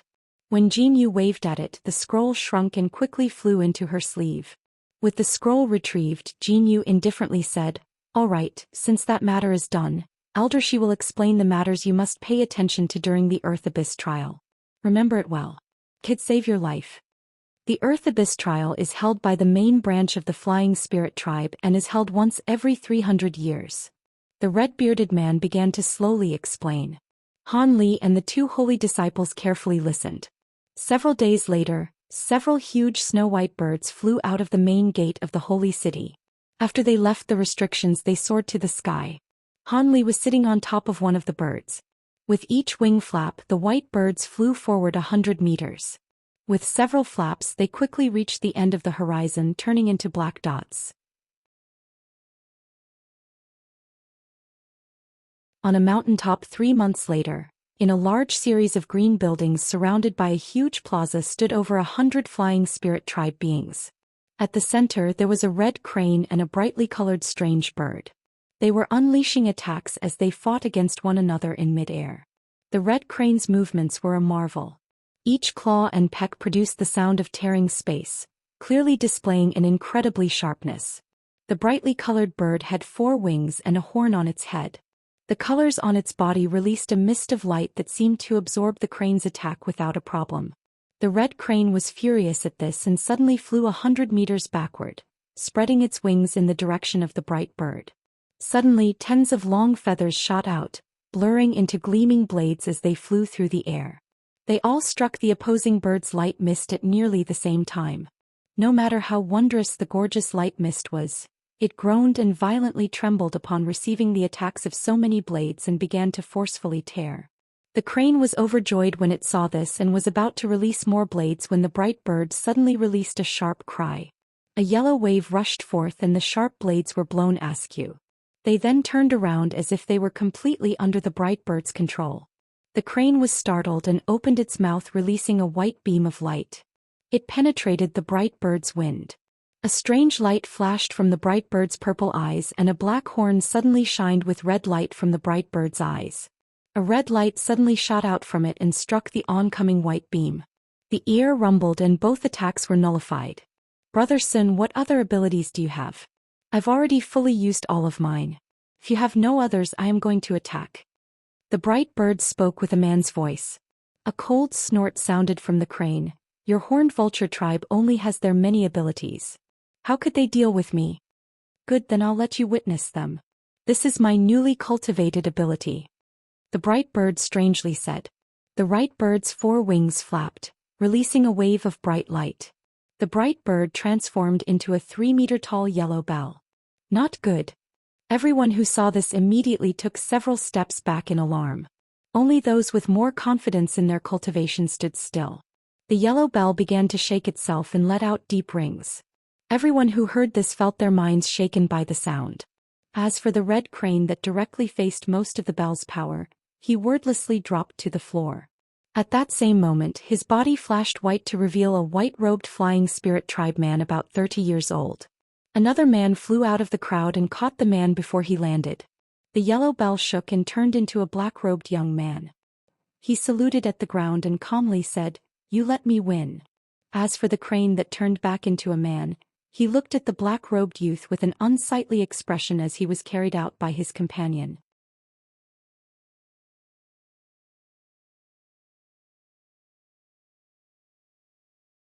Under close examination, the man that had the form of a red crane appeared very different from an ordinary human. His face was close enough, but his ears were sharp and there was a round red bulge from the top of his head.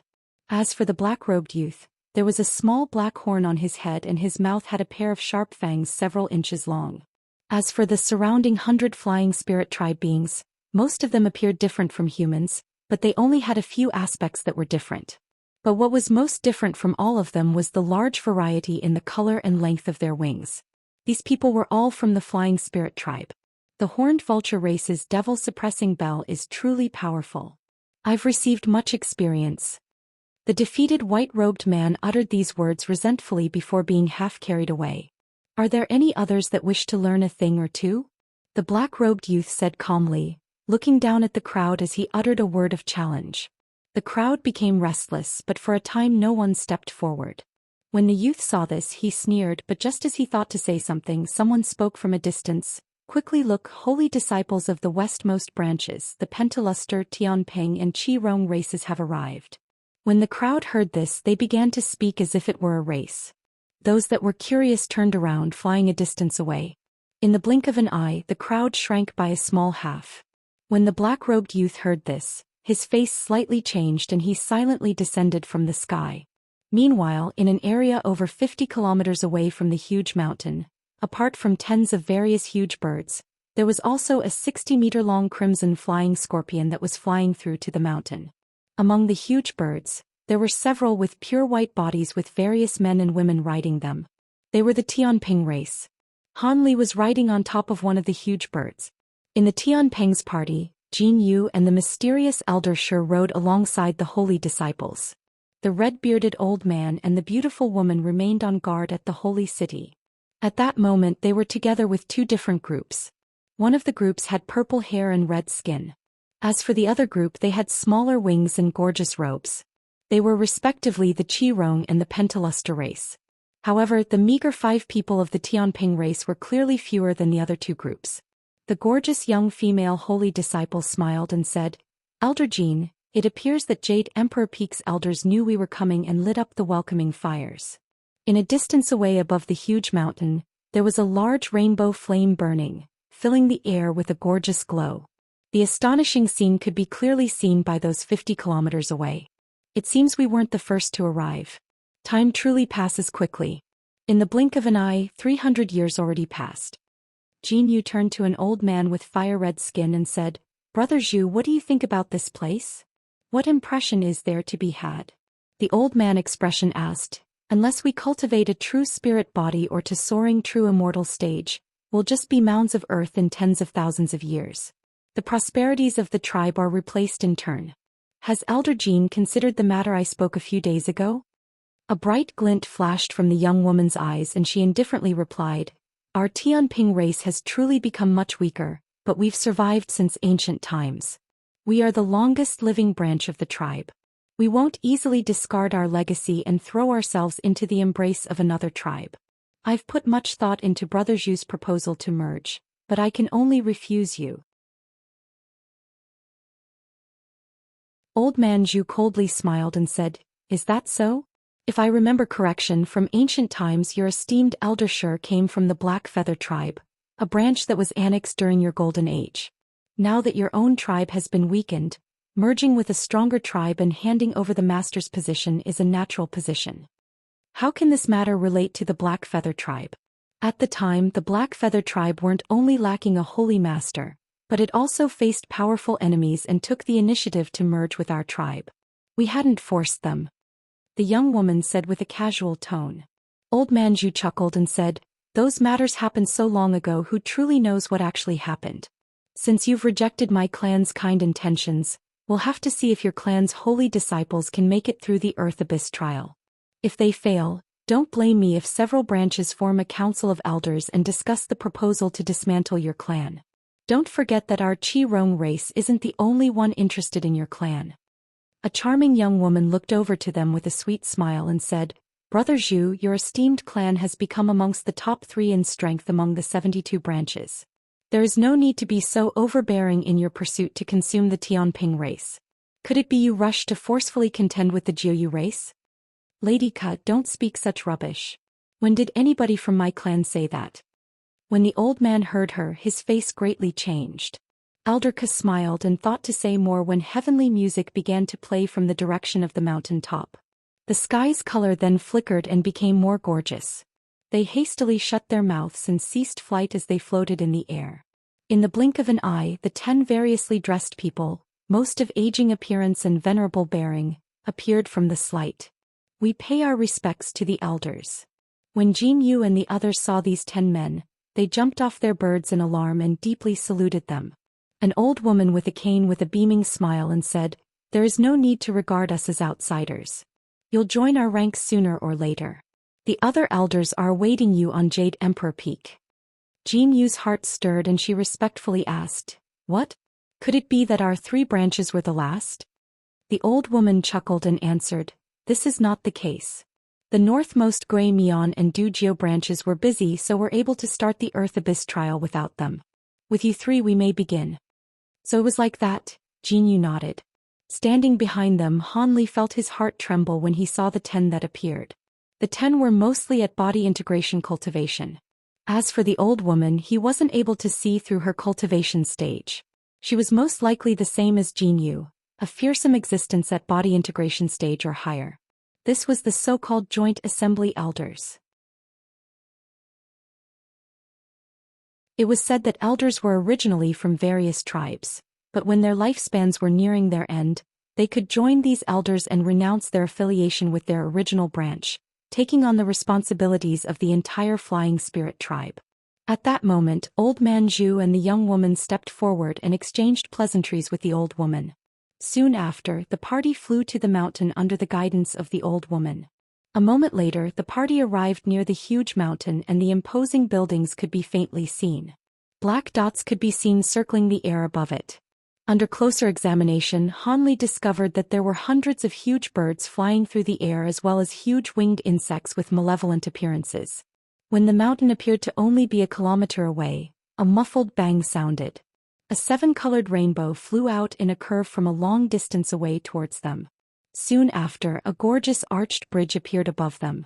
The old woman and the others blurred, taking a step on the bridge and beckoning the others with a smile. "Let's go," Jin Yu commanded. She then stepped off the bird and quickly walked on the bridge. The other parties did the same. When Han Li walked on the bridge, he felt that he was stepping on something completely soft like a thick cushion. Curious, he wanted to take a close look and released his spiritual sense, but he felt the bridge tremble and their surroundings light up, completely enveloping the party. With several shakes, the light brought them to the other end of the bridge. At that moment, Han Li was unable to examine the marvelous display of the bridge as he found himself in front of over 20 Flying Spirit tribe beings. They were all staring at him. Behind them, there appeared to be a jade-green hall wrapped in white fog. At the very front of this crowd were 2 people.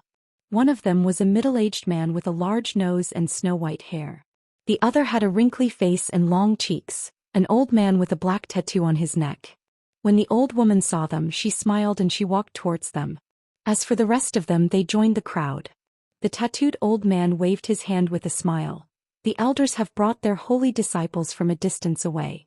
It must have been tiring. The holy disciples may rest in the side hall for a spell." The elders may accompany us to the main hall for a chat. The other clan elders are waiting for us there. The Qirong's elder Zhu rushed to speak, smiling as he said, Elder Ming is too polite. We'll do as you request. Jin Yu and the young woman from the Pentaluster race raised no objections. With that, Han Li and the others entered the white fog.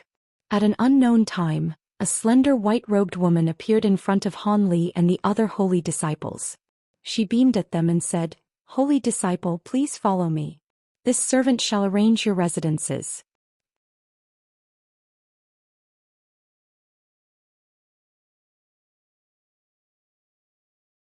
I must trouble you, one of the Qirong holy disciples said with a respectful tone. Although the woman's cultivation wasn't high, he didn't dare to slight her. As there were many in the Qirong race, they sent 7 holy disciples. The Pentaluster race sent 5. The one that sent the least were the Tianping race, 3 including Han Li, and this was with leaving nothing behind. The other branches of the tribe were sure to keep a few holy disciples hidden and not send them. Furthermore, the holy disciples of the other 2 branches were at mid-deity transformation stage at the very least. Bai Bai and Lei Lan were in truth a grade lower. From this, it could be seen how weak the Tianping race was when compared to the other branches. It was no wonder the higher echelon of the Tianping race had used such effort to rope him in. It would be a common occurrence for stronger branches to target them. The strong preying on the weak was the rule of law in the spirit realm as well. With that in mind, Han Li followed after the Qirong disciples along with the Bai Bai, Lei Lan, and the Pentaluster disciples. They all obediently followed after her for a long distance. Of the many Qirong holy disciples, the one that caught Han Li's attention the most was a man with a sinister face and hostile eyes. The other Qirong holy disciples had about the same cultivation, but only this cultivator gave him a feeling of danger. With that thought, Han Li couldn't help but look at his back with narrowed eyes. A beautiful Pentaluster woman that appeared in her 20s sweetly smiled at Han Li and asked, What? Could Brother Han be interested in Zhu Yinzi? Although Han Li was only a fake holy disciple, his cultivation was still at high-grade spirit general. Be it the Qirong or the Pentaluster race, they all viewed Han Li as the leader of the Tianping holy disciples. And with his unfamiliar face, he should have been a concealed reserve. The other 2 tribes viewed Han Li with greater attention. During their travels, the holy disciples hadn't spoken to each other as Jin Yu and the other elders were present. Now that they were separated from the elders, the woman decided to open a conversation. Of course, this was also because the Tianping always maintained friendly relations with the Pentaluster race. As for the Qirong holy disciples, they decided to ignore Han Li for the time being. Han Li indifferently answered, It's nothing. Brother Zhu's baleful qi is quite deep. I suspect he has much battle experience. It seems Brother Han's story of cultivating overseas is true. Zhu Yinzi has been resoundingly famous amongst the younger generation. He has entered the earth abyss 7 times already. Although he didn't head deep inside, he killed many demons. He is as famous as the 7 Pass races Ao Qing and the Nanlong races Fei Yi. It is said that their abilities are no lesser than a mid-grade Great Spirit General. The Pentaluster woman replied with a smile. It seemed she didn't care if the Qirong disciples heard her. So it was like that, Han Li answered calmly with a nod. He then said nothing else. When she saw Han Li's indifferent attitude, the Pentaluster woman became somewhat more interested. But before she could say anything, the white-clothed maid arrived in front of several 7-story tall buildings. The maid turned to face the holy disciples and said, You may choose which building each of your races may occupy. But there is something I must remind you of. On Jade Emperor Peak you may only spar with those from the eastmost branches. You may not fight with anybody from the other areas. Otherwise, there will be grave punishments like the destruction of one's cultivation. The party of cultivators felt their hearts tremble. A handsome Qirong man then stepped forward and said, We understand. Thank you for your trouble. The white-robed young woman smiled and saluted to the holy disciples. I am called Xiao Zhu. I will be attending to all of your minor necessities. If there is anything you require, please find me. Afterwards, nothing else was said and the groups entered the building of their choice. Han Li chose the tallest of the buildings. As for Bai Bai and Lei Lan, they chose 2 of the lower floors. After several months traveling at breakneck speed, even Han Li felt tired. Without another word, he sat cross-legged on his bed and shut his eyes. An unknown time later, he opened his eyes to see a dark sky. He nimble walked off his bed and stretched, then walking to a lower floor. He found that Bai Bai was meditating in his room and that Lei Lan had disappeared, somewhat to Han Li's surprise. He recalled that before they set off, Jin Yu had given them 1,000 warnings that they mustn't leave the group and give enemies an opportunity.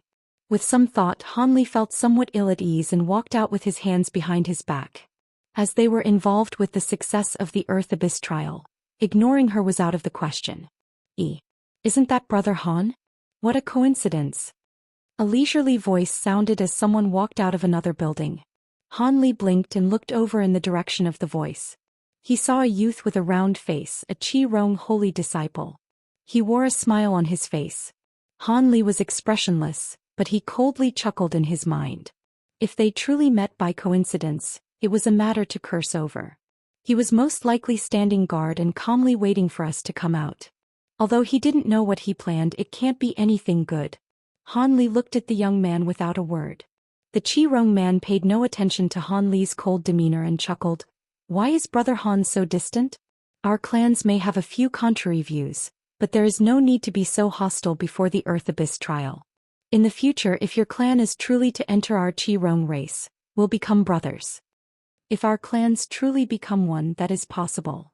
Han Li narrowed his eyes and showed a slight smile.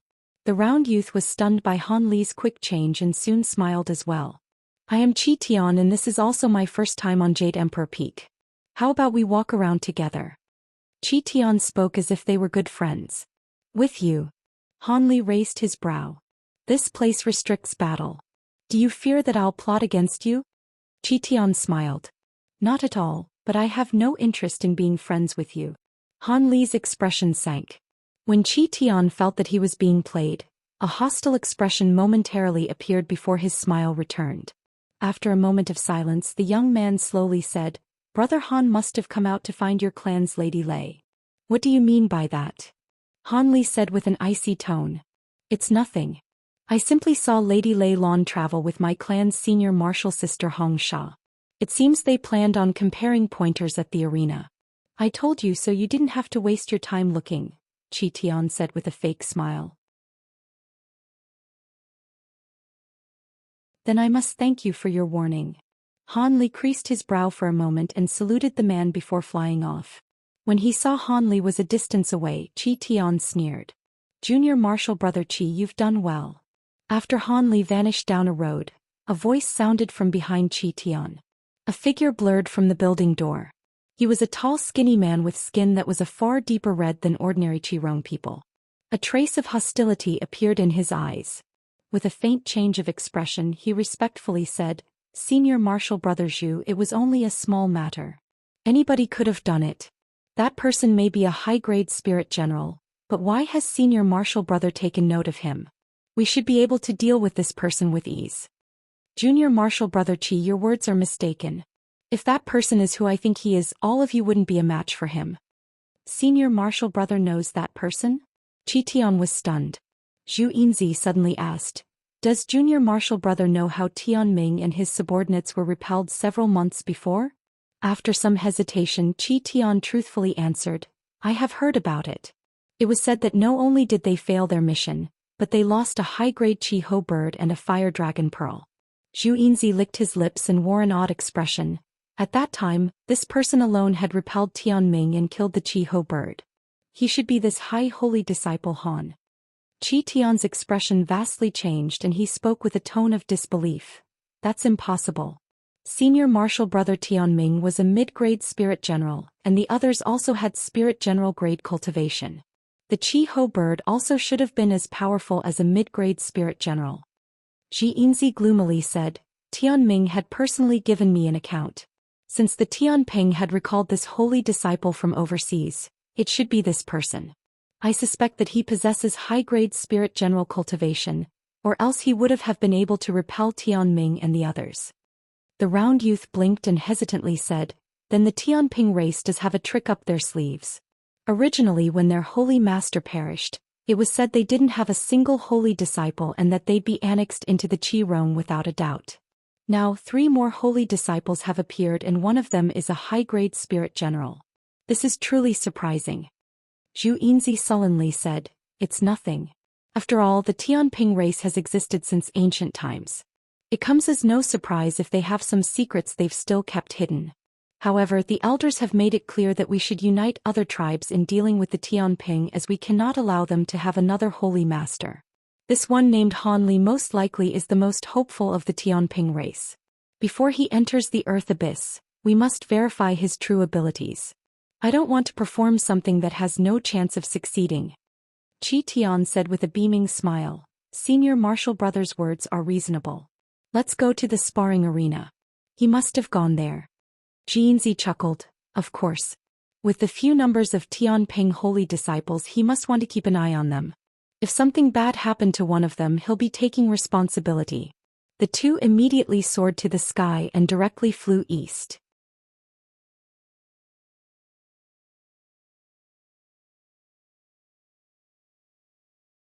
Han Li walked along a stone path in a leisurely manner and admired the view around him. At first glance there was no one there, but when he raised his head he found a few people that were flying.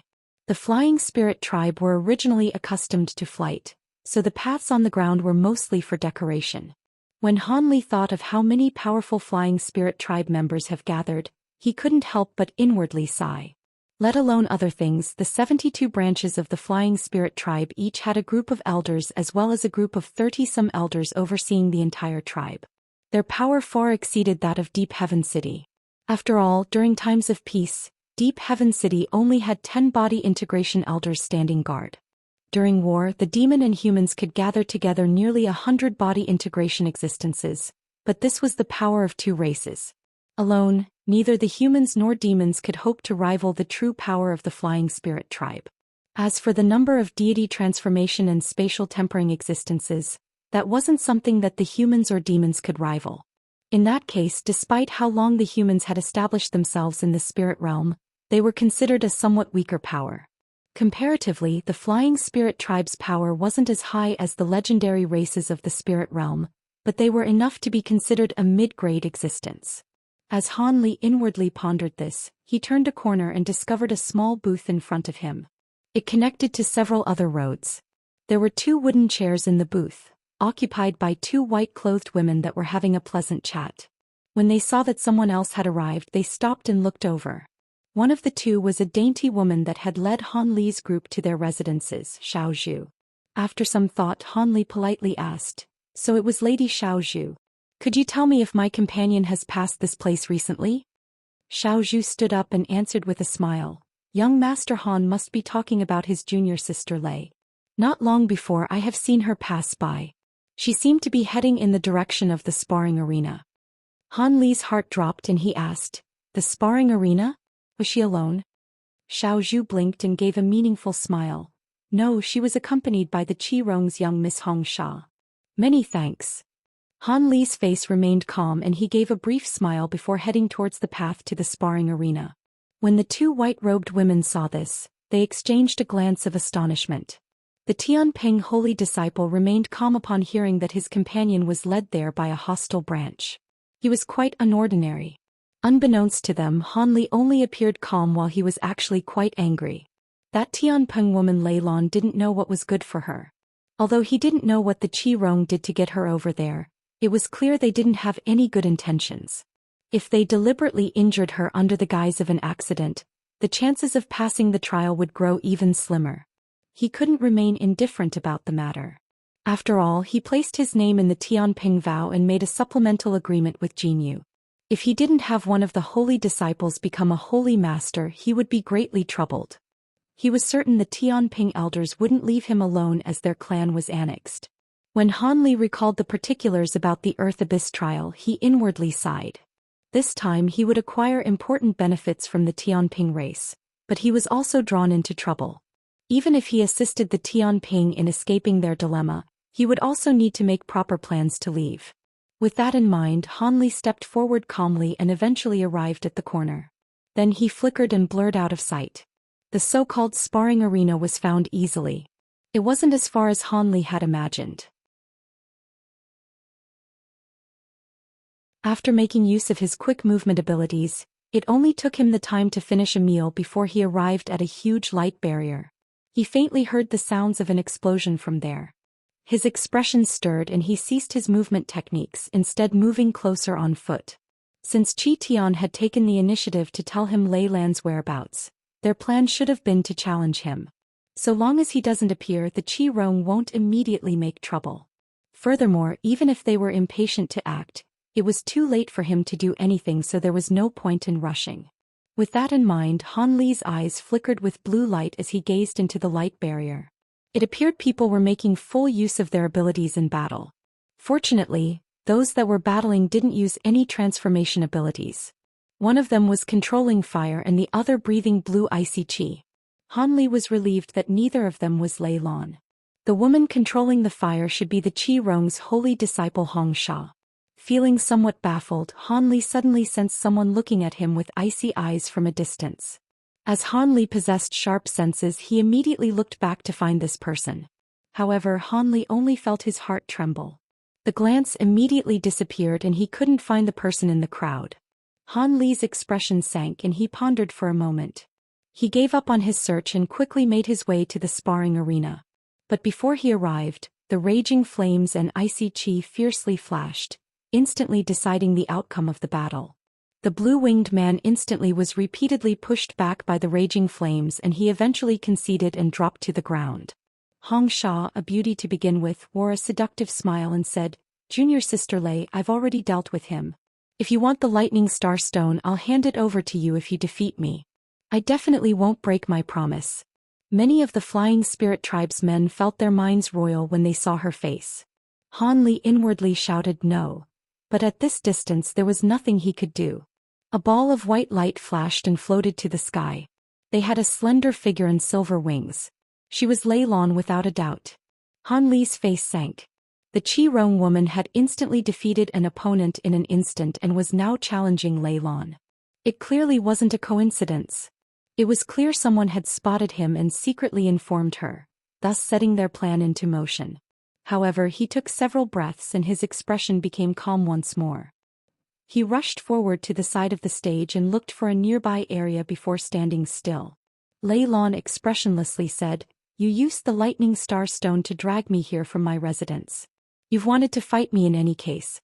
Regardless of your intentions, so long I can acquire the stone, I won't hold back." She spread her silver wings and bolts of silver lightning appeared in the air. They quickly spread across her body as if she were a spirit of lightning.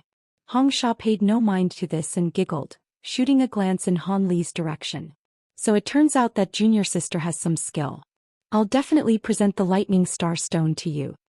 A few of the branches below knew of the resentment between the Qi Rong and Tianping and began to whisper to another. They planned to enjoy the drama that would ensue. Han Li stood in place with his hands behind his back without any intent to interrupt them. Hong Sha giggled, but she inwardly felt somewhat anxious. If Han Li didn't stop them, then she wouldn't be able to use the tricks she prepared. It appeared she would have to change her plans.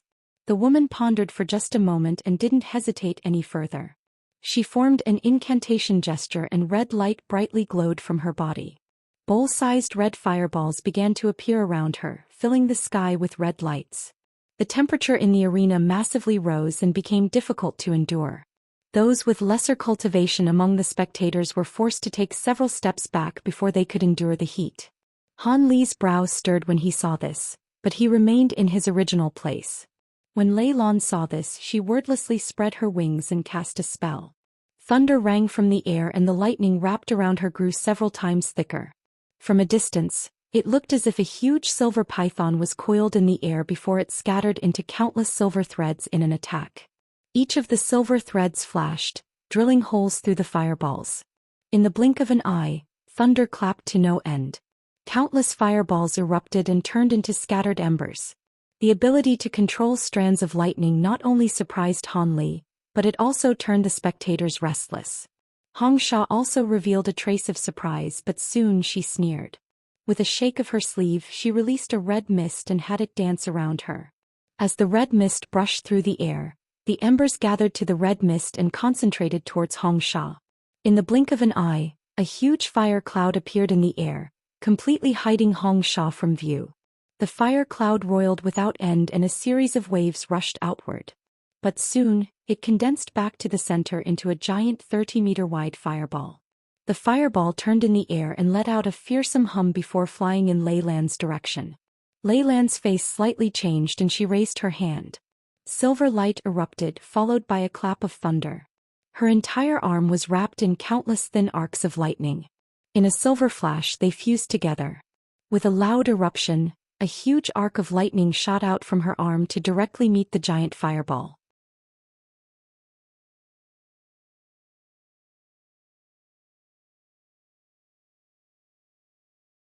With a clap of thunder, a thick bolt of silver lightning entered the huge fireball. Just as most of the crowd believed the silver lightning penetrated the fireball, the lightning disappeared in a flash as if it were consumed.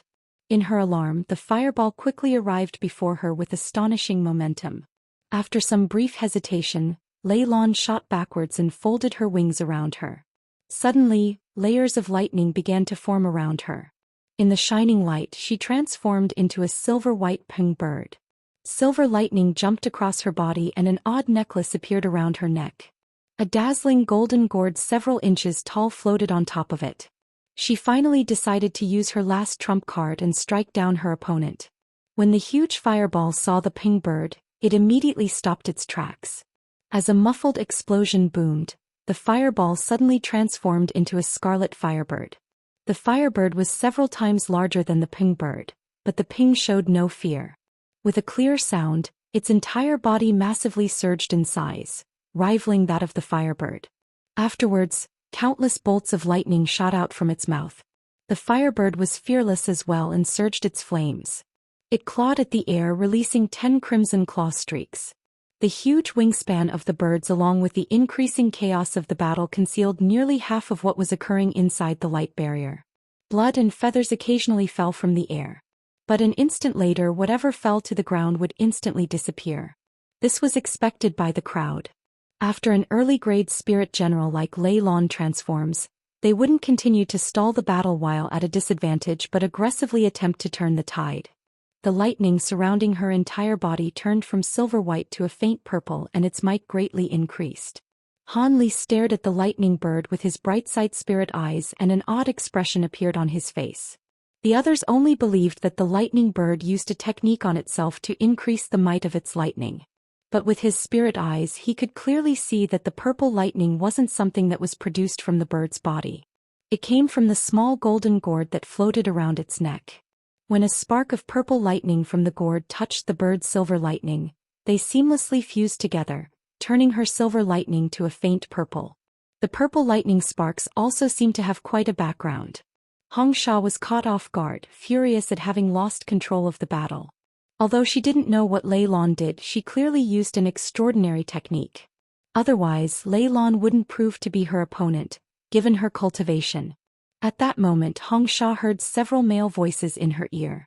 Although their voices weren't loud, they caused her heart to tremble. She promptly discarded her last trace of hesitation and spread her wings in preparation of using her killing move. A strangely long feather shot out from the top of Firebird's head. Then in a burst of flames, the feather turned into an exact copy of the Firebird. It opened its mouth and immediately spat out a chain of fireballs, creating a wave of roiling flames inside the arena barrier. The peng bird was immediately overwhelmed by the attack from the second Firebird.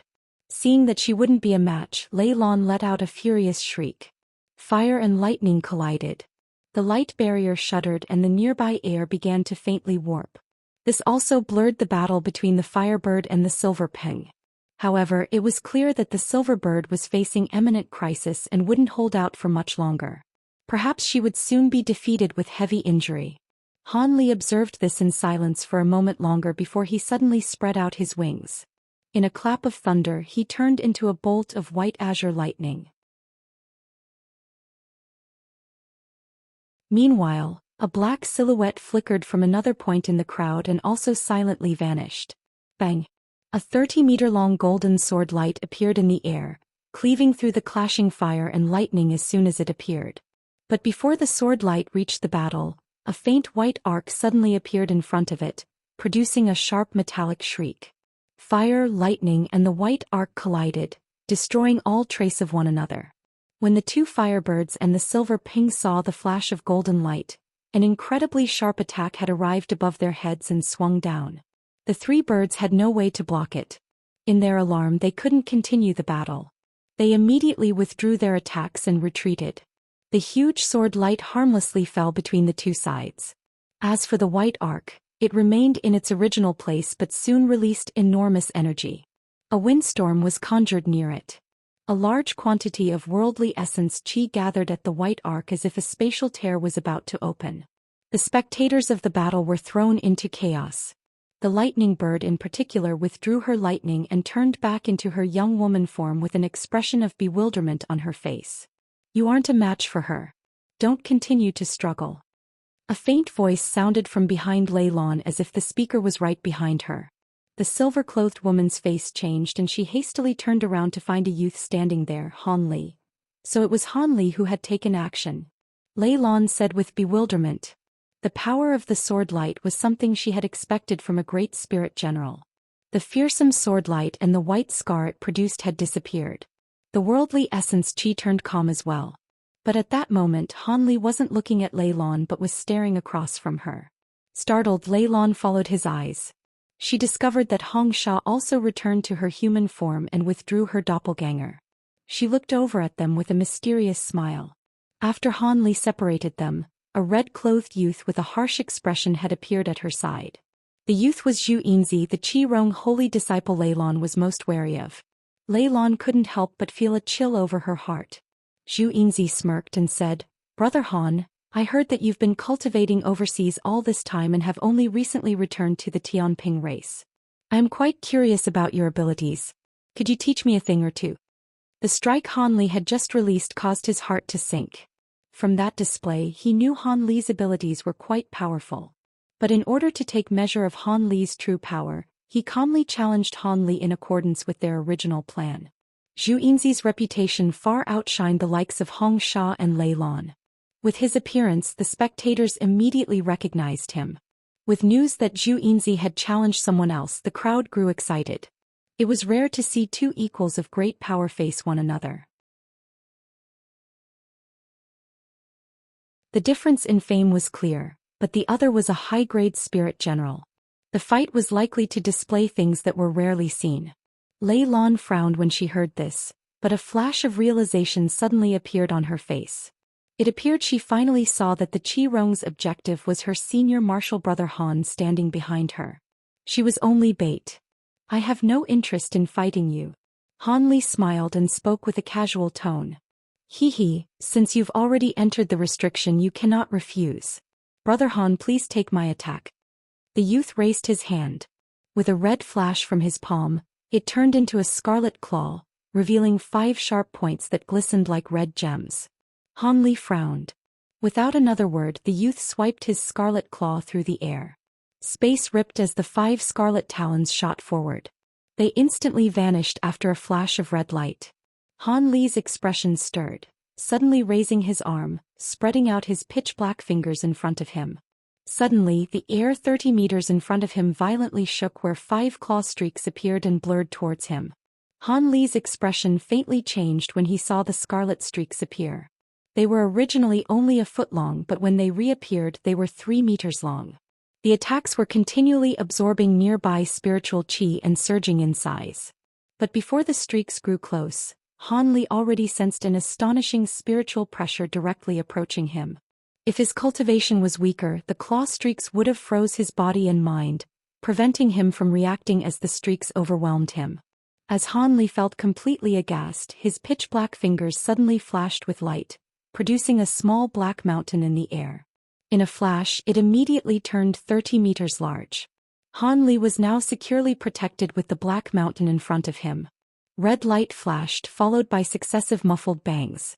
A burning heat drifted towards Han Li, causing him to feel slight burns, but the mountain remained floating in the air, completely unharmed. Zhu Yinzi was shocked by this result. Han Li's spiritual sense quickly brushed past the essence-fused mountain and his face sunk. Bang! He slapped his palm on top of the small mountain. The mountain promptly spun in the air, now pointing the side that was struck in Han Li's direction. On the mountain's black surface, there were partially melted 5-inch deep claw marks. Han Li coldly snorted and pressed his black hand on the mountain. Black light roamed across the mountain for a spell, mending all the damage that it had incurred.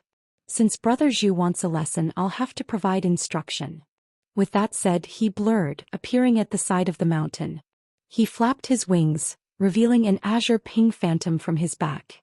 Meanwhile, a chain of booms sounded as 4 azure tornadoes soared to the sky around him, filling the air with their screams.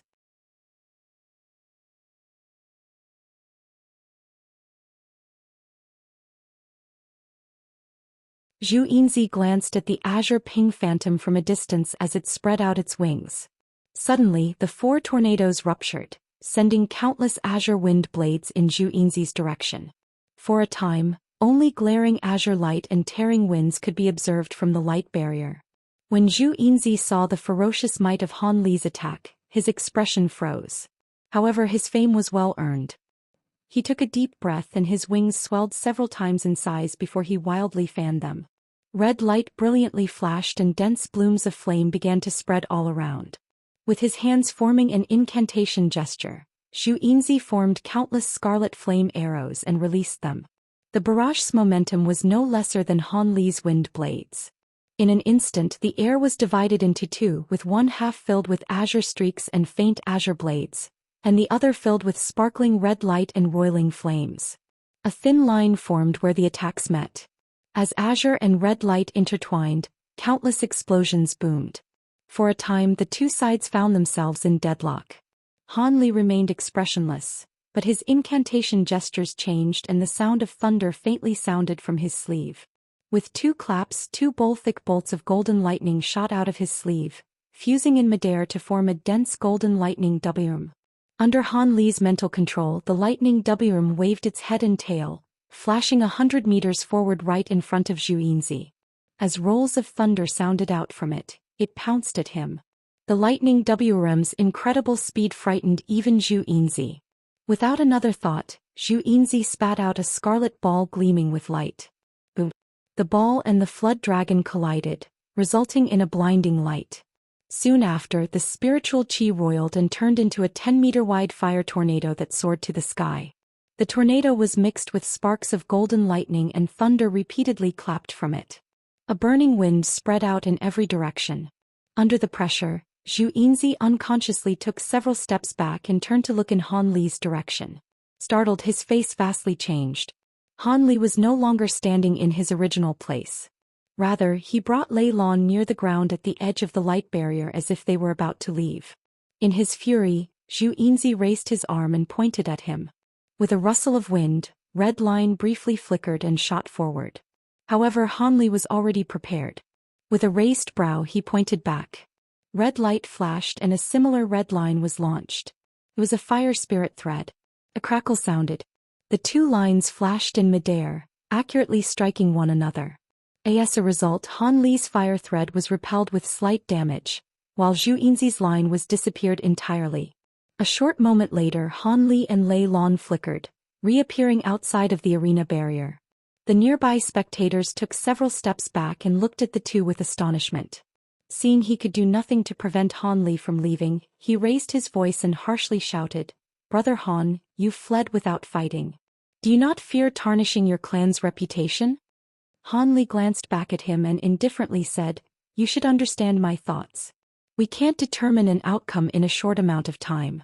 I also carry a heavy responsibility, so we'll only be able to fight later." Soon after, he spread his wings and soared to the distant sky without care. Lei Lan's expression wavered and she eventually followed after Han Li. When Zhou Xian saw Han Li bluntly depart, his expression sank. From the side, Hong Sha hesitantly asked, "Senior Marshal Brother Zhou, do you want to pursue them?" Zhou Xian snorted, "How would we? We can't fight outside the sparring arena." I didn't think that he would leave so quickly after fighting. Although we've only exchanged 2 blows, we discovered that he's proficient in wind and lightning, so it wasn't a wasted effort.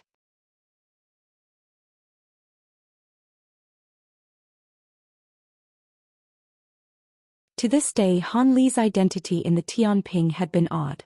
He was a holy disciple in name, but in truth he was closer to a guest official.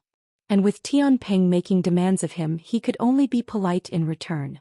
Once Jin Yu and Elder Shi left, Han Li and the three entered and remained in secluded cultivation.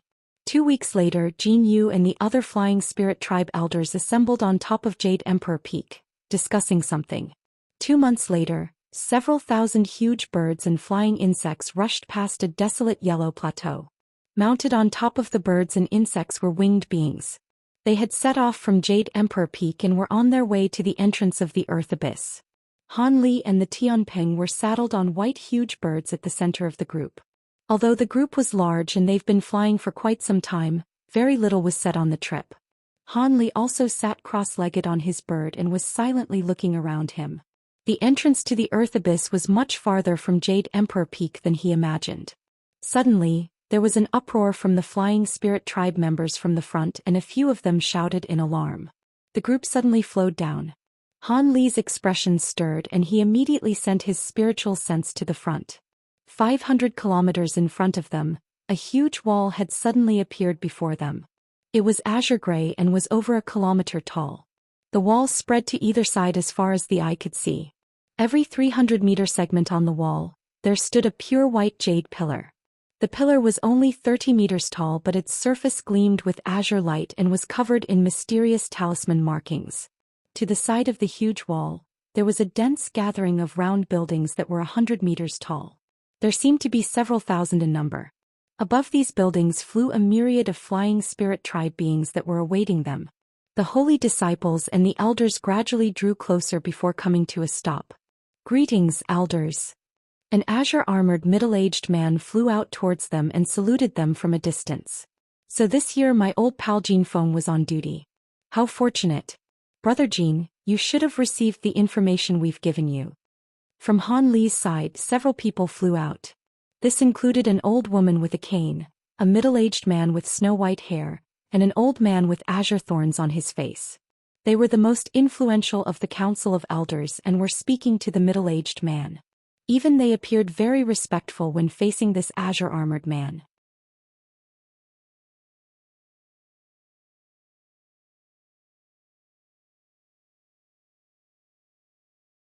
Han Li glanced at the azure-armored man and felt his heart tremble. His cultivation was unfathomably deep, no lesser than the 3 grand elders that have rushed to meet him. It was no wonder they were so polite. Furthermore, this person's azure armor was somewhat particular. Its designs were quite simple and its surface was a dull gray, but it has its talisman characters similar to decorative patterns. But when Han Li brushed his spiritual sense past the armor, it gave him a familiar sensation. He took another glance at it, then suddenly widely opening his eyes as if he saw something inconceivable. If he was correct, the so-called azure armor should have been something condensed from extremely concentrated baleful qi. This explained why the aura gave him a familiar feeling. Despite the amount of baleful qi on his body, he appeared well and was able to use it to create armor. This ability was truly outrageous. In his alarm, he looked around and noticed others that were wearing azure armor among the Flying Spirit Tribe. Each of them wore armor of varying colors. Blue light flashed from Han Li's eyes and he narrowed his sight. Their armor was also formed from baleful qi.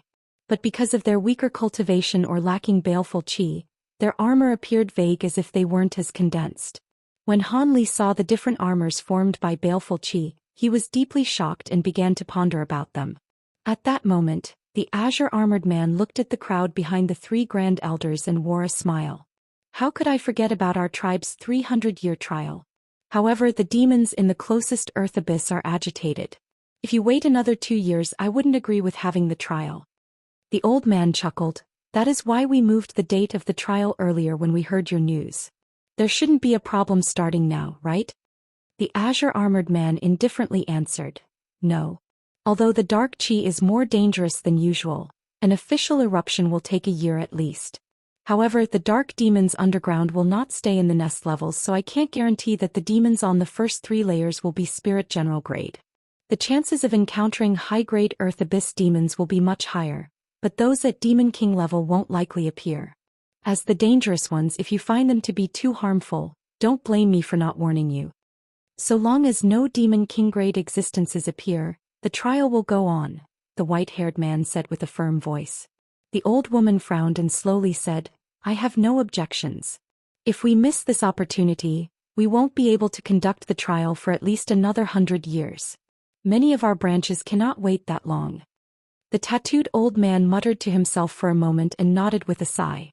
The azure-armored man chuckled at their approval and raised his hand to the air. A fist-sized azure light ball shot out. In a flash, it strangely appeared a kilometer in the air. Following the explosion of the light ball, a huge world-shaking boom shook the air and a halo of azure light rushed out from the result. Soon after, a 10-meter-wide azure sun rose to the sky, shining with a blinding light. The armored flying spirit tribe beings behind the azure-armored man immediately separated into two lines, forming a path in the air.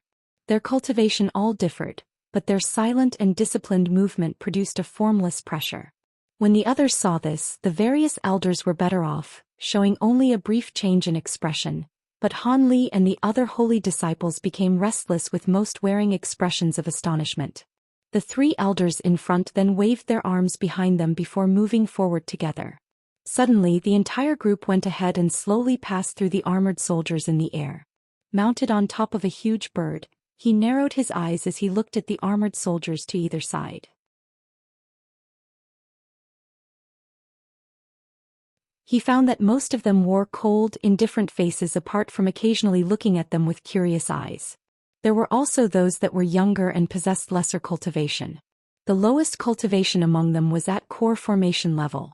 And there were many from higher cultivation levels, many of which included those at Great Spirit General stage. Han Li felt apprehension. The Earth Abyss guards that are stationed here were about the same as the guards of Deep Heaven City. However, their numbers were far less than the Deep Heaven guards. But their elites were at a level far beyond those from Deep Heaven City. And considering the people stationed here often fight the demons that emerge from the Earth Abyss, they have richer combat experience than other Flying Spirit Tribe members. From the buildings constructed here, it also appears that Earth Abyss guards live here as well. As Han Li's thoughts churned in his mind, the group of holy disciples and elders arrived in front of the span of buildings. The group of elders separated and started guiding the disciples to nearby residences to rest. The trial would soon begin on the morning of the next day. The Tianping also entered one of the residences. Jin Yu and Elder Shi guarded the first floor while the holy disciples were each given their own floor so they could rest without disturbance. Han Li frowned. Although he was happy there was a night of rest, Jin Yu and Elder Shi had ordered them to remain inside and stay on different floors. It would interrupt his earlier plans. Han Li sat cross-legged on his bed, but he didn't meditate. Instead, his eyes wandered as his mind began to sink into thought. Not long after, he seemed to have thought of something and chuckled to himself. He then stood up and went to the first floor. When he appeared at the bottom of the stairs, he saw Jin Yu and Elder Shi with their eyes closed as they sat down. But immediately after, they opened their eyes at the same time and looked over in his direction.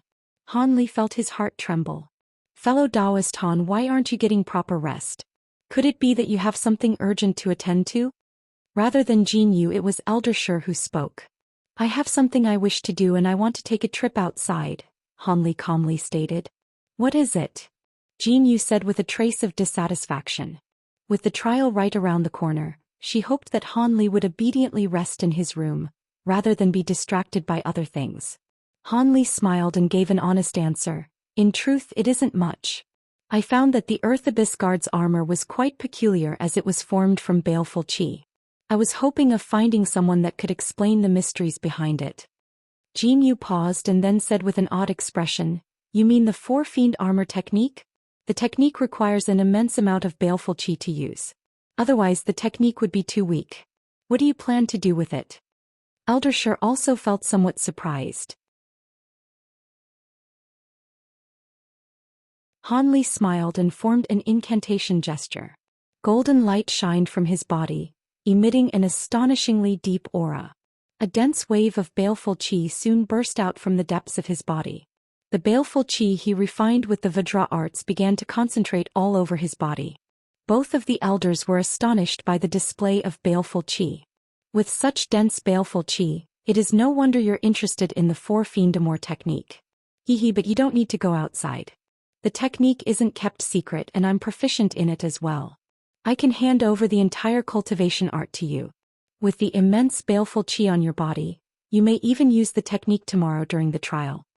As Elder Shi heartily laughed, he spoke the words that Han Li already anticipated. When he saw so many ordinary Earth Abyss guards comprehend this technique, the Tianping elders likely knew this technique as well. Now his assumption was proven correct. Suppressing his joy, Han Li respectfully answered, Senior Shi, I can't thank you enough. But are the techniques easy to comprehend? Would I be able to use them after a night? Elder Shi waved his hand and casually said, so long as fellow Taoist Han assists Lei Lan and Bai through the trial, I'm the one who should be thanking you. Don't worry, the technique isn't particularly complicated and with your cultivation, you'll be able to cultivate several layers in a single night. As for the last few layers, they require immense baleful qi, so you won't be able to use them. Han Li nodded several times in response. Jin Yu raised no objections. Instead, she simply closed her eyes again. Elder Shi took out a finger-sized bamboo tube from his robes and muttered to it for a moment before tossing it over to Han Li. I've put the technique in there. You may return. Many thanks, Senior. Han Li then took the tube and climbed up the stairs without delay. He sat cross-legged on his bed and pressed the tube against his forehead and immersed it with his spiritual sense. Suddenly, an ancient green script flowed through Han Li's mind, his face becoming entirely still. Not long after, Han Li put away the tube into his storage pouch and his face relaxed. The set of techniques was as Elder Shi had described. They were simple and he'd be able to condense a layer of baleful armor. With that thought, Han Li rested his hands on his knees and began to comprehend the technique. During this time, a layer of faintly black baleful qi began to appear from his body. The baleful qi roiled and went still for a time. Not long after, his surroundings began to violently stir, creating a faint black wind around him and blurring Han Li's figure from sight.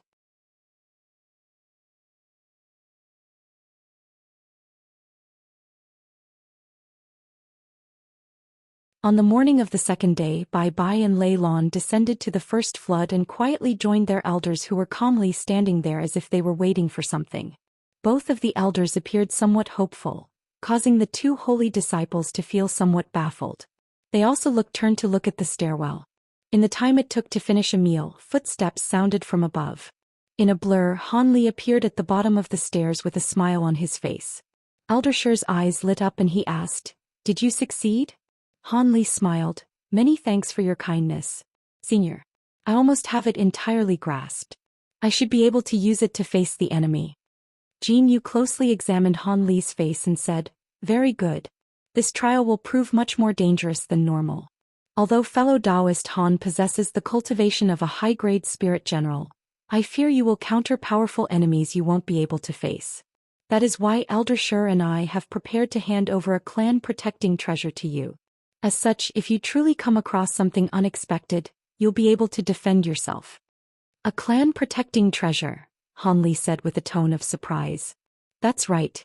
This is the lightning WRM scissors. Take it." As she spoke, she shook her sleeve and sent out an azure light. Han Li unconsciously raised his hand and took the treasure into his hand.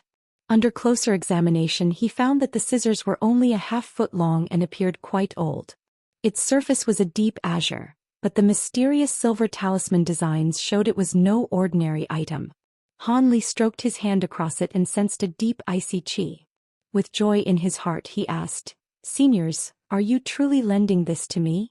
In truth, there were several other treasures in the tribe that are more suitable for use in the Earth Abyss, but I fear those treasures will take up too much time to refine.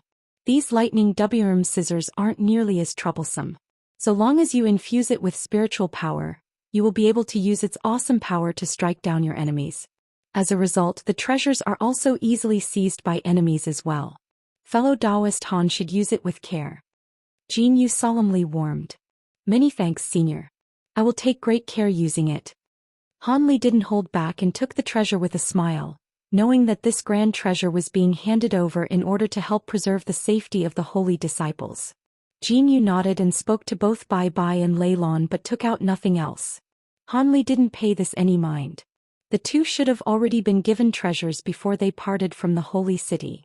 During Lei Lan's battle with Hong Sha in the sparring arena, the golden gourd she used should have been one of those treasures. A short moment later, the five walked out from the building and soared to the sky. There were various other branches that had gathered there earlier. This time, none of them were mounted on birds or flying insects. They were all floating with their wings. Also, the holy disciples of the flying spirit tribe's various branches were gathering together, separated from their elders. The holy disciples were now much different than the day before. They wore solemn expression and were whispering to one another. Han Li blinked, simply bringing his fellow holy disciples to the corner of the group and remaining silent. But not long after, Han Li sensed people looking at him. As his heart stirred, he looked back in their direction. 300 meters away, there was a short, skinny girl examining him. Her skin was dark, but strange black tattoos were drawn on her neck. When she saw Han Li looking at her, she smiled, revealing a mouthful of pure white teeth. Han Li felt his heart tremble. He quickly swept his spiritual sense over to her and found that she was also a high-grade spirit general. The strange aura on her body faintly gave him a sense of danger, as if she cultivated a peculiar technique. Han Li showed none of this on his face, instead merely moving his lips. Standing at the side, Bai Bai with his eyes shut suddenly heard Han Li's voice transmission. He opened his eyes in a start and glanced at the skinny short girl. His face greatly changed and he hastily lowered his head. With a voice of awe, Bai Bai replied in a voice transmission, "Brother Han, that is the 7 Pass Race's Ao Qing. She is even more famous than Zhu Yinzi and is one of the most capable disciples of our generation. However, she is incredibly ruthless and her temperament is odd. She'll take the lives of others without provocation. Brother Han had best avoid her attention." Han Li frowned. Just as he thought why that woman was examining him, he suddenly sensed a gloomy look aimed at him. This time he felt genuine hostility. Han Li's expression sank and he looked to the side. At another corner of the crowd, he saw Zhu Yinzi and the other Qirong disciples look at them with hostile expressions. Han Li coldly returned a glance and expressionlessly looked away. Given the Qirong's attitude to the Tianping, they were certain to be up to no good. Han Li felt ill at ease over the matter. Because Han Li and company had come somewhat later, they didn't have to wait for much longer. An hour later, the 3 grand elders from the council and the azure-armored man appeared in front of the crowd. The entire group then began to move forward and arrived at a small mountain in front of a huge wall. For some unknown reason, the wall was completely barren. There weren't any patrols or watches above the wall. The azure-armored man then walked in front of the elders and spoke a few words, pointing at the wall. A huge rumbling sounded and the wall stirred. In a flicker of rainbow light flashed, a faint silver spell formation appeared. When the azure-armored man saw this, he immediately opened his mouth and spat a purple wooden badge. The badge brightly lit up and released a purple beam of light. It flickered several times before striking the heart of the formation. Suddenly, the silver spell formation roiled and beaming light roamed. The formation suddenly vanished, but a huge silver gate appeared underneath the wall. The door was 100 meters tall, gleaming with an icy light. From appearance and weight, it appeared to be formed from pure silver. The azure-armored man wordlessly put away the wooden badge and swept his sleeve to the huge door in the distance. Suddenly, a purple light mist swept out and struck the huge gate. A huge gong sounded as the silver gate slowly opened. A gray demonic wind immediately blew out from the gate. As it passed, the holy disciples shuddered, feeling as if knives were being pressed against their skin. It was a truly odd sensation. When Han Li felt how odd the wind was, blue light shined from his eyes. The huge gate opened. Without any hesitation, the holy disciples began to walk through the gate. When Han Li saw what was behind it, he felt his blood run cold. As far as the eye could see, there was only black land, completely lacking light and even a single blade of grass. Be it stone or sand, it was only black as well. The sky was covered in a gray mist that appeared quite dense. It was impossible to see through from below and seemed to have no end. There were cracks in between the mist and the earth about 100 meters tall, but one could hear winds harshly whistled without end as if the cracks would consume everything. Everyone that heard this couldn't help but feel a chill. So this is the Earth Abyss Gate. It looks dangerous as expected, Han Li muttered to himself. The old woman with a cane then said, "All right, we've arrived. Apart from holy disciples, no one else will take a step forward. The Earth Abyss Gate is a myriad kilometers outside the mist." Although her voice wasn't loud, everyone could clearly hear it. Those that were restless immediately calmed down. The white-haired man chuckled, "Since we're here, you all must be anxious. Let's begin making the details clear." The old woman glanced at the white-haired man and calmly said, "The Council of Elders would like to inform you that the demons marked for this trial will be different from the past few. If you bring back an infernal flame fruit, you will have passed. This spirit fruit is different from the others in that it is found in the areas that are darkest and filled with filthy qi. The fruit needs to be about 500 years of maturation, and each tree only bears one fruit. The darkness on the first level won't be enough for the fruit to grow. Of course, if you're lucky, you could find it there. On the second floor, they may grow there in a small number, but we don't guarantee anything. The third floor is where it is guaranteed that the fruit will grow, and in great numbers as well. Act in accordance with your judgment. You have 3 months. After those months, the gate will open again to receive you, regardless if you've succeeded. I hoped you listen well." The old woman's voice was powerful. Knowing the odds of survival through the trial, Han Li listened to each and every one of her words carefully. The tattooed old man sullenly commanded, "Since we've told you the details of the trial, you may set off. In 3 months I hope I will see most of you again. As for the others, you will turn back. The Devil's Ceiling Gate will close again." With a wave of his sleeve, he made his way back to the outside without any intention of looking around. The white-haired man and the old woman exchanged a glance before closely following after him. The others in the Council of Elders silently followed them. As for the branch elders, they took a few looks at their clan's holy disciples before heading back.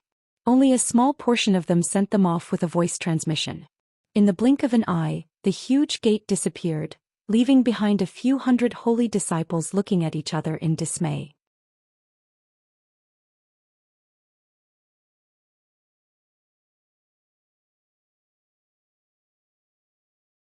"Hee, what are you all still thinking about?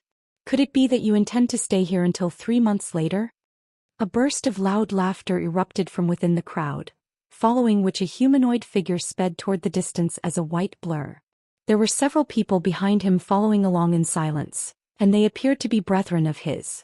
Seeing as someone was leading the way, many people in the crowd also banded together to fly toward the rift beneath the mist. Moments later, only a small portion of people remained on the same spot. These people were chatting among themselves, completely unfazed by the fact that their competition was getting a head start on them. Han Li and the Qirong beings were among these people. Following a resounding boom, the massive gate behind them slowly fell shut. 5 colored lights swirled over its surface, following which the gate disappeared without a trace. A stir ran through the remaining people upon seeing this. "Let's go." Han Li swept his gaze across the giant wall where the silver gate had disappeared before waving a hand and flying through the air as a streak of azure light following a flap of his wings. Bai Bai and Lei Lan immediately followed along as a ball of silver light and a ball of golden light, respectively. As soon as Han Li and the others departed, several beings from foreign races focused their attention on his group. Aside from Qirong beings, there were a few holy disciples from other unfamiliar flying spirit race branches, and all of them looked on with cold and sinister expressions as Han Li and the other gradually faded into the distance. Only after Han Li and the others had disappeared into the mist for a long while did Zhu Yinzi also spur the Qirong beings into action. At this moment, there were only beings a dozen or so flying spirit race branches remaining at the foot of the massive wall.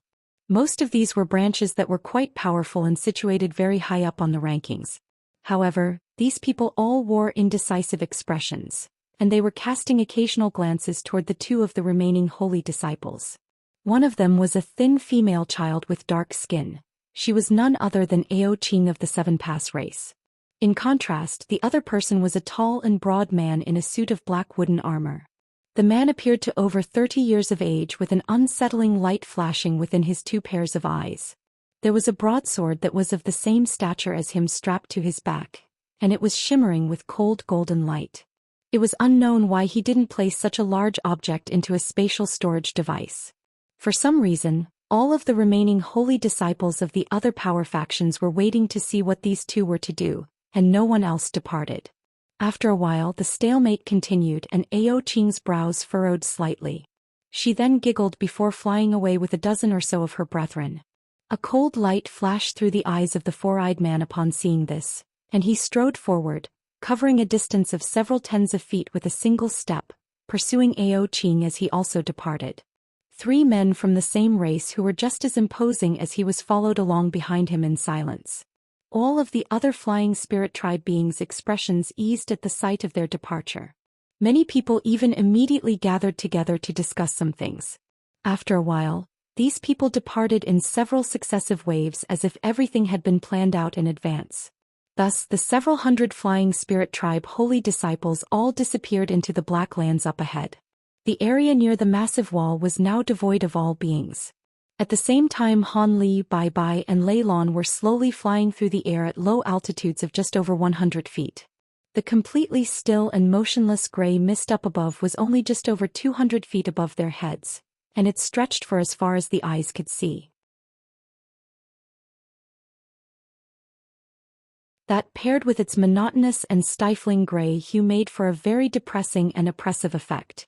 What was even more curious was that despite the fact that they were in such a narrow space, there were occasional gusts of stiff winds that blew toward them from up ahead, and those winds were quite chilly.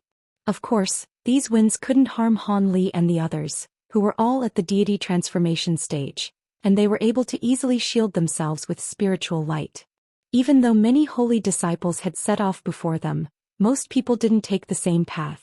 Instead, many of them intentionally looped around in a large circle before advancing from another direction. This was to avoid encountering the holy disciples from the other branches prior to entering the earth abyss, thereby potentially leading to conflicts. Han Li had also done the same. After flying for just over 50 kilometers, he led the other 2 holy disciples to stray away from their original trajectory, choosing to forge ahead from another direction instead. A distance of over 5,000 kilometers wasn't all that far at all for holy disciples like them. As such, even though they'd intentionally slowed their speed, they still arrived at their destination after 2 hours. The scenes up ahead had undergone a change.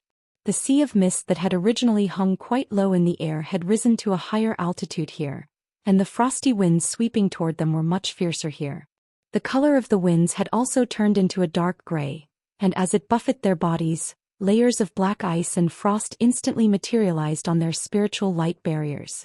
Of course, these winds were still unable to pose any threat to Han Li's trio, but all of them thickened the layer of protective spiritual light around their bodies. A while later, all of them had emerged from those strange black winds, and they appeared in an unfamiliar place. This was a flat space with an indeterminate radius, and their surroundings were enshrouded by those frosty black winds. There was still the same gray mist hanging in the air, but its altitude had risen to over 10,000 feet, and it was tumbling and surging erratically, creating a vastly different sight from the sea of mist they witnessed during the previous parts of their journey. However, none of that caught the attention of Han Li's trio. Instead, all of them were looking down below. The black land down below had completely disappeared, and a gargantuan bottomless abyss stood in its place. There was black mist wafting throughout the entire abyss, and gusts of frosty black winds would occasionally billow out from within. Han Li scanned his eyes downward to discover that he was unable to determine the dimension of this abyss, just as he'd been unable to ascertain the dimensions of the space they were currently situated in. The 3 of them hung in midair by the abyss, and in the face of this vast space and colossal abyss, they were as insignificant as mere ants.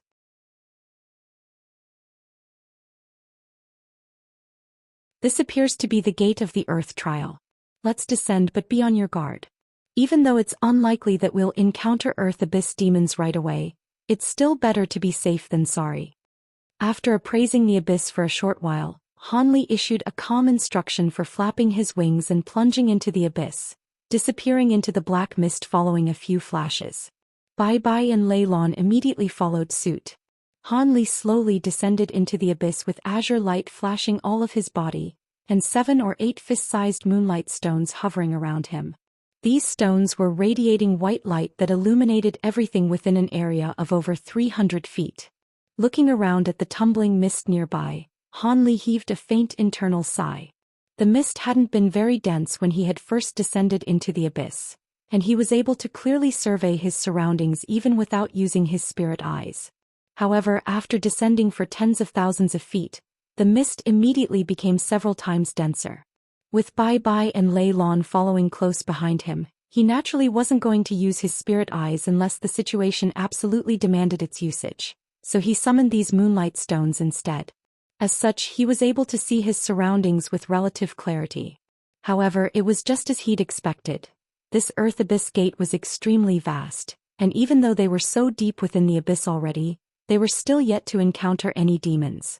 This was naturally something that Han Li really liked to see. After descending for a while longer, the mist down below suddenly became more sparse, and the black winds that had appeared from time to time had also disappeared. Han Li and the others stirred upon seeing this. They knew that they were finally about to reach the first level of the earth abyss. A short while later, Han Li peered through the thin mist down below with narrowed eyes, and finally saw something different. A black and yellow stretch of land had appeared before his eyes, and it is quite a lush land with massive trees growing on it and even a few strange-looking gray birds circling around in the air. As soon as Han Li and the others emerged from the mist, Bai Bai murmured, "This should be the world of the earth abyss. It doesn't look like anything special." The first level of the earth abyss has been corrupted by the aura of darkness for a long time, but it's the most shallow of the 7 layers. As such, aside from some demon beasts of the lowest caliber, there are also large numbers of normal beasts residing here. However, all of these beasts are extremely violent and the vast majority of them are ferocious carnivorous beasts. The most powerful ones among these beasts are not inferior in power to low-grade demon beasts, Lei Lan explained. Han Li remained completely expressionless, as if he were looking at but not seeing the scenes that lay before him. In reality, he had instantly swept his spiritual sense across an area with a radius of over 1,000 kilometers, and didn't discover the presence of any holy disciples or other powerful beings. It appeared that this place was definitely safe. "Let's go down," Han Li instructed before descending. Lei Lan and Bai Bai naturally followed along behind him. An unsettling cry erupted as the gray birds down below discovered the presence of Han Li's trio, and they immediately pounced without any hesitation. Han Li narrowed his eyes, and only now did he catch a clear glimpse of these strange birds. Their beaks were long and thick and were filled to the brim with sharp fangs. There wasn't a single feather to be seen on their bodies, and all of them had strange gray skin as well as a bent single horn growing on each of their heads. Han Li harumphed coldly as he flicked a few fingers through the air. Several streaks of golden sword chi shot forth in a flash, instantly puncturing the bodies of these birds. Blood rained down from above as these birds plummeted toward the ground. However, before their carcasses had even fallen into the forest, a few thunderous roars erupted, following which the ground below began to tremor violently. It appeared that there were many massive beasts fighting over something. A hint of surprise flashed through Han Li's eyes as he cast his gaze toward the source of the commotion. He then descended to an altitude of just over 1,000 feet and flew toward a direction that he'd decided on in advance. According to the holy disciples who'd participated in these trials in the past, there are many entrances from the first to the second level. However, there are only a dozen or so entrances among those that are relatively safe. It's almost impossible to find infernal flame fruits on the first level, so let's head straight to the second level. The entrance that I've chosen is one that's quite secluded. Even though it'll take us more time to get there, we'll be able to avoid the ambushes set up by the enemies of our race, Han Li explained as he flew through the air. Bai Bai's brows furrowed slightly, seeming opposed to Han Li's proposed course of action, but refrained from saying anything. Meanwhile, Lei Lan simply didn't really care. Han Li smiled upon seeing this and he didn't say anything further. Just because he was providing an explanation didn't mean he was discussing the matter with them. Seeing as the Tianping race had asked him to protect these 2 holy disciples and ensure their success in this trial, then he naturally had to lead the way. The 2 holy disciples' cultivation bases were far inferior to his, so he wasn't afraid that they'd go against orders.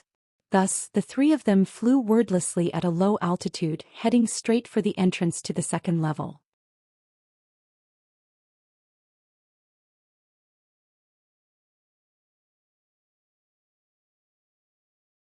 It was said that the Earth Abyss had 7 levels, and each successive level was far more vast than the previous one. Even so, the area of the first level was certainly nothing to be scoffed at. As such, it would take around 4 to 5 days for Han Li's trio to reach the entrance they were heading toward. The journey was quite smooth on the first day. They flew over a dense forest the entire time and occasionally encountered a few groups of suicidal beasts, but no mishaps occurred. However, on the morning of the second day, all three of them were suddenly struck by the feeling that their surroundings had darkened significantly. Han Li looked up with a surprised expression to find that the gray mist in the air above, which had been emanating faint light, had disappeared. It had been replaced by a vast expanse of black rocks that were situated in the air at altitudes of over 100 feet, and there were stalactites hanging from them. There were even some lush patches of moss and vines growing along the surface of these rocks. They'd flown out of the area encompassed by the gate of the Earth Abyss and finally officially arrived in the first level of the underground world. Thankfully, the trees here all glowed with a faint light, perhaps due to the fact that they'd been growing in darkness for long periods of time, and there were unknown minerals on the ground that were also shimmering faintly. As such, their surroundings weren't entirely pitch black, and they could still see many things even from a distance. It was just that the feeling in the air had completely changed and that surroundings seemed to have become more sinister and menacing. Furthermore, the occasional clouds of black mist and gusts of frosty winds that swept toward them further contributed to this harrowing sensation. However, what was especially worthy of note was that not long after they'd flown into this dark area, Han Li felt his spiritual sense being restricted, and he could only release it out of his body for several hundred feet. He had mastered the Great Development technique, so his spiritual sense was far superior to cultivators of the same cultivation base. As such, Bai Bai and Lei Lan were most likely only able to release their spiritual sense for several tens of feet at most. With that in mind, Han Li cast his spiritual sense behind him and sure enough, both of the holy disciples were wearing grim expressions on their faces. However, none of them were all that surprised by this occurrence. Prior to departing from the holy city, the Tianping race elders had warned them about this. Not only did intruders like them have their spiritual sense handicapped, even the native dark demon beasts of the Earth Abyss were also afflicted by this. However, these demon beasts had been dwelling in the Earth Abyss for a long time, so they were already accustomed to this handicap. In contrast, the beings of the flying spirit race were naturally yet to acclimatize to this, and it was quite an unsettling experience for most. In spite of this, Han Li remained completely unfazed. After all, it wasn't the first time that he'd encountered a situation where his spiritual sense had been restricted, so he was quite experienced. After flying onward for several more hours, Han Li's brows suddenly furrowed. He raised a hand and quickly pointed a finger toward the moonlight stones hovering up ahead. All of these moonlight stones immediately exploded and disappeared into nothingness. The azure light flashing from Han Li's body also faded as he came to an abrupt halt. Their surroundings had become blurry and indistinct, and even the black winds sweeping toward them seemed to have cooled even further. Bai Bai and Lei Lan had also reflexively faltered in their flight, but neither of them knew why Han Li had stopped. A curious look appeared on Lei Lan's face, but before the two of them had a chance to raise any questions, a gentle buzzing sound suddenly rang out from their surroundings. This sound then gradually intensified, following which countless green specks of light appeared before rapidly converging toward the three of them. Spider wasps! Lei Lan immediately exclaimed with alarm. Bai Bai's expression also changed drastically upon hearing this. Indeed, these low-grade demonic wasps are the most troublesome to deal with among all of the low-grade demon beasts of the Earth Abyss. They like to attack all moving and glowing objects, so they must have been attracted by the moonlight stones, Han Li said in a calm voice. Even without that introduction from Han Li, Lei Lan and Bai Bai were well aware of the behavioral patterns of these wasps. Within the balls of green light, there were countless tiny sinister creatures with the upper bodies of spiders and the lower bodies of wasps. Their bodies were entirely green in color with an exception of a series of yellow rings, and they gave off a very sinister appearance. From a rough visual estimation, it appeared that there were over 10,000 of these demonic wasps hanging in the air around them. As such, even early spirit generals like Bai Bai and Lei Lan were forced to regard the situation with caution. It wasn't that they were fearful of these mere demonic wasps. It was just that with their vast numbers, killing all of them would expend quite a bit of energy, and they had only just entered the first level, so they didn't want to engage in any unnecessary battles. However, these demonic wasps didn't appear to be willing to let them leave without a fight, so they could only prepare for battle. One of them spread open their wings, which were crackling with thin arcs of silver lightning, while the other made a hand seal, and faint golden threads of light appeared behind around their body. Han Li glanced at the two of them before opening his mouth to expel a ball of silver flames. The fireball transformed into a fist-sized silver fire raven in a flash. The fire raven spread its wings before self-detonating on the spot, transforming into over 100 silver sparks that spilled forth in all directions. An incredible scene then ensued. As soon as the silver sparks entered the surrounding specks of green light, the latter was instantly snuffed out. Even though there were only just over 100 of these silver sparks, the green specks of light in the surrounding area were completely unable to bypass them en route to Han Li's trio. Bai Bai and Lei Lan were quite astonished to see this. Spider wasps were renowned for being extremely troublesome to deal with, so they naturally weren't that easy to destroy. These wasps were actually manifestations of a type of dark impure energy, so it was very difficult to kill them with normal attacks. Even if they were slain by physical attacks, they could draw upon the aura of darkness around them to recover to full health in a very short time. The only way to completely eradicate them was to completely destroy their bodies, leaving no trace behind.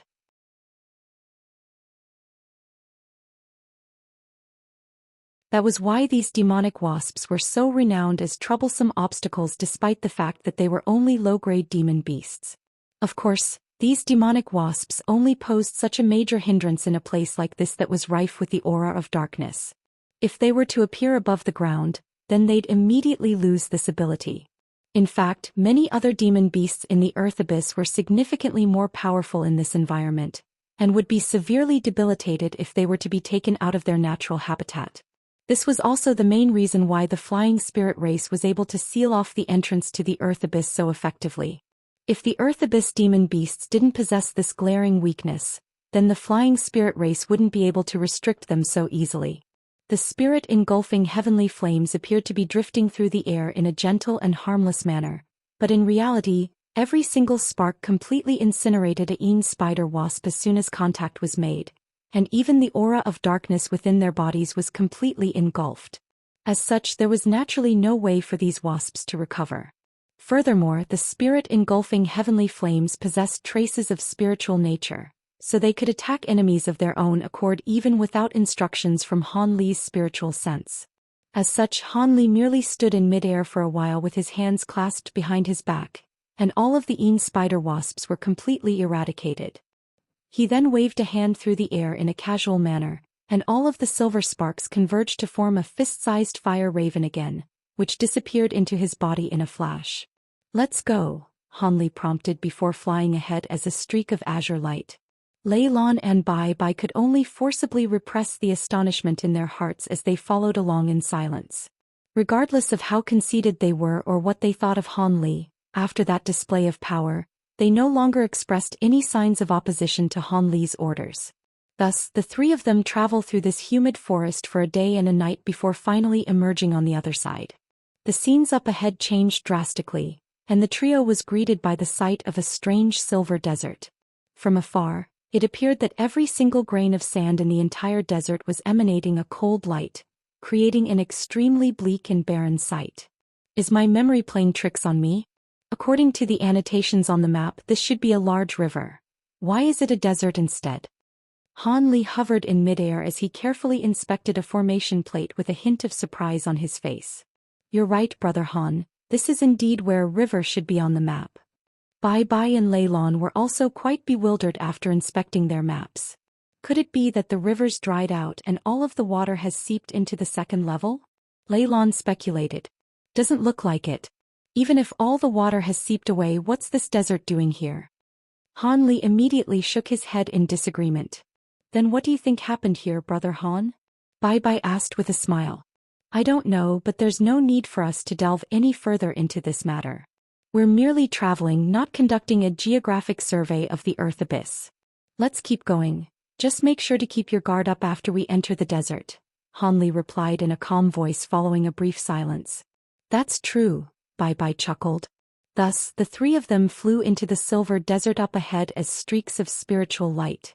Even though they had spoken about this place in a rather nonchalant manner, all of them reflexively flew a little fast after entering the desert, trying to get away from this slightly unsettling place as quickly as possible.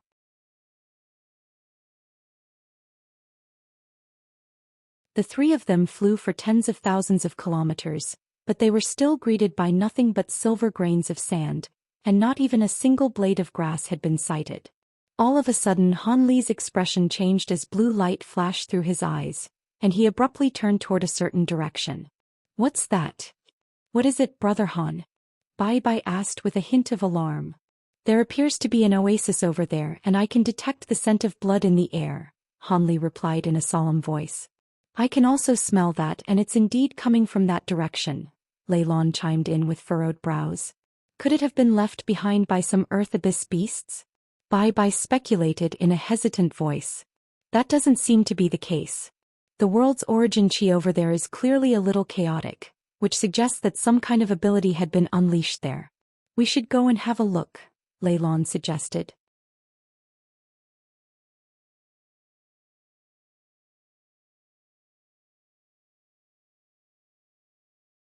"Sure."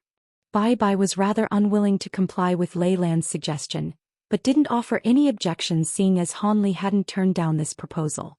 Thus, the three of them changed directions and headed straight toward the place where the scent of blood was emanating from.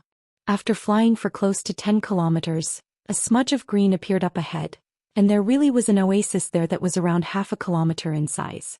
The three of them arrived in the air above the oasis in the blink of an eye.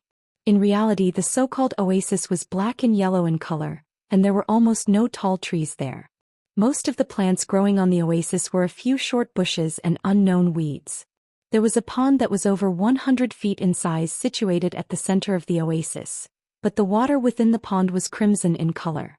The bodies of a dozen or so black abyss beasts of different sizes littered the ground beside the pond, and they had all been punctured by a series of stone spikes. The blood within these carcasses was flowing relentlessly into the pond, and the entire oasis was filled with the nauseating scent of blood and gore. Why would these beasts have appeared in the desert?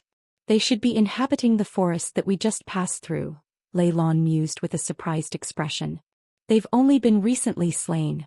Otherwise, their blood would have coagulated, Bai Bai analyzed after some close inspection. Meanwhile, Han Li appraised the situation before suddenly flying in circles around the oasis. Moments later he returned to his original spot and fixed his gaze on that crimson pond. "Did you discover something, Brother Han?" Lei Lan asked in a curious voice. "I have indeed," Han Li replied as he swept a sleeve toward the ground. A burst of golden light shot forth before splitting up into 7 or 8 streaks of sword chi that disappeared into the ground around the pond. Lei Lan and Bai Bai both faltered upon seeing this, yet before they realized what was happening, a series of anguished howls suddenly erupted from the spots where the streaks of sword chi hand punctured the ground, following which several bursts of black blood came flowing to the surface. The nearby ground exploded as several ape-like demons emerged. Each and every one of these ape demons was several feet tall with 2 pairs of ears. They were all wielding crude stone spears, but the tips of those spears were emanating faint white light. As soon as those apes appeared, Bai Bai recalled something before exclaiming, "Those are resentful ape beasts. That means this oasis is an illusion created by a giant spirit flower." "Giant spirit flower?" Lei Lan exclaimed while Han Li's eyes flashed. Right at this moment, violent tremors ran through the ground beneath them amid a series of rumbling booms. At the same time, a crimson shadow flew forth from the blood water in the pond, appearing in front of Han Li in a flash before pouncing viciously toward his face. Lei Lan and Bai Bai were alarmed to see this, but the crimson shadow was far too fast for them to offer their assistance to Han Li. However, Han Li himself merely harumphed coldly as his arm shot forth in a blur. Following a loud thump, a hand that was as pristine white as jade appeared before him like lightning, catching that crimson shadow firmly in its grasp. Only then did the holy disciples catch a clear glimpse of the creatures.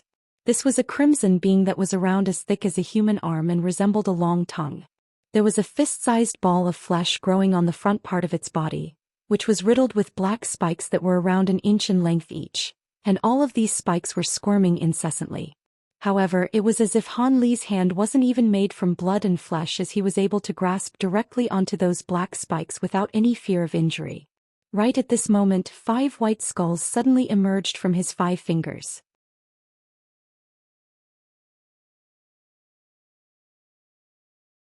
The skulls opened their mouths in unison, and a burst of 5 colored flames erupted from within. Almost in the blink of an eye, the tongue-like creature was frozen into a strip of 5 colored ice. Han Li immediately swatted the frozen creature, and it shattered amid the sound of cracking chinaware before disintegrating into a swath of light. A thunderous demonic roar erupted from the ground below, and it seemed to be filled with pain and fury. Crimson light swirled within the pond, and the blood water vanished in the blink of an eye.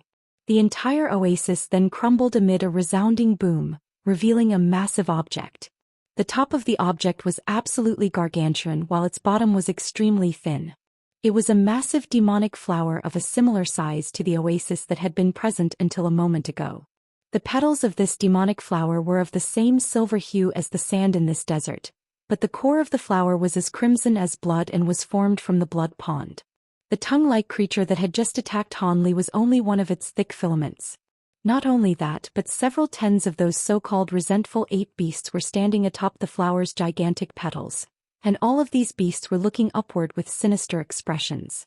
At the same time, they made hurling motions with the spears in their hands, and several tens of foot-long stone spikes appeared before flying toward Han Li's trio. So this is a giant spirit flower? It is indeed quite interesting, but isn't this flower a mid-grade demon beast? Aren't there supposed to be very few mid-grade demon beasts on the first level? Han Li mused with a faint smile. On this occasion, there was no need for him to do anything. Lei Lan and Bai Bai raised their hands in unison, sending for a vast expanse of silver lightning and golden threads that intertwined to pulverize the oncoming stone spikes. Just because there are very few of them doesn't mean that they won't appear, Brother Han. On top of that, we chose to commence the trial at a very bad time, as this is the exact time period before the demon beast torrent of the earth abyss. Hence, it's not all that strange to see mid-grade demon beasts appear on the first level, Lei Lan explained with furrowed brows. Even though this was a mid-grade demon beast, it was far less troublesome of an opponent than those spider wasps from before, so she remained completely unfazed. Is that so? I've heard that this flower's nectar is an exceptional pill refinement ingredient. Seeing as we've encountered one, why don't procure some of this nectar? Han Li suggested with a smile as he suddenly flicked his 10 fingers downward.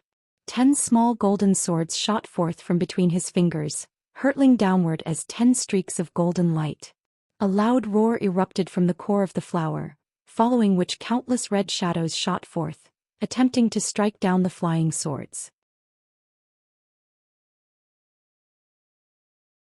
If a normal flying spirit race being were to encounter such a ferocious attack, it would be quite a headache for them to deal. However, Han Li merely pointed a finger toward his flying sword, and brilliant golden light erupted from the swords, completely vanquishing the oncoming red shadows. The golden light then swayed once again to manifest several tens of streaks of identical sword chi that came raining down from above. The resentful ape beasts seemed to be aware that they were facing a crisis of life and death upon seeing this, and they let loose sharp screeches as they hurled forth their stone spears. All of the spears also transformed into tens of streaks of white light mid-flight as they flew toward the streaks of sword chi. However, these crude stone spears were naturally no match for the powerful azure bamboo cloud's warm swords. As such, they were immediately reduced to powdered stone in the face of the sharp flying swords.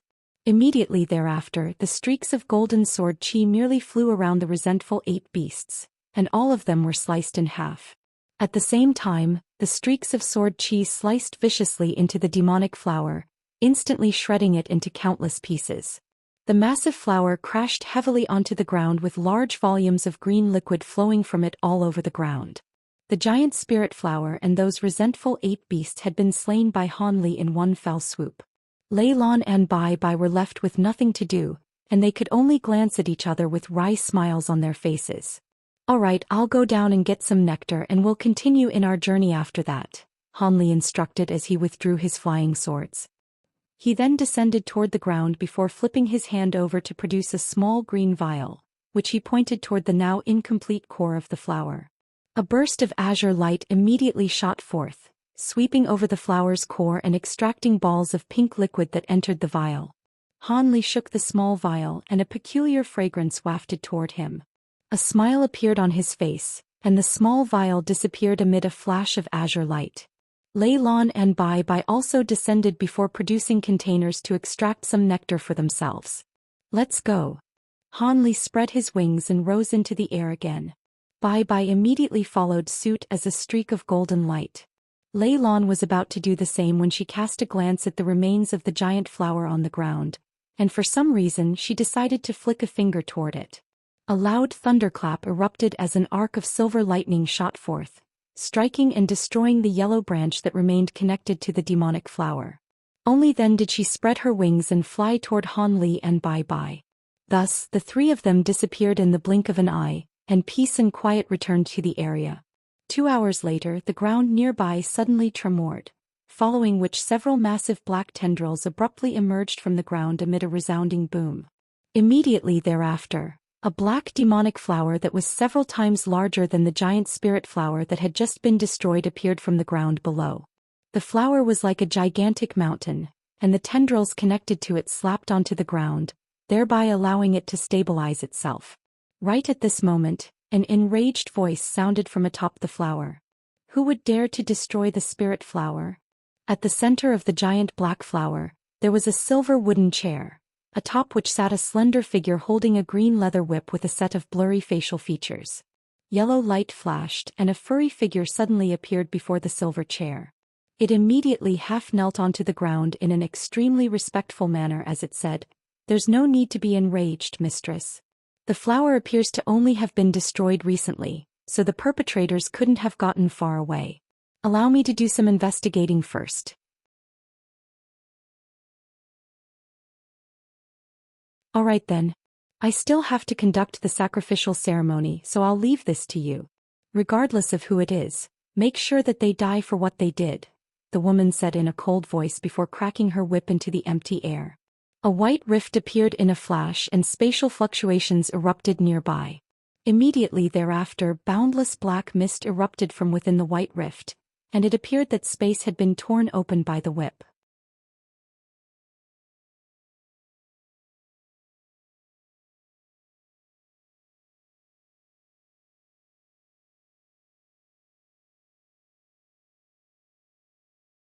After a long while, the demonic ape still hadn't moved at all, and he was finally lulled into a sense of security. A sinister smile appeared on his face as he abruptly rubbed his hands together. A ball of flames erupted from between his palms, and the flames then transformed into a log-fiery spear that was around 20 feet in length. The tip of the spear was extremely sharp, and it was enshrouded in a layer of scorching crimson flames. The holy disciple then spread its wings and sped toward the demonic ape as a streak of red light. Even though this holy disciple had a rather portly figure, he was unleashed some kind of secret technique that not only allowed him to fly extremely quickly, it also ensured a soundless flight, thereby resulting in an extremely stealthy approach. In the blink of an eye, the streak of red light had appeared just over 100 feet away from the demonic ape, yet the demon beast remained standing motionlessly on the spot. The holy disciple was ecstatic to see this, and he immediately thrust forth his spear without any hesitation. The spear whistled through the air as a streak of red light before puncturing the demonic ape's body in a flash. However, an elated expression had only just appeared on his face before it changed drastically. The body of the demonic ape had vanished right after the fiery spear had punctured it, and it was thus revealed to have only been a projection. Crap. The holy disciple immediately flapped his wings with alarm to try and flee the scene. However, it was already too late. A blurry green figure suddenly appeared in the air above before pouncing onto the man's body in a flash. A dull thump erupted, and a ball of green mist exploded before enshrouding the holy disciple's entire body. A blood-curdling howl rang out as the red spiritual light around the man's body vanished like snow melting under the scorching sun, having been completely eroded by the green mist. The holy disciple only flew for around 100 feet further before plummeting to the ground as a puddle of green liquid. This holy disciple hadn't even had a chance to unleash any of his abilities before he had been slain. At this moment, the green mist surged before manifesting into that demonic ape again. The ape took a cold glance at the liquid on the ground before opening its mouth to consume it. In hindsight, this holy disciple really had perished in extremely unfortunate circumstances. If everything had taken place above the ground, where he would have had full access to his spiritual sense, there was no way that he would have been deceived so easily by a projection, and he certainly would have sensed the demonic ape's presence before it had gotten so close to him. The demonic ape smacked its lips before murmuring to itself in a thoughtful manner, "That was a flying spirit tribe being, eh? That makes sense, considering the date of their trial's commencement is about to arrive soon."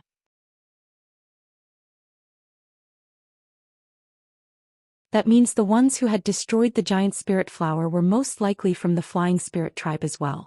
With that in mind, the demonic ape sniffed the air before turning its gaze toward the direction that Han Li's trio had departed in.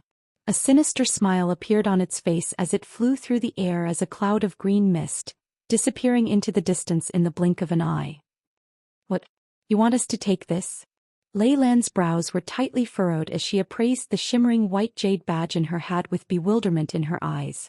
Bai Bai was also holding an identical object with puzzlement in his eyes. These two jade badges were both pristine and translucent with silver runes on their surfaces, and it was quite apparent that they were extremely valuable items. Han Li had suddenly produced them a moment ago and asked the two holy disciples to carry the badges with them. Aside from protective properties, the main functions of these badges are aura concealment and location tracking. If some kind of mishap occurs and we end up being separated, we may be able to find one another again using these badges, Han Li explained. These two badges were treasures known as limitless badges, and he'd purchased them in Deep Heaven City for a high price. The current situation was perfect for their usage.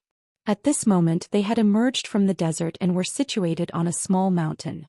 As a safety precaution, Han Li had produced these two treasures and was asking the two holy disciples to take one each. "Thank you for your kind offer, Brother Han, but I don't have a habit of carrying other people's treasures," Lei Lan refused with a dark expression. Bai Bai also shook his head with a faint smile on his face. Han Li didn't force the issue. He merely stowed the jade badges away with a faint chuckle. "Seeing as you're unwilling to carry the badges, then so be it. However, seeing as mid-grade demon beasts have appeared even on the first level, it appears our journey won't be devoid of risk as we'd initially thought. I have a flying treasure with concealment abilities. If we continue in our journey using it as a transportation device, it could spare us a lot of trouble," Han Li suggested. "I'm fine with flying treasures," Lei Lan agreed with a smile on this occasion. Bai Bai also nodded in response. Han Li smiled as he swept a hand over his storage bracelet, upon which a yellow flying carriage that was narrow up front and wider at the back appeared before them. The carriage appeared to have been refined from some kind of spirit wood and seemed to be very light. However, it also appeared to have been very intricately constructed, and many formations seemed to have been set up on it. The carriage was around 70 to 80 feet in size, so it was more than enough to house the three of them. This was one of the flying carriages that Han Li had collected prior to departing from Deep Heaven City, so he had a variety to choose from depending on the situation. Lei Lan and Bai Bai glanced at one another before following Han Li onto the carriage. Han Li patted the flying carriage, casting several incantation seals into it. The carriage immediately tremored before a white barrier of light appeared over it, enshrouding the entire flying carriage within. As the barrier of light swirled, the entire carriage gradually became transparent until it was virtually invisible. The carriage then sped into the distance. "Brother Han, why didn't you use this treasure from the start?" Bai Bai asked with a smile after inspecting the carriage for a while. "This carriage is very useful, but it has a flaw," Han Li replied in an ambiguous manner. "And what flaw is that?" Lei Lan was also getting rather curious. If I want to use this carriage's concealment ability, I have to power it with high-grade wood attribute spirit stones, and the expenditure is quite high." Furthermore, aside from having decent concealment abilities and speed, this carriage's defensive properties are quite lackluster, so it can easily be destroyed by attacks. As such, I wouldn't normally use it unless it was necessary to do so, Han Li explained.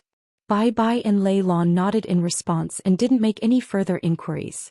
Thus, the flying carriage whizzed through the air, disappearing into the distance in the blink of an eye. Unbeknownst to Han Li's trio, in the extremely far distance behind them, A ball of green mist faltered in midair before a low roar of rage erupted from within it.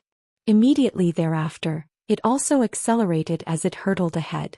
Within a canyon that was closest to the gate leading to the first level of the earth abyss, there was a group of 7 or 8 flying spirit tribe beings advancing in a cautious manner. The being leading the way had red skin and dark expression on his face.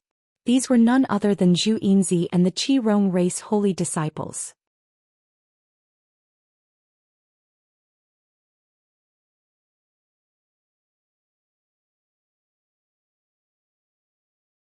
The further they advanced in the canyon, the deeper they went into the abyss. The entire space up ahead was completely pitch black without even the slightest hint of light, as if they'd made their way down into an infernal hell.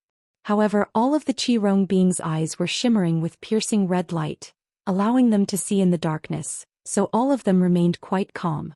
Not long after that, a strange cry erupted from the darkness up ahead, and a vast flock of bird-sized bats with purplish-red eyes pounced toward them while letting loose sharp screeches. Zhou Xian was flying at the forefront of the group, and he merely looked on with expressionlessly at the menacing oncoming bats before abruptly flapping his wings. Countless feathers shot forth amid a flash of red light before transforming into countless streaks of fire that passed through the flock of bats in the blink of an eye. A series of loud explosions erupted, and all of the bats plummeted from the sky as fireballs with not a single one surviving that attack. Thus, the Qi Rong beings continued onward without even being slowed down at all, and quickly disappeared into the darkness. As long as they kept flying along this canyon, they'd be able to reach the second level of the earth abyss after a day and a night.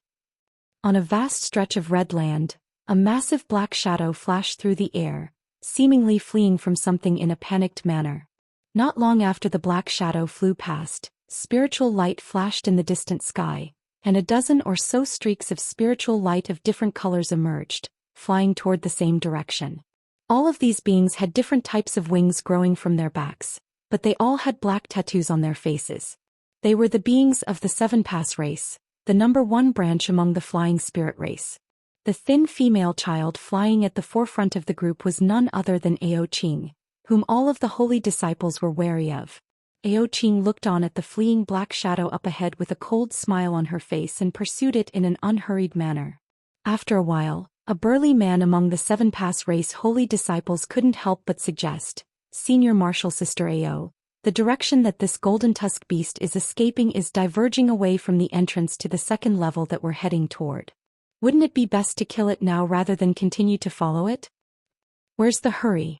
It's very rare to encounter pack-dwelling mid-grade demon beasts like the golden tusk beast on just the first level of the earth abyss, so we naturally have to kill all of them at once. Are you doubting my ability to complete the trial just because we have to slightly delay our descent into the next level?" Ao Qing asked in an emotionless voice. The burly man was given a fright upon hearing this and he hurriedly explained, "Of course not. I wouldn't dare to think such a thing. I'm just afraid that the infernal flame fruits will be taken by the holy disciples from the other branches. If we really do get there too late, then we can just take other people's fruits. If that doesn't work, we can always go to the 4th level of the earth abyss. There'll definitely be a vast quantity of those fruits down there." Ao Qing chuckled coldly in an implacable manner. The burly man didn't dare to say anything else upon hearing that. Thus, they continued to pursue the fleeing black shadow in an unhurried manner like a pride of lions toying with their prey. Amid a vast expanse of rugged rocks, 3 flying spirit race beings with blue feathered wings on their backs and scales all over their faces had surrounded a demon beast of darkness, and had launched a ferocious assault against it. This demonic creature had the head of a deer and the body of a human, and it was around 20 feet tall.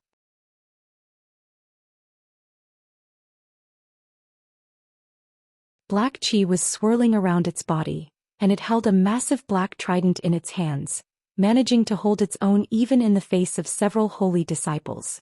Furthermore, it seemed to only be growing more powerful as the battle wore on, and it was instead the 3 holy disciples who were slowly being forced onto the back foot. This was only the first level of the earth abyss, so they had no idea how a high-grade demon beast like the deer-faced demon had ended up here. However, seeing as this carnivorous demon beast was trying to prey on them, they had no choice but to fight for their lives. Elsewhere, most of the flying spirit race holy disciples on the first level had encountered unexpected troubles. However, there were also some holy disciples who had enjoyed remarkably smooth journeys, and were entering the second level as the Qirong beings had.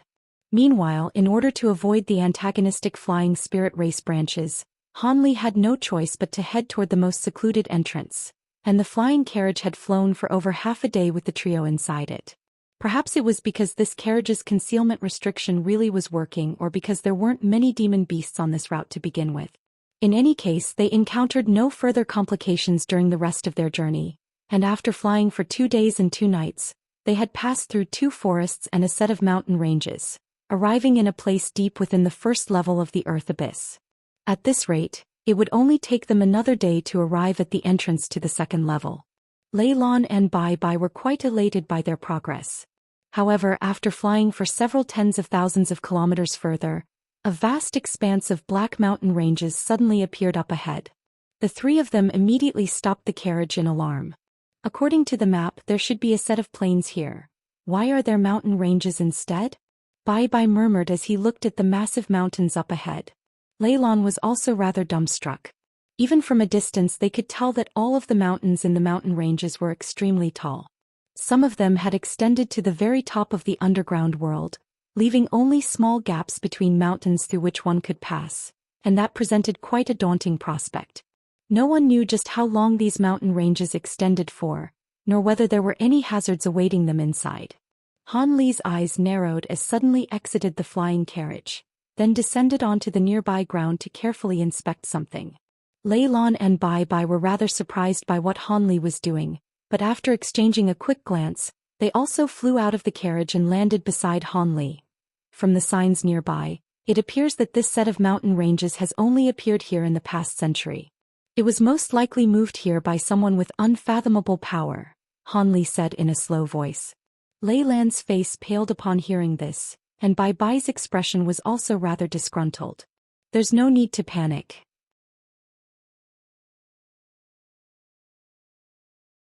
Even the demon monarchs in the deepest level of the Earth Abyss aren't capable of such a monumental feat through their own power. This was most likely done through the assistance of some kind of treasure or formation. The only alternative possibility is that a true spirit-level demon beast has appeared in the deepest level of the abyss, Han Li said with a smile. I see.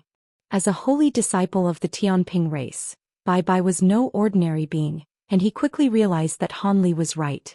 Even so, the situation here isn't quite right.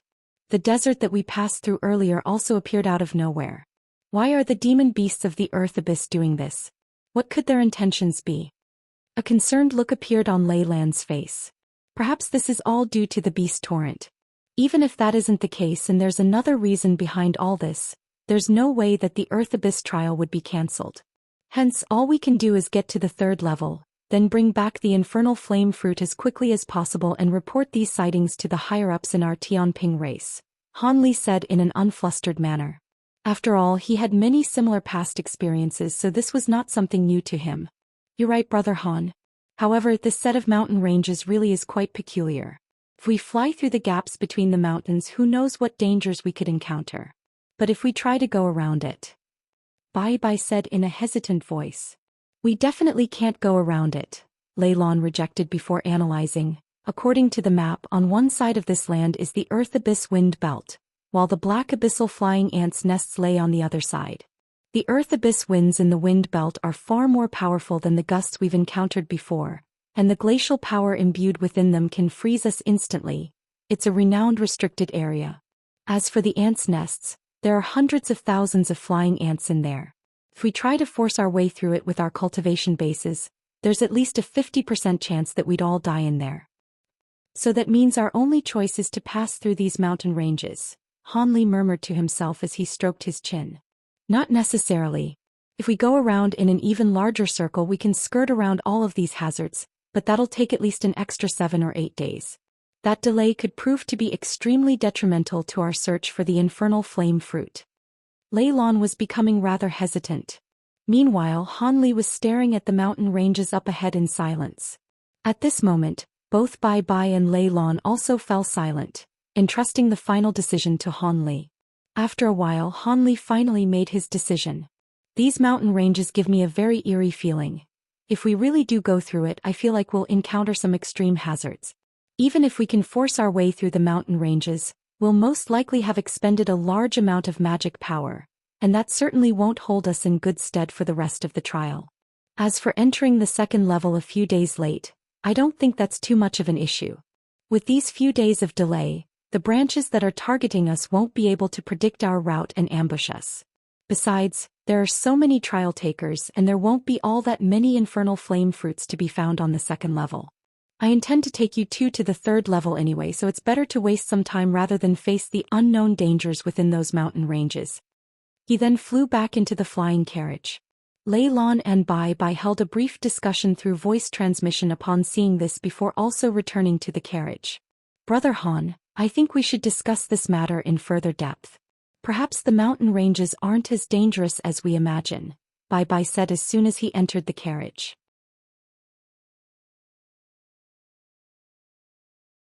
Even though he felt like Han Li's decision made sense, he still couldn't help but feel that wasting so much time was not wise. Speak no further. I won't enter these mountain ranges, Han said in an indifferent voice, cutting off what Bai Bai was about to say next. The carriage then shot forth toward another direction at his behest. Seeing as Han Li was so determined, Bai Bai heaved a resigned sigh and fell silent. Lei Lan didn't contribute anything further to the conversation either. Unbeknownst to two of them, Han Li was not feeling anywhere near as resolute and assured as he appeared. At this moment, a wisp of his spiritual sense was connected to the weeping soul beast inside his spirit beast bracelet, trying to soothe the beast's violent and uneasy emotions. At the same time, he was wondering what could the cause of its emotional outburst. Just as he was approaching those mountain ranges earlier, the weeping soul bead within his body suddenly began to heat up. His heart jolted with shock in response, and he hurriedly established a connection with the weeping soul beast in his spirit beast bracelet. As a result, he discovered that the beast was in an extremely abnormal ruffled state, growling incessantly while rushing around in an erratic manner.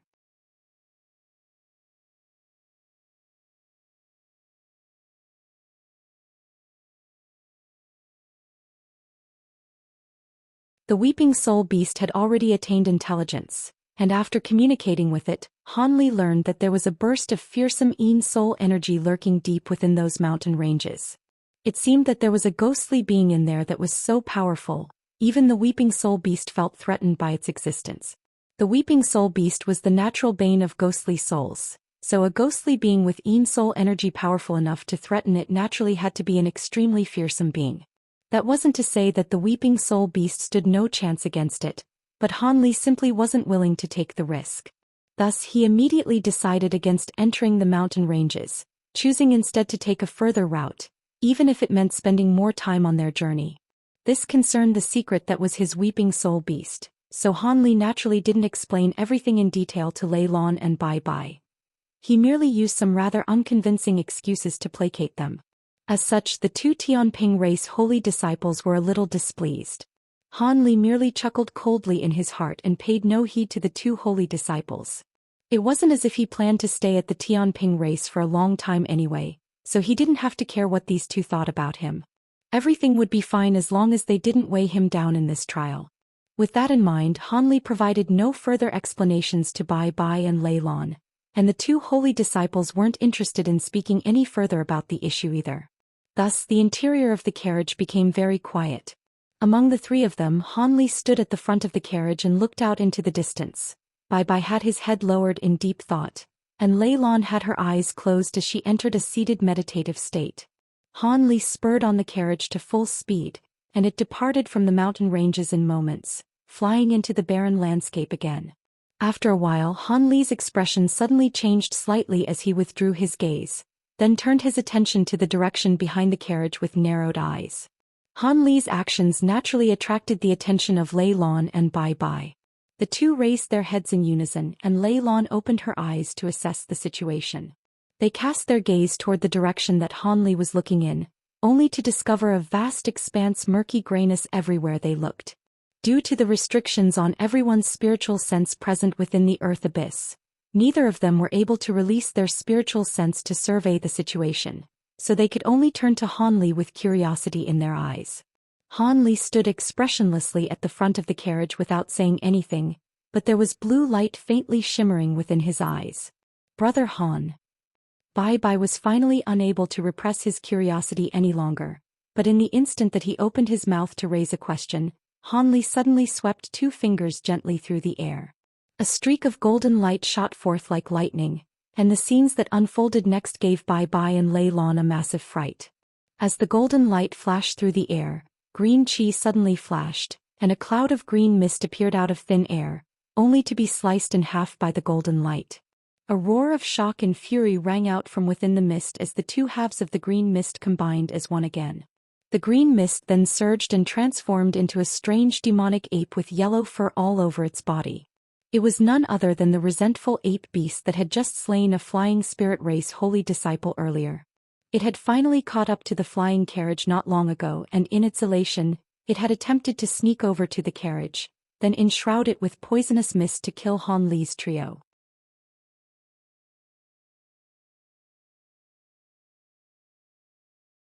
However, never would it have thought that not only was Han Li's spiritual sense far superior to that of normal deity transformation cultivators, his bright-side spirit eyes were also capable of easily seeing through illusions and concealment techniques, thereby allowing him to immediately glean the demonic ape's presence.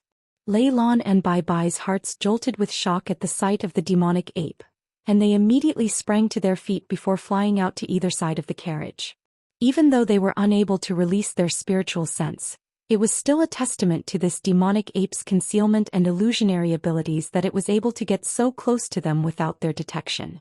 However, that begged the question of how Han Li had managed to discover them, given that he was also a spirit general.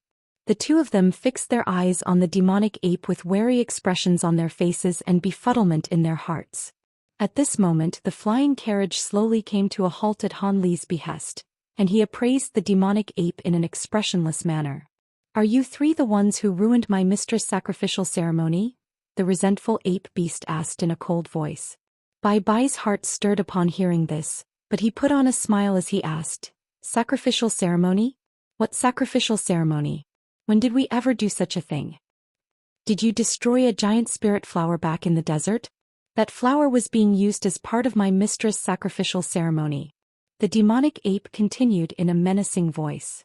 "No," Han Li immediately replied without even batting a single eyelid. The calm and concise tone in his voice made even the demonic ape falter, and for a split second, it wondered whether it had pursued the wrong targets. However, it then turned its attention to Lei Lan and Bai Bai, and their facial expressions clearly betrayed Han Li's denial. As such, the demonic ape flew into a thunderous rage. "You have the essence of the giant spirit flower all over your bodies, yet you still dare to try and fool me? I'm going to eat all of you so I can report back to my mistress."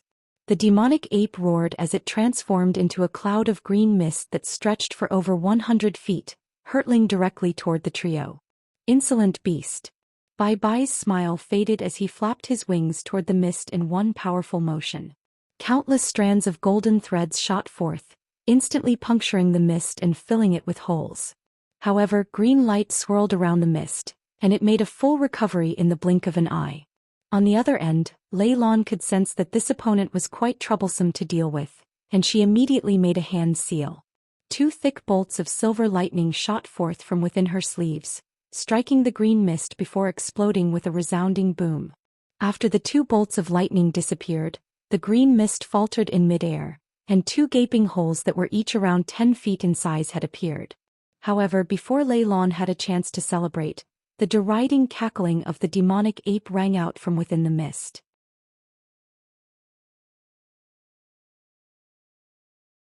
The green mist managed to quickly regenerate once again before swelling in size and closing in with ferocious might. Bai Bai and Lei Lan's expressions both changed in unison. They had sensed that this demonic ape was a being to be wary of, but they didn't think that a mere resentful ape beast would pose such a stern challenge. The 2 of them immediately sprung into action again. One of them flipped a hand over to produce a green wooden comb, while the other made a hand seal, and arcs of lightning began to crackle in the air in preparation for another attack. However, Han Li merely harumphed coldly at this moment and finally joined the fray. Azure light shimmered behind him as a massive azure bird projection appeared, then opened its huge beak. An azure pillar of light shot forth from within its beak amid a dull thump, puncturing the center of the green mist in a flash. The pillar of light then split up into countless azure threads before exploding in all directions. Gale-force winds were swept up as a violent hurricane wreaked havoc through the mist. All of the green mist was swept up by the gusts of wind before vanishing on the spot. It was as if the green mist had been blown into oblivion by the wind. Lei Lan and Bai Bai both faltered upon seeing this. Could it be that this demon beast they'd found so troublesome to deal with had been destroyed by Han Li with a single attack? However, Han Li showed no signs of stopping.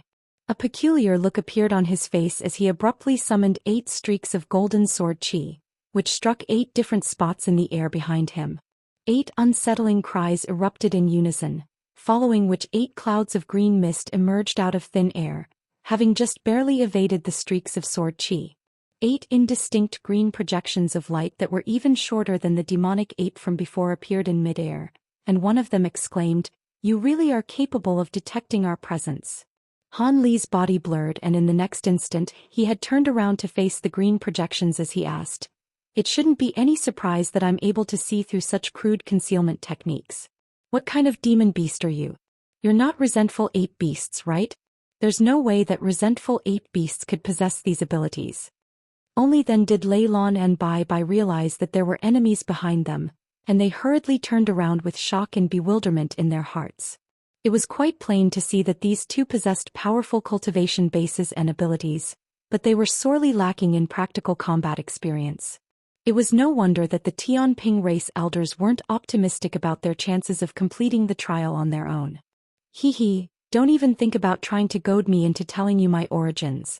I may not be able to do anything to you on the surface, but here in this earth abyss, even if your cultivation base far outstrips mine, you're definitely no match for me. Another one of the green projections had spoken on this occasion, and 8 projections threw their heads back and burst into raucous laughter in unison. Immediately thereafter, green light flashed and 8 completely identical demonic apes were manifested. Green light flashed from these apes' hands, and all of them summoned green machetes as they rushed toward Han Li's trio. Han Li raised an eyebrow as he abruptly raised a hand. The hand turned into a pristine white color, and he spread open his fingers to blast forth a swath of 5 colored flames. The flames sped forth at a phenomenal pace, sweeping up the 8 demonic apes in the blink of an eye. Brilliant 5-colored spiritual light then erupted from the flames, and the 8 demonic apes were slowed down to less than a tenth of their original speed. Han Li took this opportunity to expel a ball of shimmering silver flames out of his mouth.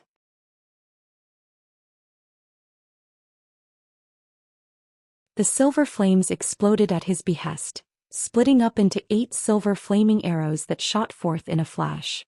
The 8 silver arrows then punctured the bodies of the restricted demonic apes in an instant. These demonic apes were indeed quite powerful in the earth abyss, but never would they have thought that he would possess such a strange ability capable of slowing them down so significantly. Thus, they were completely caught off guard, and even though all of the demonic apes could see the oncoming flaming arrows, they were simply far too slow to evade.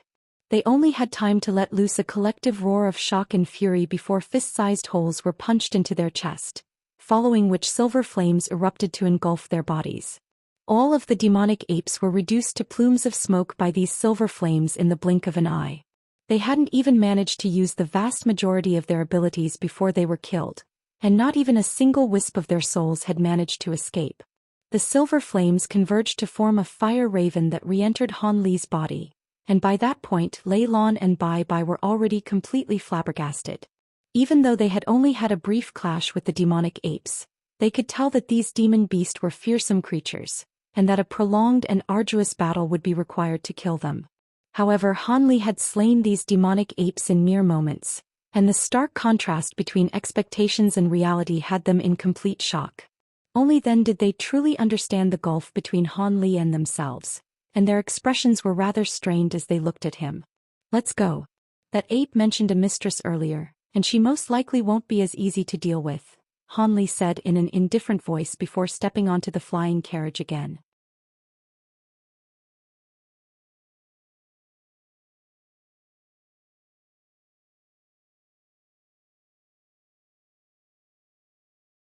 Lei Lan and Bai Bai's expressions changed in unison upon hearing this, and they also hurriedly sprang back into the carriage. Almost at the exact same moment, a faint cry of surprise suddenly rang out on the third level of the earth abyss, in a place that was pitch black and completely devoid of light.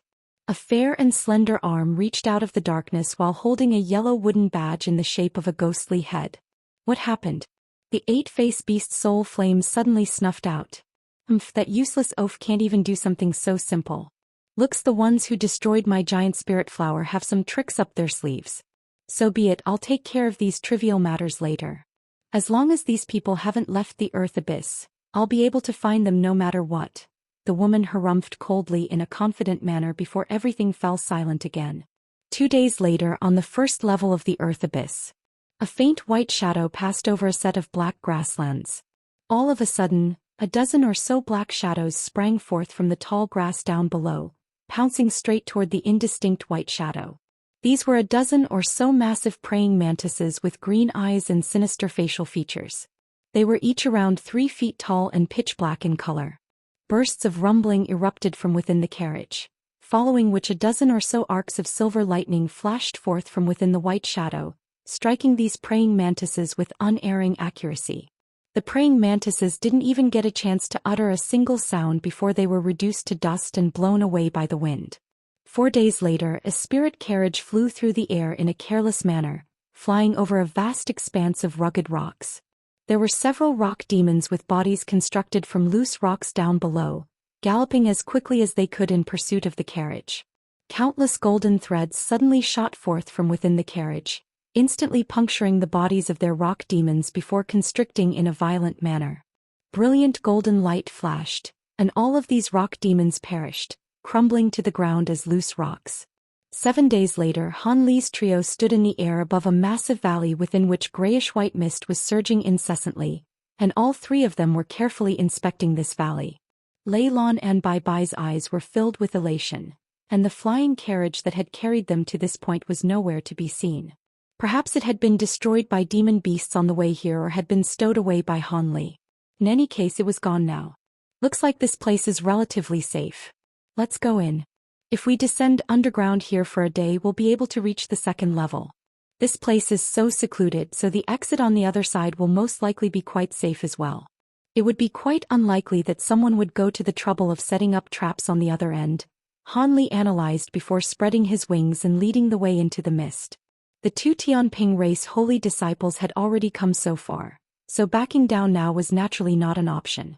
As such, they also entered the mist with solemn expressions on their faces.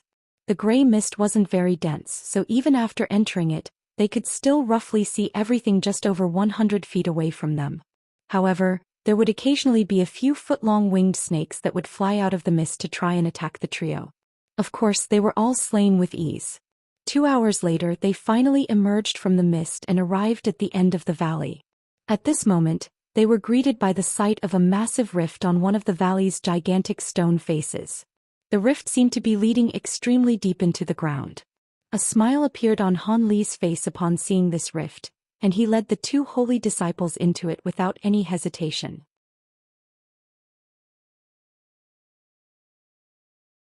The 3 streaks of spiritual light flew on, and disappeared from view after rounding a few corners. A day and a night later, a strange howling sound suddenly erupted near a massive rift that was leading downward. A gust of fierce black winds erupted from the rift in a frenzy, completely coating the nearby rock face in a layer of ice, clearly indicating that it was extremely frosty. However, 3 streaks of spiritual light took advantage of this opportunity to fly out from the gust of wind, appearing several hundred feet away after a few flashes. The spiritual lights then faded to reveal 3 humanoid figures. They were none other than Han Li's trio. The earth abyss winds in this passageway are far too fierce. I was almost unable to withstand them. Why didn't the information we received mention this at all? Bai Bai's face was quite pale as he cast his gaze toward the spot from which the trio had just emerged. The fact that this phenomenon wasn't detailed in the information we received indicates that it's only appeared in recent years. Otherwise, the senior of our race would have definitely mentioned this to us.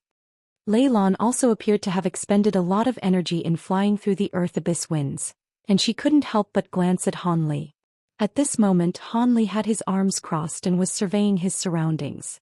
He was completely unruffled, and it was as if he'd just taken a stroll in the park rather than forcing his way through lethal earth abyss winds. Could it be that there's such a massive gulf between early spirit generals and late spirit generals? Lei Lan thought to herself in a resigned manner. It was all thanks to Han Li's assistance that she was able to survive that ordeal at all. Otherwise she may well have perished to those fearsome winds. We've already been delayed too much on the first level, so there's no point in wasting time searching for infernal flame fruits on the second level.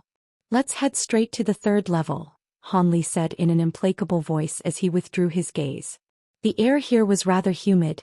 It appeared that they were situated in the air above a swamp-like area. The two Tianping race holy disciples were now well aware that Han Li was far more powerful than them, so they naturally didn't harbor any more discontent toward him. However, Lei Lan still couldn't help but express her concern after a brief hesitation.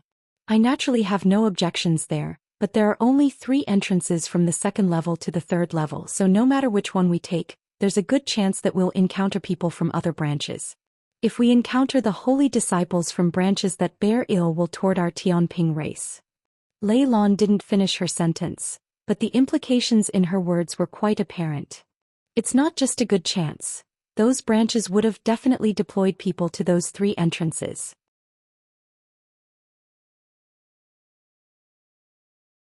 We're most likely not their sole targets either. The people from the weakest few branches will most likely all be targeted by them. Bai sighed. Hehe, if we encounter them then we'll just have to fight. We'll have to overcome this obstacle sooner or later. However, even if a powerful branch like the Qirong race wanted to plot against our Tianping race, there's no way that they'll station all of their holy disciples at the 3 entrances. The Earth Abyss trial takes place once every 300 years, so it's just as important to them as it is to us. As such, they could only have stationed a half or even less of their members at the 3 entrances. In that case, it may not be easy to defeat them, but forcing our way through their barricades certainly won't be impossible, Han Li analyzed with a cold chuckle.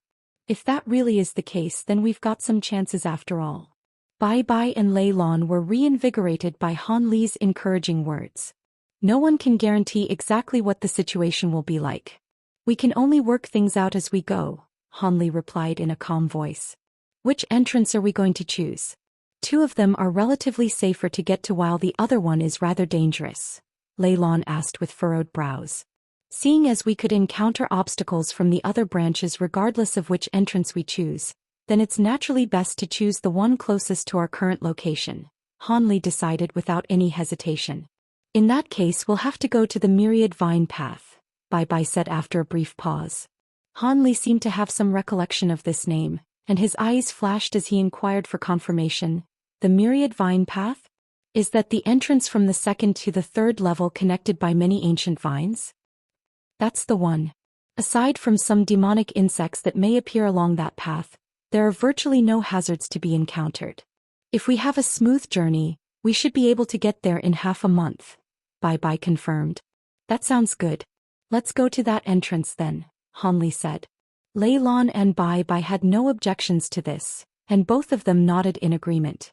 Han Li flipped his hand over to produce a blue formation plate, which he shook in front of his eyes, thereby allowing him to confirm the direction they were heading in before leading the 2 holy disciples onward.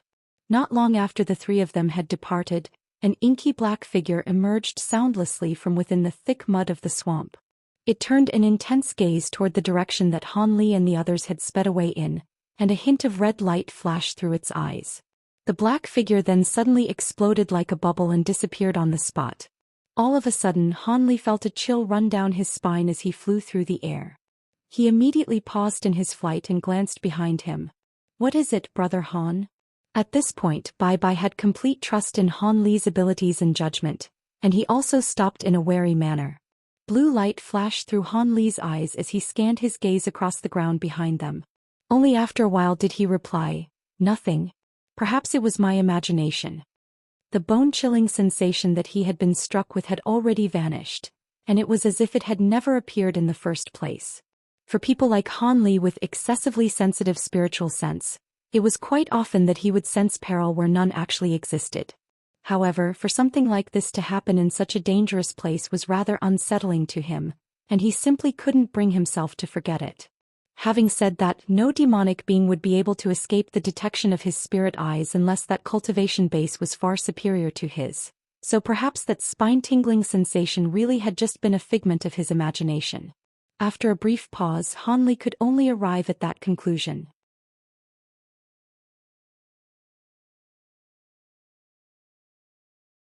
He waved a hand toward Bai Bai and Lei Lon before continuing onward, but his expression had darkened significantly. Unbeknownst to Han Li, there was a mysterious being whose entire body was enshrouded in a set of vibrant red robes lying down on a black wooden chair within the belly of a mountain in a deeper level of the earth abyss. There was a stone table beside the chair, upon which was placed a large copper mirror. There was a rather blurry image being depicted in the mirror, and the image was none other than that of Han Li's trio flying over the swamp. Interesting. To think that he's even able to sense my mud puppet. Looks like his spiritual sense far outstrips his cultivation base. Unfortunately, I'm not really interested in refining Ian's spirits, the red-robed being chuckled before sweeping a sleeve toward the mirror as if he were going to dispel the image, but its arms suddenly faltered as a contemplative look appeared in his eyes. I almost forgot. That ghost hag seems to be collecting beings with powerful souls, so this man would be a good gift for her. I should be able to exchange him for a bloodfish from her. The red-robed being murmured to himself. He suddenly sat up as a hint of excitement flashed through his eyes, seemingly very pleased with his own lateral thinking abilities. He rustled a sleeve and a translucent bead shot forth before stopping in front of him. He then made a hand seal and a streak of red light disappeared into the bead in a flash, following which brilliant crimson light began to radiate from the bead.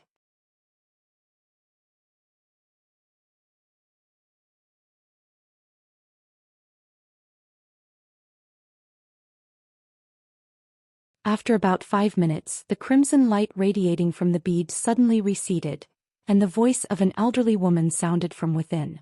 What is it, Dishua? Don't you know I'm doing something very important right now? The owner of the voice seemed to be quite displeased that she'd been contacted at a time like this. It's been several decades since we last talked. Are you so busy that you don't even have time to chat with an old friend? The red-robed being chuckled. Quit the chit-chat and tell me what you want. Otherwise, don't blame me for cutting off the transmission. The elderly woman's patience was quickly on the wane. Last time what we decided on was for Mu Qing to conduct the sacrificial ceremony, Lu Zhu to gather Yin soul energy, while I'm responsible for refining a large number of puppets. As for you, you were assigned the duty of nurturing the 8,000 Yin armor profound ghosts, which are the most important elements of our plan.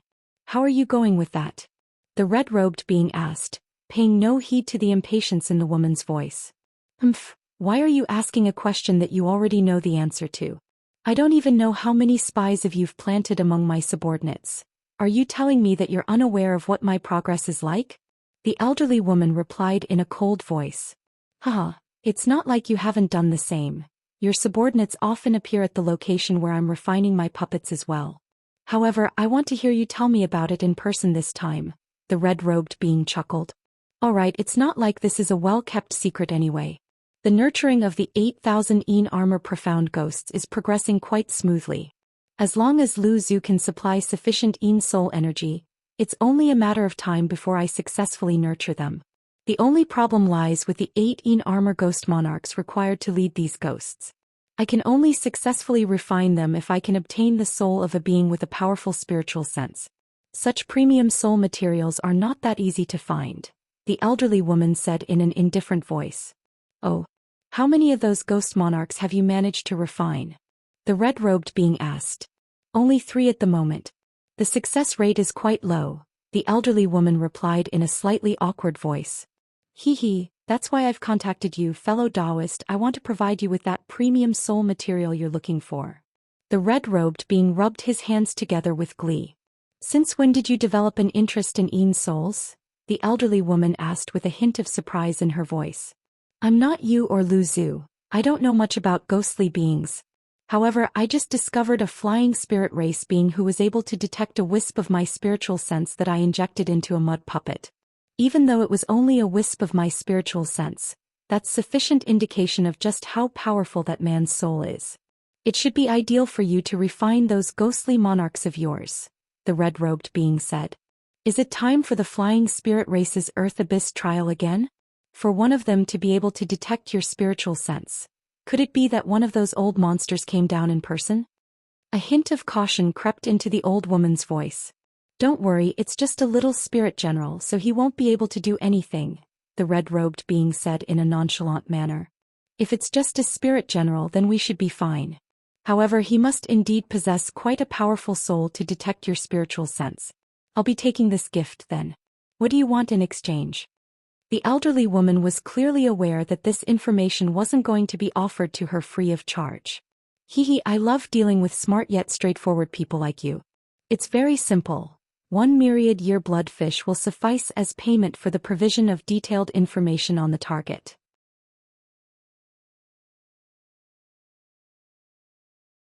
If you want me to capture the target and deliver him to you in person, then that'll cost you 2 bloodfish, the red-robed being replied. Do you think myriad-year bloodfish grow on trees? There's no way that 1 soul can be worth 2 of them. I don't have any spare time right now. Bring the soul to me and I'll give you a myriad-year bloodfish. Even then it's a massive bargain for you, the elderly woman harumphed coldly. Alright, 1 bloodfish it is, then. I'll deliver the soul to you in 10 days, the red-robed being immediately agreed, clearly also of the opinion that this deal was quite a bargain for him. By the way, what do Mu Qing and Lu Zhu suggest we do with the holy disciples of the flying spirit race? Should we kill all of them or allow them to scurry around on the first 3 levels like always? They're not going to impede our plan, are they? The old woman suddenly asked. We're at quite a critical juncture at the moment, so we can't attract the attention of the flying spirit race. As long as they don't negatively affect us and don't enter any level below the 3rd one, just let them do as they please. I'm sure Mu Qing and Lu Zhu think the same, the red-robed being immediately replied. We'll do as you say then. After an indifferent reply, the old woman's voice abruptly cut off, and the crimson light radiating from the bead also disappeared. The red-robed being made a grabbing motion, and the bead instantly flew into his grasp before disappearing. Their group consists of a mere late spirit general and a couple of early spirit generals, so 3 early great spirit general bloodwood puppets should be more than enough, the red-robed being murmured to himself before rustling a sleeve. 3 crimson shadows flew out from within his sleeve before landing on the ground before him. Thus, 3 blurry crimson figures of different forms appeared in a half-knelt position. Brilliant crimson light erupted from the eyes of the red-robed being as 3 crimson threads that were barely detectable to the naked eye shot forth from his glabella, then disappeared into the 3 blurry crimson figures in a flash. The crimson figures immediately raised their heads, and at the same time, eerie green light appeared within their eyes. Go and kill those 3 and bring their souls back to me, the red-robed being said in an emotionless voice as he pointed toward the copper mirror. Crimson light flashed and the 3 puppets disappeared into a nearby wall as 3 streaks of crimson light. The red-robed being then lay back down in his chair and closed his eyes again as if everything he'd just done was completely inconsequential. Within a mysterious set of mountain ranges on the 1st level, there was a sacrificial altar that was over 1,000 feet tall situated at the summit of a massive mountain that was enshrouded under gray yin qi.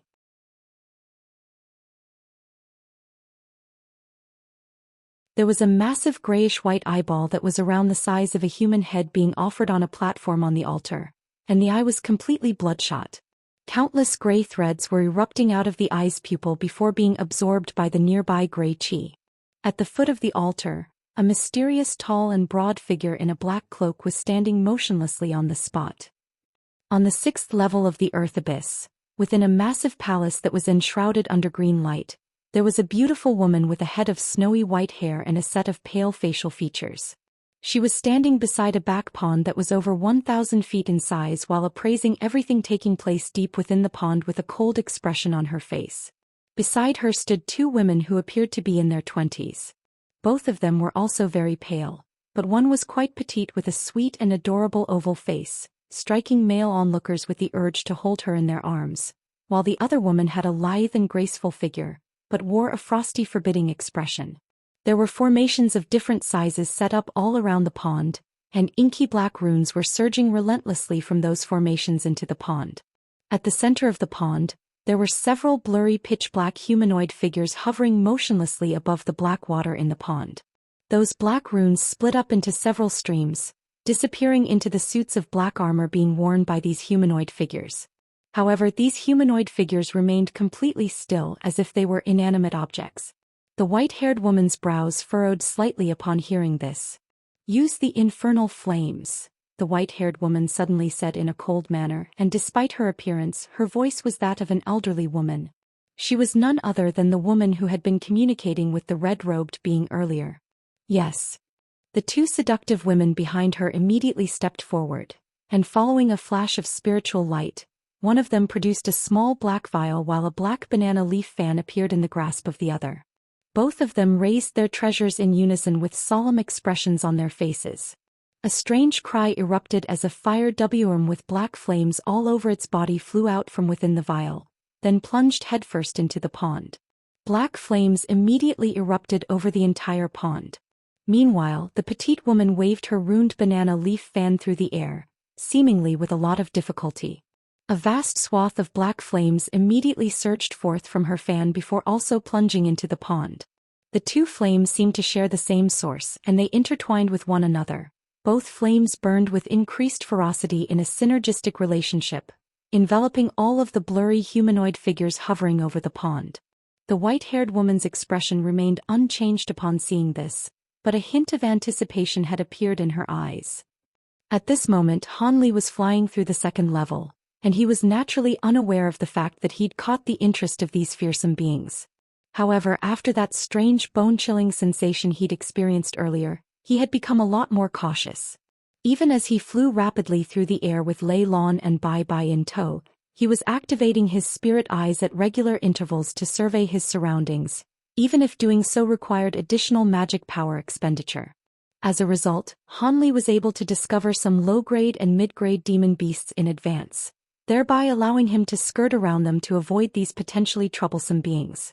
As for normal beasts, those were no longer able to survive on the second level, so they naturally didn't encounter any more of them.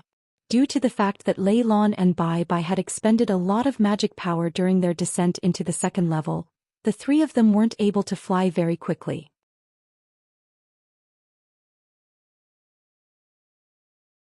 Both of the holy disciples were holding spirit stones in their hands to absorb the spiritual qi within in order to recover as quickly as possible. Thus, they flew for an entire day without encountering any troubles. On the second day, Lei Lan and Bai Bai had completely recovered their magic power, yet there was still nothing happening, so Han Li decided to stop his frequent usage of his spirit eyes. The three of them sped onward and entered a set of dark green mountain ranges. During the afternoon of the second day, right after they had passed over a large mountain, a mishap finally occurred. Spiritual light suddenly flashed in the distant sky, following which a sharp cry rang out. A streak of green light then appeared before hurtling directly toward them. In the next instant, 3 balls of yellow light appeared behind the streak of green light in hot pursuit. Han Li and the others immediately tried to take evasive measures, but it was also already too late. As such, Han Li furrowed his brows and came to a slow halt.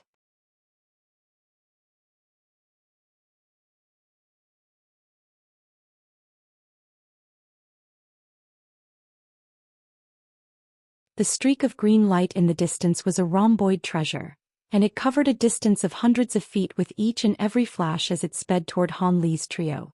Meanwhile, there was a flying spirit race being within each ball of yellow light, and all of them had golden runes flashing over their bodies. They were currently pursuing the green treasure at an astonishing speed. This is bad. Those people are from the Yellow Wind race. They've been plotting against our Tianping race for a long time, just like the Qirong race. An alarmed expression appeared on Bai Bai's face as soon as he identified the beings within the balls of yellow light. A similar expression also appeared on Lei Lan's face. The Yellow Wind race? Han Li appraised those 3 flying spirit race beings with a contemplative look on his face. These 3 beings each possessed a pair of yellow wings with fur on their faces, as well as long furry tail attached trailing behind each of them. They appeared to be more like demon beasts than humanoid beings. The one who was controlling the green treasure had clearly seen Han Li's trio as well, and she abruptly stopped before the 3 of them after a few flashes. The green light faded, and a beautiful woman with a pair of white wings and a small green horn on her head emerged from within the treasure. As soon as the woman appeared, she said in an urgent manner, "You three are from the Tianping race, right? I'm Xianxia of the Green Knight race. Our two races have forged an alliance agreement with one another, so please lend me your assistance."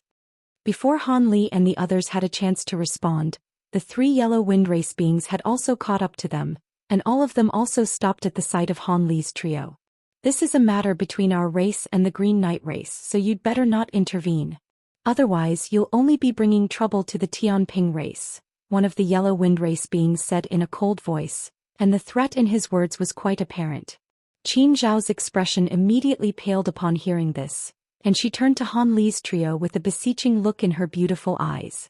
Lei Lan knew that Han Li was oblivious to the agreement between the two races, so she explained in a low voice, "Our race does indeed have an alliance agreement with the Green Knight race, but the Yellow Wind race is no less powerful than the Qirong race, so we can't afford to mess with them. These three aren't the only Yellow Wind race holy disciples to have entered this trial." "Is that so?" Han Li glanced at Qin Zhao, then turned his attention toward the trio from the Yellow Wind race. Two of these holy disciples were mid-spirit generals while the other was a late spirit general, and all of them were looking at Han Li's trio with arrogant expressions on their faces. Han Li was just about to say something, when spiritual light suddenly flashed in the distance once again. A massive wooden bird that was over 100 feet long appeared in the distant sky, then hurtled toward them with golden light shimmering all over its body. Han Li's trio faltered upon seeing this, yet before they had a chance to identify who was sitting on top of the wooden bird, expressions of elation had already appeared on the faces of the three Yellow Wind race beings. All of them quickly glanced at one another before springing into action in unison, splitting up rapidly to surround Qin Zhao and Han Li's trio between them.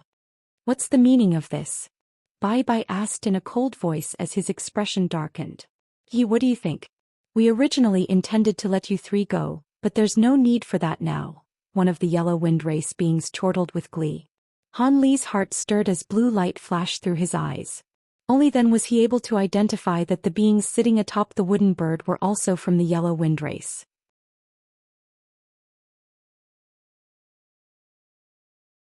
There were three of them, two male and one female, and they also consisted of two mid-spirit generals as well as a late spirit general.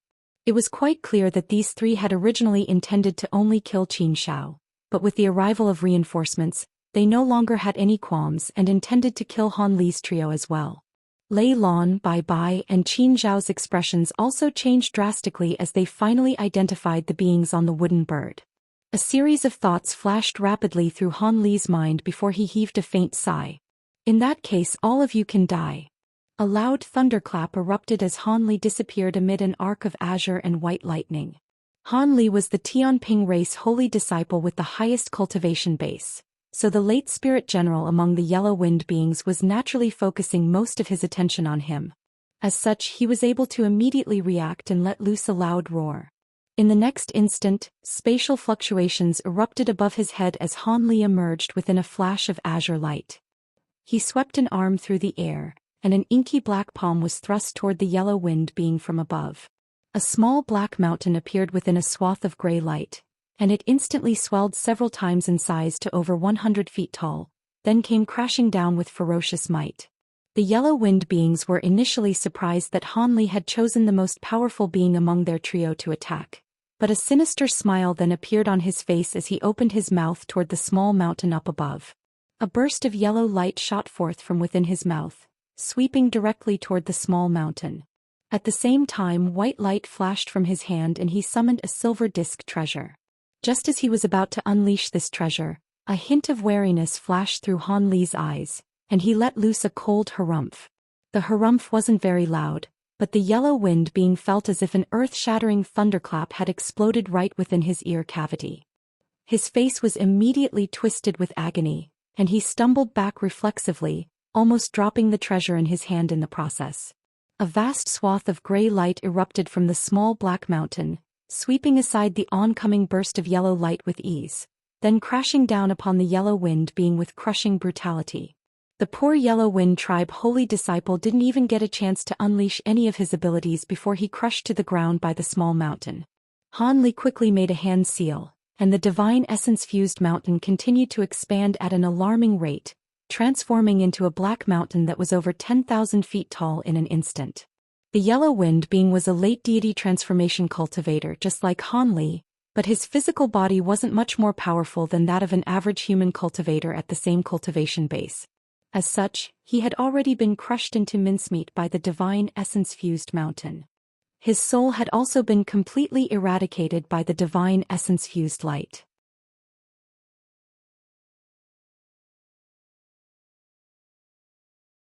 It had only taken Han Li the span of a single breath to kill this late spirit general of the Yellow Wind race. The other two Yellow Wind beings as well as Bai Bai, Lei Lan and Xianxia were all flabbergasted at this point. However, the other two Yellow Wind beings quickly came to their senses, and golden runes flashed on their bodies as they transformed into a pair of strange yellow birds that attempted to flee into the distance. Han Li raised an eyebrow upon seeing this before sweeping a sleeve through the air, sending an arc of azure lightning hurtling toward one of the birds. The bird's heart jolted with shock, yet just as it was about to evade, a pair of foot-long azure scissors emerged from within the arc of lightning. Following a loud thunderclap, the pair of scissors transformed into a pair of azure lightning W's that were each over 100 feet in length. The two W's flew forth in a crisscross formation, instantly slicing the bird apart, and the two halves of its lifeless body were sent plummeting down toward the ground. The other bird was petrified upon seeing this, and its soul almost leaped out of its mouth in horror. It abruptly changed directions, trying to fly toward the oncoming giant wooden bird. However, it had only managed to flap its wings once before a male voice suddenly sounded from behind it. "Isn't it a little too late to be thinking about escape now?" Before the voice had even trailed off, a large hand that was as pristine white as jade locked around the bird's neck, sending a bone-chilling sensation surging into its body. Han Li had caught up to the bird using his thunderstorm wings, and attacked like lightning, locking his hand around the petrified bird's throat. The bird shuddered, but it reacted quite quickly as it flapped its wings, sending countless feathers surging through the air. All of these feathers transformed into blades of wind that hurtled toward Han Li, and at the same time, the small feathers around its neck suddenly reared up with a metallic gleam, attempting to cut into Han Li's hand like a series of sharp blades. Black chi flashed and a suit of strange-looking armor appeared over Han Li's body. The wind blades struck the suit of armor amid the ear-splitting sound of metal grating on the metal, only to be repelled in the end. Meanwhile, the feathers around the bird's neck were unable to leave so much as a single scratch on Han Li's hand. Han Li chuckled coldly, and before the yellow wind being had a chance to unleash any further abilities, his 5 fingers clamped together with enormous force, crushing the bird's neck with ease. At the same time, 5 colored flames surged from his fingers in a frenzy, incinerating the bird to ashes in the blink of an eye. Having just slain those 3 yellow wind beings in rapid succession, Han Li stood still on the spot and looked on at the approaching wooden bird with a frosty look in his eyes. The 3 yellow wind beings sitting atop the wooden bird had naturally witnessed the process in which Han Li had slain their brethren, and all 3 of them had turned deathly pale. Back when Han Li had slain the first yellow wind being, the 3 of them had flown into a thunderous rage, spurring on their wooden bird with all their might so they get to Han Li as quickly as possible and tear him apart with their bare hands. However, after witnessing Han Li killing the other 2 yellow wind beings in what seemed like the blink of an eye, the rage in the hearts of the remaining 3 yellow wind race holy disciples had been completely replaced by horror. At the sight of Han Li casting his gaze over to them, all 3 yellow wind beings shuddered in unison. "Retreat. This man is unfathomably powerful. We're no match for him." The woman with the highest cultivation base among them hurried ordered. The other 2 nodded emphatically as they turned the wooden bird around with all their might before fleeing into the distance as a ball of piercing yellow light.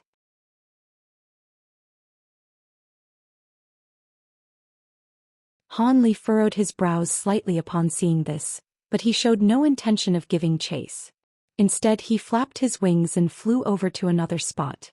There, the silver disc treasure of the first yellow wind being he'd slain was hovering in midair. Han Li rustled a sleeve, and a burst of azure light shot forth before sweeping the disc up into his sleeve.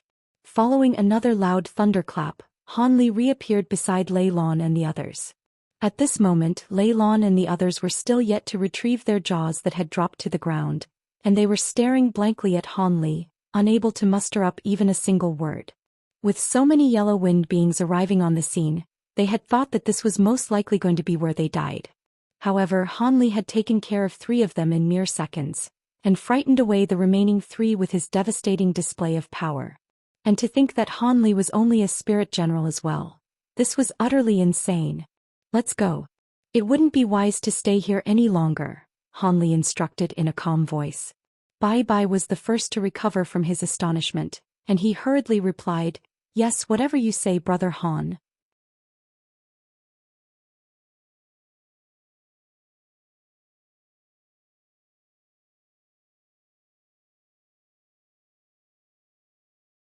Bai Bai and Lei Lon had well and truly been won over by Han Li, and a hint of awe and veneration also appeared in Qin Zhao's eyes after her astonishment had subsided.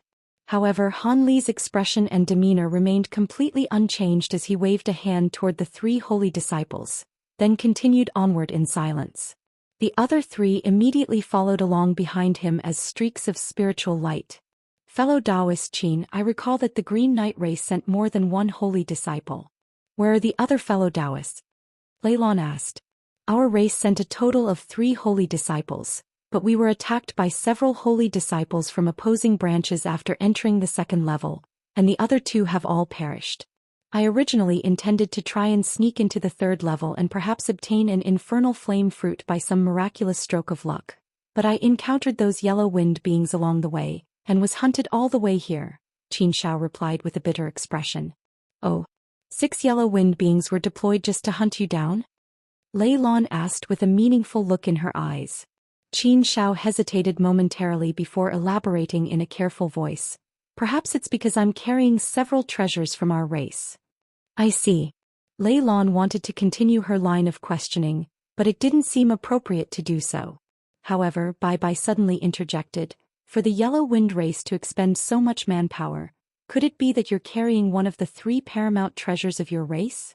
Qin Zhao's expression changed slightly, and she was silent for a moment before giving a resigned admission. I did indeed bring our race's chaotic flask with me. The chaotic flask? You mean the treasures capable of unleashing the power of chaos to combat enemies? Both Bai Bai and Lei Lon stirred upon hearing this. Indeed. Without that treasure, a mere mid-spirit general like me wouldn't have been able to escape from the yellow wind beings for so long. Unfortunately, every time I use this flask, it requires the expenditure of several chaotic crystals. Even though I took all of the crystals our Green Knight race had, I've exhausted the entire supply by now, Qin Shao sighed. Both Lei Lon and Bai Bai cast a glance toward Han Li upon hearing this. However, Han Li didn't turn back even once this entire time, as if he couldn't even hear their conversation. Seeing as Han Li was completely disinterested, Lei Lon and Bai Bai exchanged a glance before speaking no further on this matter. Instead, they began to discuss some other matters about the 3rd level of the Earth Abyss with Qin Shao. Qin Shao heaved a massive internal sigh of relief upon seeing this. The Green Knight race and the Tianping race did indeed have an alliance agreement, but that was only a verbal agreement with no way to actually bind the 2 parties to the agreement. As such, with Han Li's insane abilities, she would be completely powerless to resist if he decided to take her treasures. On the contrary, if she could win over Han Li as an ally, she would be a lot safer here in the Earth Abyss. With that in mind, Qin Shao showed no intention of leaving, instead choosing to chat with Lei Lon in an extremely friendly manner, trying her best to befriend the Tianping race holy disciple. Soon they were as close as sisters, and Bai Bai couldn't help but furrow his brows upon seeing this. 2 days later, the group finally emerged from the mountain ranges, having slain many waves of mid-grade and low-grade demon beasts along the way, only to emerge in a world of ice and snow. Thus, they were forced to slow down and carefully survey the scenes up ahead. There was a vast expanse of translucent black glaciers that extended for as far as the eyes could see, and countless black snowflakes were blown through the air amid gusts of frosty winds.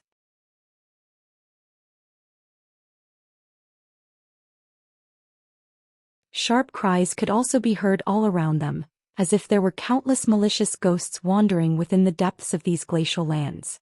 From a distance, the land up ahead was completely black and devoid of light, as if it were leading straight into the underworld.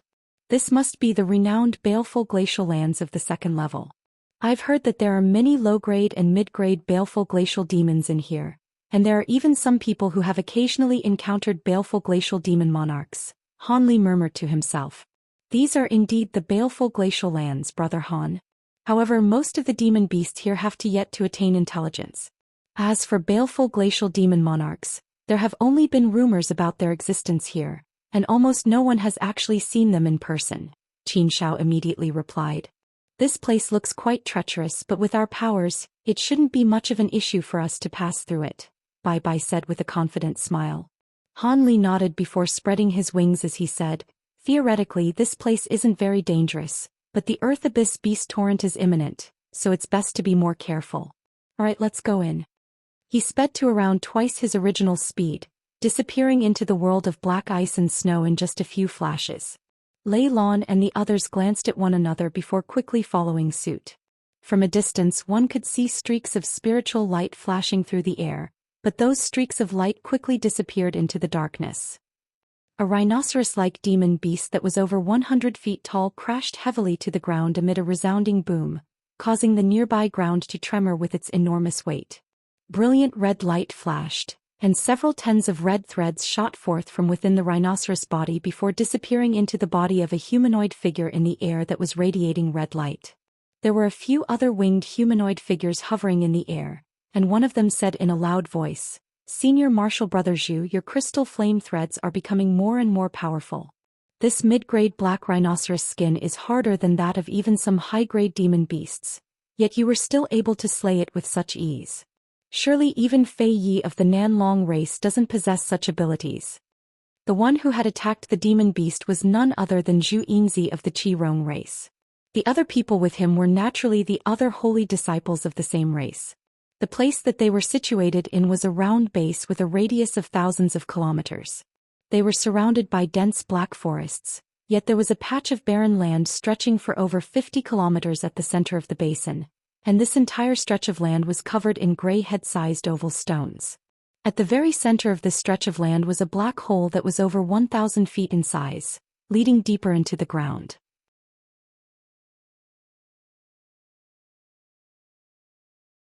The Qirong beings were situated near this hole, and that black rhinoceros had clearly emerged from the forest nearby before being slain by Zhu Yinzi.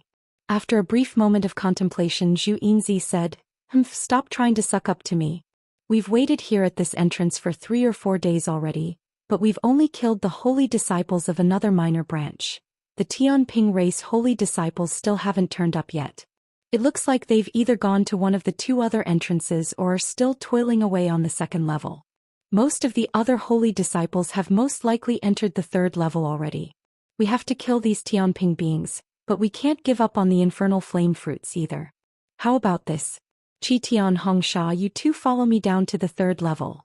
Everyone else continue to stand guard here. I'll bring back your infernal flame fruits for you. Senior Martial Brother Zhu, the holy disciple with the Han surname from the Tianping race, seems to be quite powerful. Will we be sufficiently equipped to bring them down if we split up? Qi Tian asked with a concerned expression. Zhu Yinzi seemed to have considered this already, and he immediately assured, don't worry about that.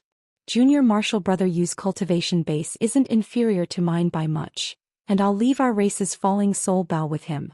This bell attacks in a completely soundless and untraceable manner, and even great spirit generals will be forced into submission if they were to be caught off guard. With Junior Martial Brother Yu unleashing sneak attacks from the shadows, there's no way anything can go wrong. He then opened his mouth to expel a ball of green light, within which was contained an antiquated little bell that was around an inch tall. He pointed a finger at the bell, and it abruptly disappeared, only to reappear above the head of a burly Qirong being in the next instant. Thank you for entrusting me with this treasure, Senior Martial Brother. I'll be sure to complete my assigned duty. The man with the Yu surname caught the bell expressionlessly, and his voice was oddly sharp, akin to the sound of metal grating on metal. Even though he was a man of few words, Zhu Yinzi seemed to be extremely confident in his abilities. As such, after a brisk nod, Zhu Yinzi waved a hand before entering the black hole with Qi Tian and Hong Sha closely behind him. Listen up. From now on, all of you have to conceal yourselves so you don't betray any signs of our presence here. I'll set up a concealment formation and hide in there. Once our targets arrive, I'll use the falling soul bell to unleash a sneak attack against them. You can all show yourselves after that, the burly man instructed. The man was clearly quite an authoritative figure among the Qi Rong race holy disciples, and none of them stated any objections as they made hand seals or summoned their concealment treasures. Everyone else disappeared in the blink of an eye while the burly man flew into the black hole. Thus, peace and quiet resumed, and it really was as if no one was present in the area.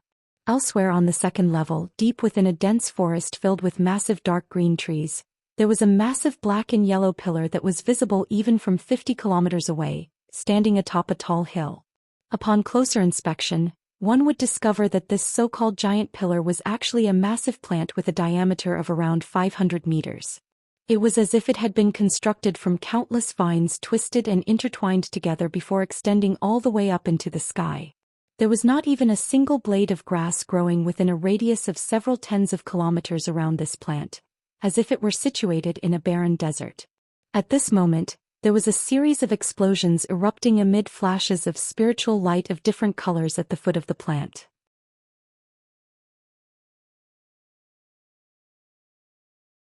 There were flying spirit race beings here, and they had been trapped at low altitudes nearby by tens of thousands of golden moths.